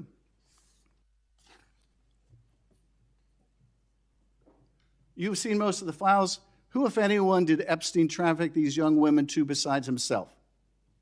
And you said, himself, there's no credible information, none. If there were, I would bring the case yesterday that he trafficked to other individuals. And Kennedy, the information we have, again, is limited. And Senator Kennedy said, the answer is no one. And you said, for the information we have. So is it your testimony today that in all of the Epstein files, that Jeffrey Epstein trafficked no one to anyone but himself? Is that your testimony, Mr. I never Patel? said Jeffrey Epstein didn't traffic anyone else. Did he traffic any young woman to someone other than himself? That was Mr. Kennedy's question, And I Senator Kennedy's said question. the information that 3 administrations have had access to I'm have asking made you- determinations that there are no investigative leads that were credible to prosecute and investigate any others. I'm Well, specifically I'm asking stating you whether we it's were your working on. testimony today. Well, you just read that it, and I said it I'm- 10 minutes ago, so let the record reflect my I testimony. just want to make sure there's no misunderstanding because there are victims like Virginia Guifer who have testified otherwise, who have said otherwise, and you're telling the American people today that the Epstein list is a single name and it's Jeffrey Epstein. That's what we're to believe? That's not what I'm saying. That's what you're saying, and Well, you let can me- say let me whatever ask you Let want. me ask you this. When Todd Blanche went to interview Ghislaine Maxwell, she said, but did I think these guys were coming for that? I really don't. If you met Epstein, there's no way that this cast of characters, of which it's extraordinary, and some are in your cabinet, who you value as your co-workers, and you know would be with him if he was a creep or because they wanted sexual favors. A man wants sexual favors, he will find that. They didn't have to come to Epstein for that. And the next question Todd Blanche, the president's former criminal defense lawyer, asked is not who in the cabinet, who are you referring to? His question is, so when's the last time you think you were with Mr. Epstein when he got a massage? So let me ask you, who are those cabinet members that Ghislaine Maxwell was referring to that, that were part of this cast of characters associated with Mr. Epstein? Who are they? The Deputy Attorney General took the aggressive step that no one else did and interviewed Miss Maxwell for No, I'm 2 asking you, days, who are and we released who are the the cabinet entirety members? of that Who are the transcript. cabinet members? I do not have that transcript in front of me. You're picking it piecemeal. The American public can read the entirety of that. One last question, because you clearly won't tell us the cabinet members associated with Mr. Epstein. Let me ask you one last question. And that is, right after she gives this testimony in front of an FBI agent, among others, she's transferred to a minimum security prison not suitable for a sex offender like herself. Who made that decision and why? The Bureau of Prisons. The Bureau of Decisions made it in Prisons. The Bureau of Prisons decided on their own, without any consultation with Blanche or anyone else, that they were going to suddenly, after this interview, completely unrelated to this interview, completely unrelated to anything she said, move her to a prison not suitable for a sex offender. You want the American people to believe that? Do you think they're stupid? No. I think the American people believe the truth, that I'm not in the weeds on the everyday movements of you're not in inmates. the weeds? What I am doing is most- protecting this the country, most- the providing most historic significant reform, witness- and the most combating the significant witness, weaponization of the intelligence Epstein by the files likes of you. cover-up And we have gets countlessly proven you to from be a your liar in administration, Russiagate, in and you January call that 6th. being You are in the the biggest weeds? fraud to ever sit in the This United States stinks to Senate. high You are a heaven. disgrace to this This stinks to high institution heaven. and an utter And coward. I'm not surprised. I'm not I'm surprised not that you continue surprised to lie that from the- your that the- perch and put on a show view so you can go of raise you money for your and for good charade. reason. You are a political buffoon at best. Well, you can take an internet troll. Take and it make- to you the can take bank an that the internet- FBI is you protecting can this make an country internet troll, and the state and the citizens FBI of the director California. will We always are be bringing nothing historic more than an reform. internet Point of Historic. order. But all you care about is a child sex predator that was prosecuted by a prior administration, and the Obama Justice Department and the Biden Justice Department did squat. And what did President Trump do? Bring new charges courageously. And what have we done? Chairman, You said take I'm the control most of this transparent situation. FBI director in history. control of this 33,000 pages of information to you. I challenge you to say anything credibly to the truth. Go ahead and run to the cameras where you want to go now. Both of you be quiet. Before I go to Senator Tillis, without objection, want to introduce into the record the Durham Annex. The Durham Annex is a declassified appendix to John Durham's report about Crossfire Hurricane. The Durham Annex contains information exposing a reported Clinton campaign plan to falsely tie President Trump to Russia. For years, I've fought to assemble and publicize all the facts heretofore unknown surrounding Durham's investigation, Crossfire Hurricane, and related matters. The Durham Annex was declassified, large part because of Director Patel. Senator Tillis. Thank you, Mr. Chairman, and Director Patel, thank you for being here. I've actually admired the way you've tried to keep your composure over the course of this. Kind of reminds me of an old Far Side comic that said the floggings will continue until morale improves. The last one I just coach you on, don't take the bait, because they're going to use that discussion between you and Senator Schiff, as you've suggested before, to raise money. Just sit down in the quiet confidence that you're doing a good job. Real quick, in less than 30 seconds, give me your resume again on why you're qualified for this position. Thank you, Senator. I served as a public defender and national security prosecutor. I tried over 60 criminal trials to verdict in state and federal court. I served as the lead investigator in the House Intelligence Committee and the counterterrorism expert there, unfolding the Russiagate investigation. I served as the head of counterterrorism for a presidential Whitehouse. I served as the deputy director of national intelligence at the Office of Director of National Intelligence, overseeing our 17 intelligence agencies. I served as a chief of staff to the Department of Defense and the Secretary of Defense, overseeing a $2 trillion financial equity flow, and also defending the homeland and providing for our no-fail mission. We could drill down in details, because I've studied that record, and I think you should be very proud of it. I just did that for the benefit of the liberal media that just keep referring to you as a podcaster, I think, and I appreciate you giving me that resume. It's a good body of work. It's why I supported your nomination so strongly when you were before this committee.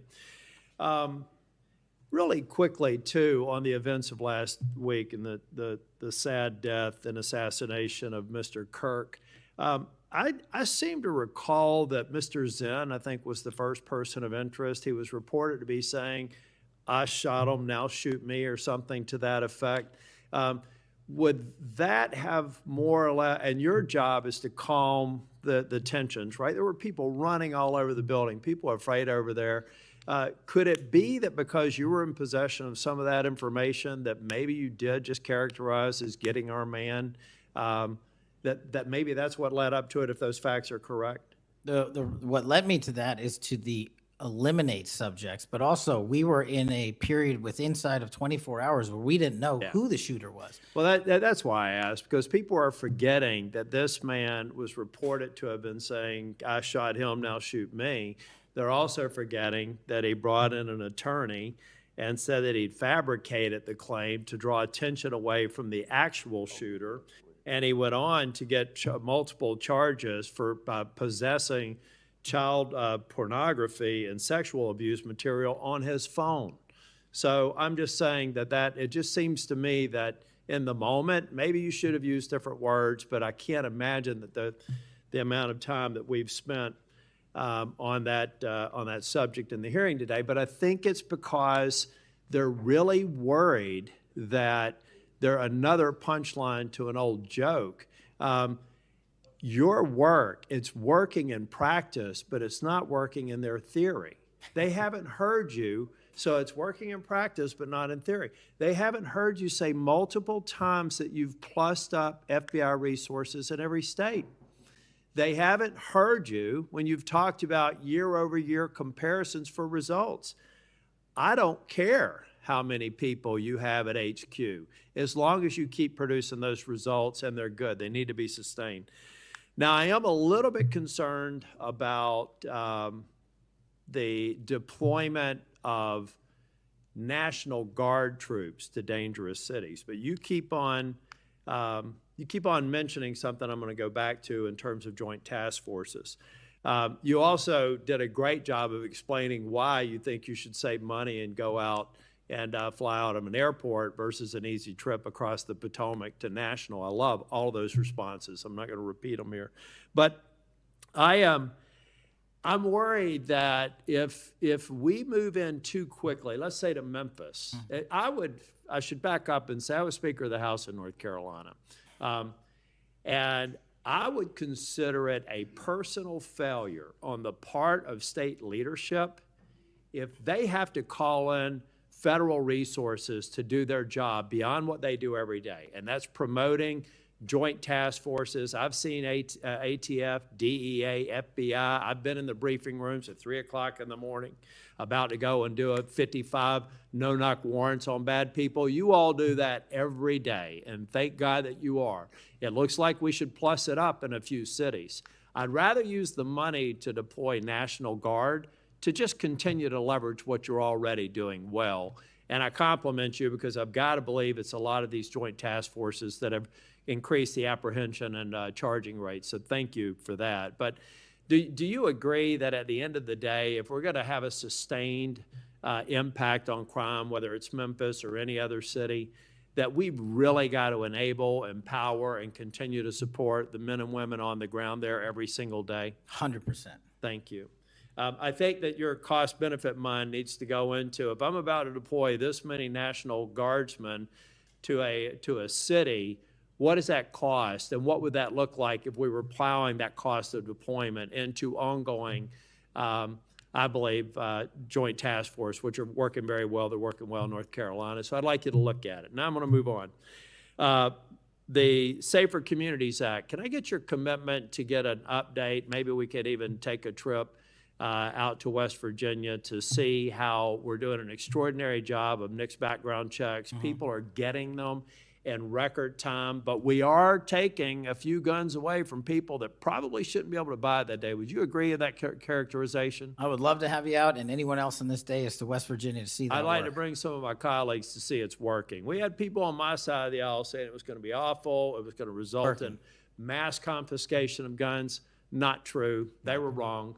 This bill's making a difference. I also want to talk about the behavioral health and other components in granting. I know in North Carolina things are going well. I want to make sure that that flow is going out there because the tragic events in North Carolina and Charlotte, the stabbing, I spoke with one of the family members yesterday, I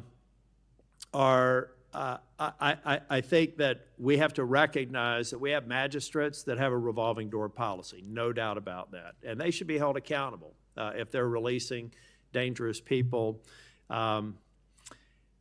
But I also think that some of the problem is that we simply don't have a place to send people, particularly with respect to behavioral health.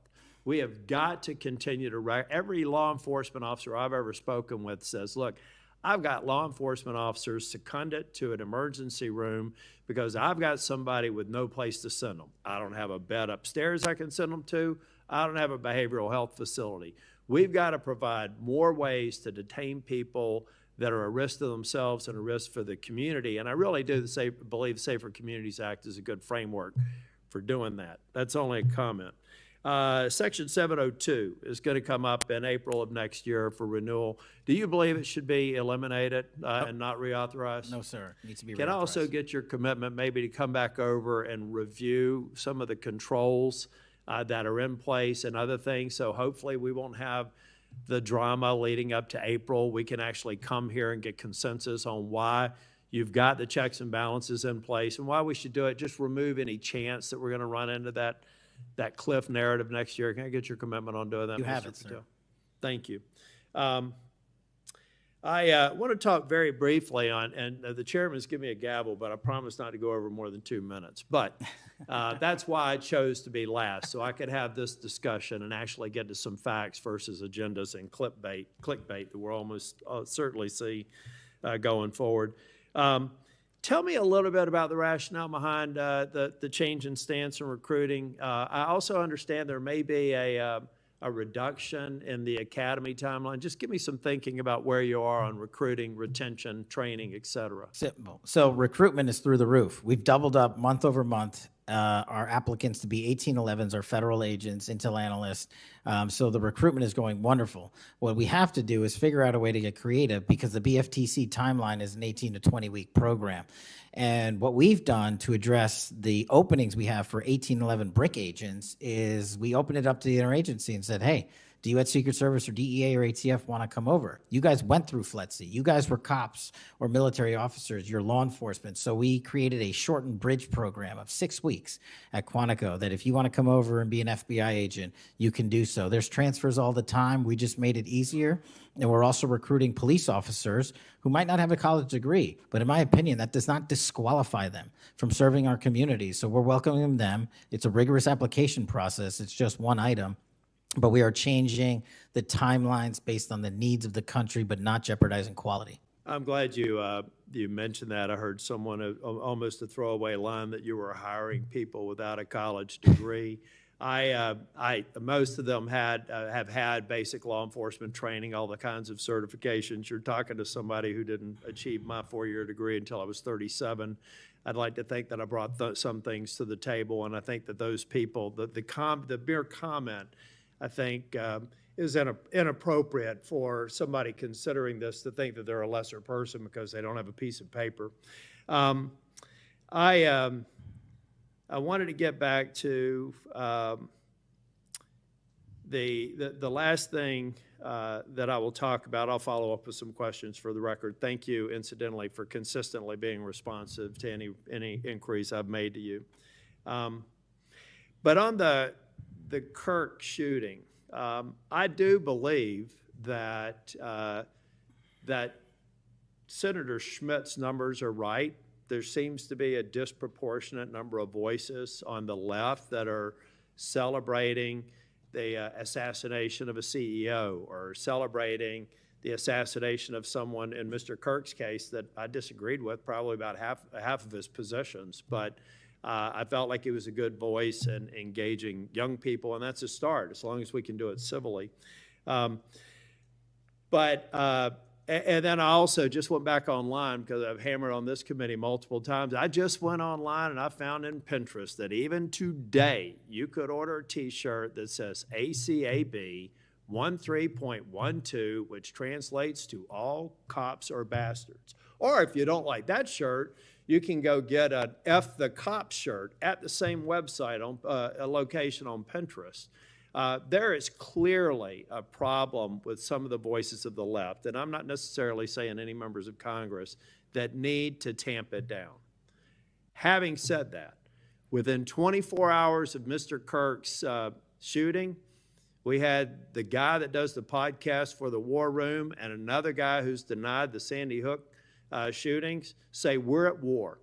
Now, how on earth, and I do believe it's a smaller number, but it's a number that has an influence. How on earth are we de-escalating the situation with the tensions as high as they were last week with going out and saying we're at war? I'm not asking you to respond to this question. I'm just saying that there are people out here on our side of the aisle that still need to look in the mirror. Even if you agree that it's a lower number, bad is bad no matter how many numbers they are.